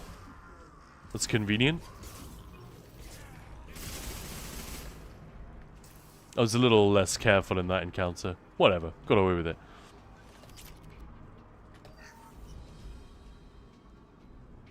Gilly-chan, I can see that. It had stuff I disliked. So this is Dragon Age the Veilguard we're talking about. Like, I like the fluidity of the combat. The combat looked fun to me, but I didn't play it. So, couldn't say. But I also missed Inquisition. At least it wasn't like D&D Dark Alliance's combat. That game made me sad. Oh no. I don't like that phrase. Gilly-chan saying anything about being sad instantly makes me sad also. Not the one made by BioWare, the one made by Took Games? It sounds like it should be pronounced 2K. But that's a different publisher, right? Yeah, it wasn't terrible, but it wasn't dark fantasy.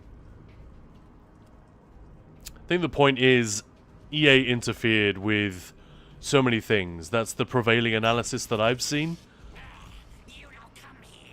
Blood Pack Boom Squad.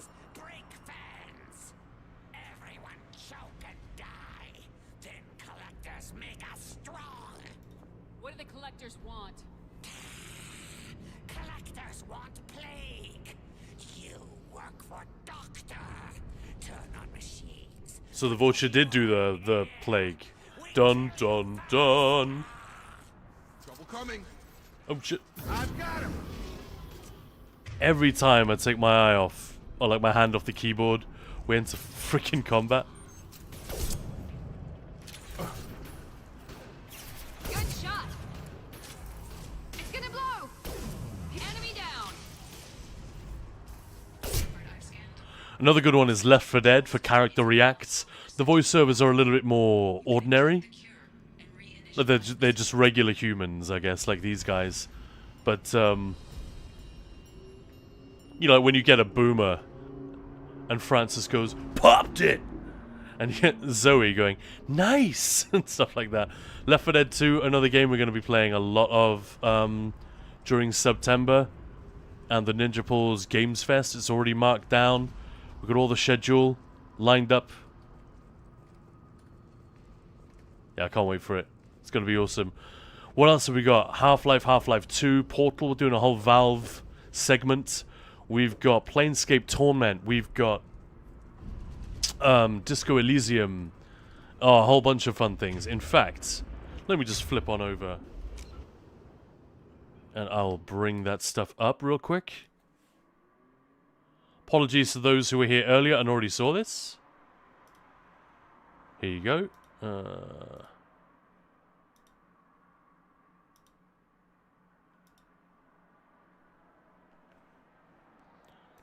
Why is Discord being a pain in my ass? Sorry.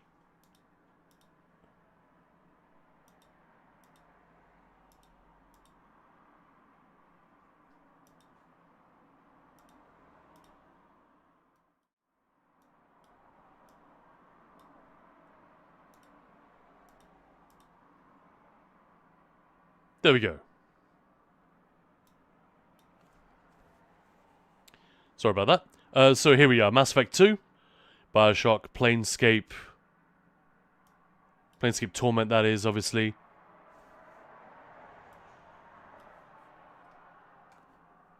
Disco Elysium. Half-Life 1 and 2. Left 4 Dead. Portal. Enshrouded. Then we're on to September the 22nd. Space Marine 2. We got 2 codes to give away on that day. So for AB calendars on September the 22nd. That is a Monday, by the way. So that'll be Monday evening. UK time, EU time. Dawn of War, which we just talked about. Space Marines, advance! Vampire Survivors, which is going to be a crowd control day, so you guys are going to be able to take control of my game and stuff like that. Kingdom Come Deliverance 2, because Maya is Czech, and it's set like literally around the area where she grew up, but in the Middle Ages, and it's actually very faithful historically and just in terms of accuracy. Baldur's Gate 3, because we had to. Dragon's Dogma 2, because you guys requested it, much like Mass Effect 2. Hellblade, Heretic, because they just remastered it and it's an underappreciated classic. Assassin's Creed, it'll probably be Shadows, might be another one. And then October the 1st, which is the last day of September and the last day of Gamesfest, we're going to do whatever game you guys vote for. So we're going to set up that vote in the coming week. And yeah, it could be anything. Elden Ring's the thing that people keep asking for. What was the other one that was just being asked about today? Gothic. People love those games as well. And then to celebrate, as a final bonus day, Split Fiction, which Maya and I are going to play together, which is a ton of fun. So yeah, that's that. Make sure you stick around for that. Dark Souls, yeah. Yeah, I know what you mean. Validor, yay! Half-Life, yeah, so make a mental note of all those and, or just, you know, go back to the VOD, which will be up later today, and check it out. And yeah, please do swing by. We love it when our crew are here for other games than our usual game. It means a huge amount. And all the support we've had this month also means a huge amount. Thank you so much. It would be remiss of me not to ask if anyone else has any subs lying around, if you're feeling generous this weekend. If you're new to the channel, you just came across us today, don't sweat it. I'm not addressing you. Just please come back, and if you start enjoying what we do, then so be it. But for those who have been enjoying September, if your Prime is running out later this month or whatever, please consider signing up for a few months in one go. You'll save a bit of money, show a little bit of extra support for the channel. We really appreciate all that stuff. We absolutely do need the support to keep going. Oh, whoa, look at that. Validor, thank you so much. 5 gifted subs. Goodness me. Oh, we appreciate it. Thank you so much. Everybody, give it up for Validor. That'll make Maya extremely happy. We are now at 6 out of 10. On the little health bar down on the bottom left. Ask and ye shall receive. I suck at this. I'm not going to lie. I still suck at asking you guys who I regard as friends that I'm hanging out with. Dude, I just asked her to stand there, didn't I? But, so Utopian Warrior, just to change the subject for a moment. One of the things we were talking about was the sexualization of the Miranda character. And how funny it is in the early game where, like, every time there's dialogue and the camera's like panning around, oh, her butt just moves into frame. They're so keen for you to see that ass. And, you know, that chest as well. They just can't help it. Once we get the fans going, we should be good.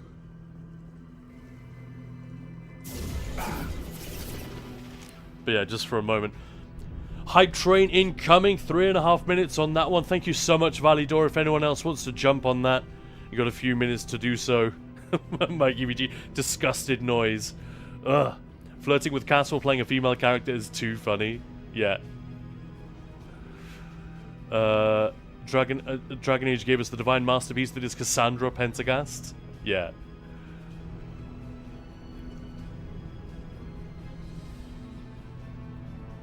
Dragon's Dogma 2, Erin. Yeah, I think that was your request, right? Hellblade 1. I don't own Hellblade 2.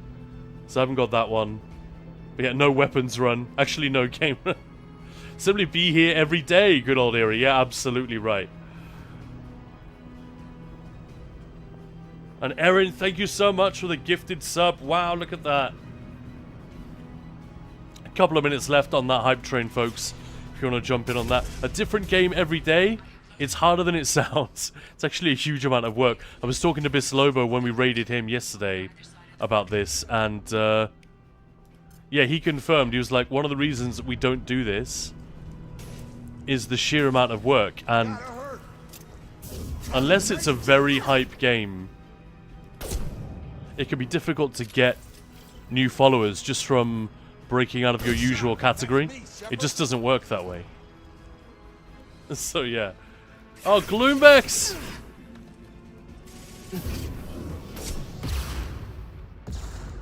Gloombex nailing it like a headshot to a Vorcha right there. Thank you so much. 5 tier 1 subs. Thank you so much for your support. Man, Maya is going to come home and just be delighted today. And as I've said before, you guys making the wife happy when she comes home is just an absolute delight. Not that it completely frees me of my responsibilities in that regard. Wink wink. But, you know, she's got a tough work week these days. She's working her ass off so that I can do this. So that we can do this. And, yeah, we both live for the day where she can go full time on the stream just like me. It's a shame we don't have, like, bullet penetration going through multiple targets. You know, that'd be cool. I should get the grenade launcher out for this, shouldn't I? This is what it was made for. Oh.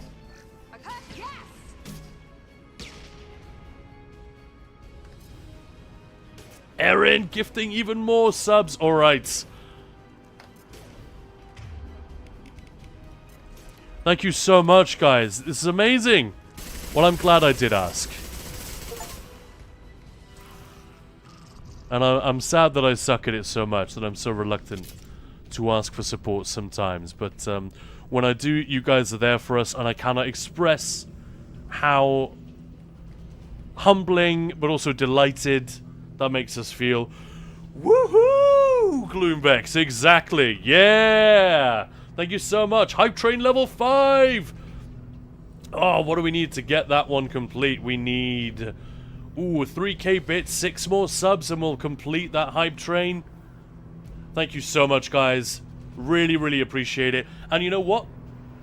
Since the Gamesfest has gone well, and you guys seem to have responded well to it, well, it means we're gonna do more stuff like this in future, doesn't it? You know? It's a pretty good teacher in that regard.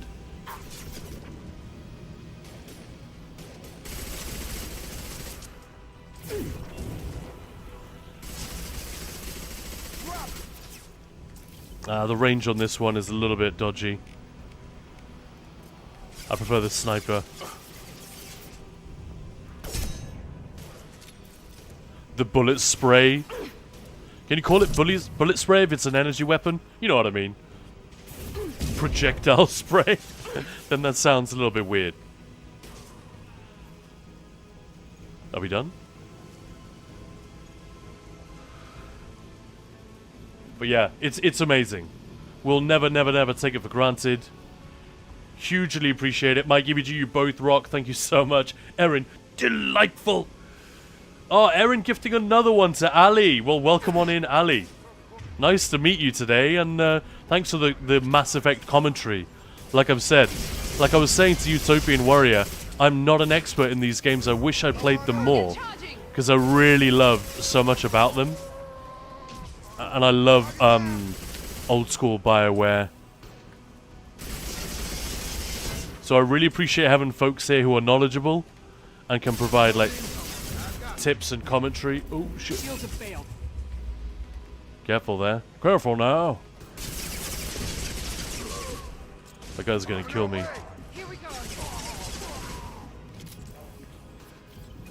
Easy, Shepherd. Oh fuck, the flamethrower.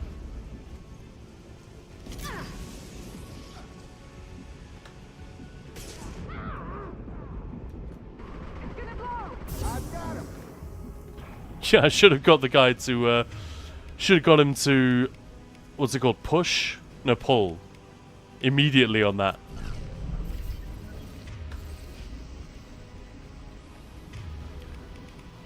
Man, I should just take a moment, shouldn't I? Anyway, back to work, Ali. Alright. Thank you so much. Thanks so much for hanging out. What is Mass Effect 2 without Miranda's butt? I know what you mean, yeah. Validor, Gloomvex, Erin. Thank you so much for the support. Amazing. Love it.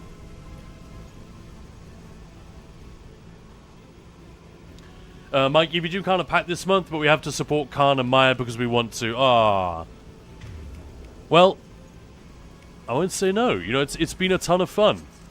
And if we get to do more projects like this, because it's clear that people are into it, well, hopefully that's a win-win, right?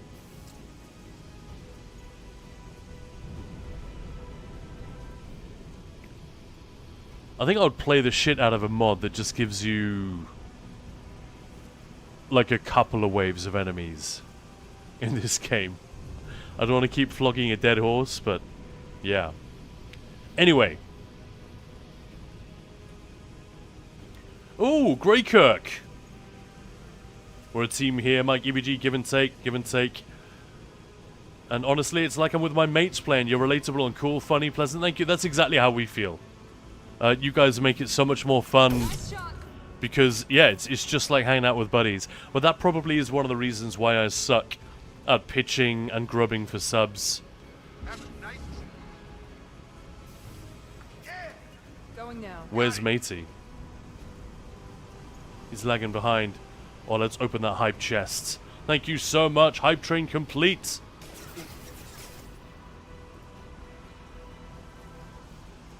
Look at that. And Greykirk, hello there. So let's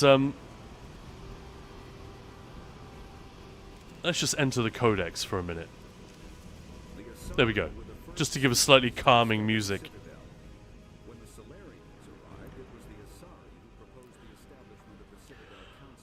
Well, I'm actually going to have to wrap it up there in a couple of minutes. But Mike EVG, I really appreciate that comment. That means we're kind of on the same page. That's exactly the kind of thing we're trying to create, just a nice hang. I never understood Twitch for a while. I thought it was all about soapboxing and people saying, "Ooh, look at me."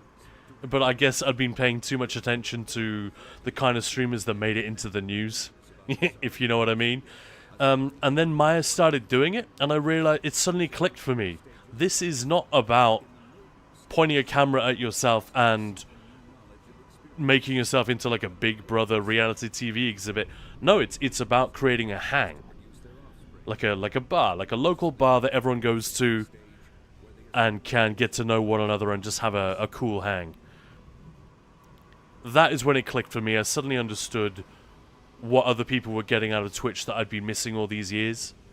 And so that's very much the brand. Twitch seemed parasocial. Yeah, exactly. But anyway, thank you so much for today. Ladies and gentlemen, we are going to have to call it there, which is a shame. Just the audience is growing a little bit. But, yeah, I got to head out shortly. There's nothing I can do about that, sadly. But let's have a look at who else is online. Is there anyone else playing Mass Effect? Anyone else playing ESO that we could raid off into? Or any other categories that you guys care to mention. And thank you so much for the support just in the last 10-15 minutes there. That's amazing. Just having a look on my list. Hey, Man Bear Nug is playing ESO. Let's do it. Okay, so please do me 2 favors. Even if you've got to go, stay for the raid. And say hello to Man Bear Nug. You can either just say, "Hey, how's it going?" Honestly, it makes a streamer's day when people raid in and then start chatting. So please stay for the raid. Just stay for a few minutes. If you've got to go do something else, or if the stream isn't quite for you, if the game isn't one that you're interested in, absolutely fine. But do me a solid and do Man Bear Nug a solid. He's a friend. He's a lovely, lovely bloke.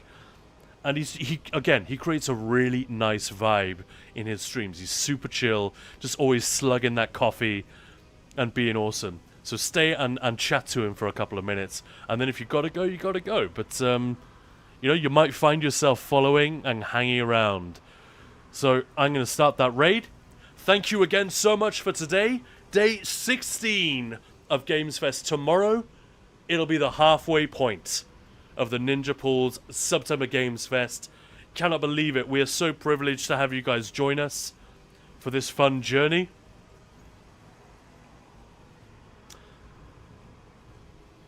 Yeah, let's stay for support, folks. Absolutely. Thank you so much. I'll catch you later.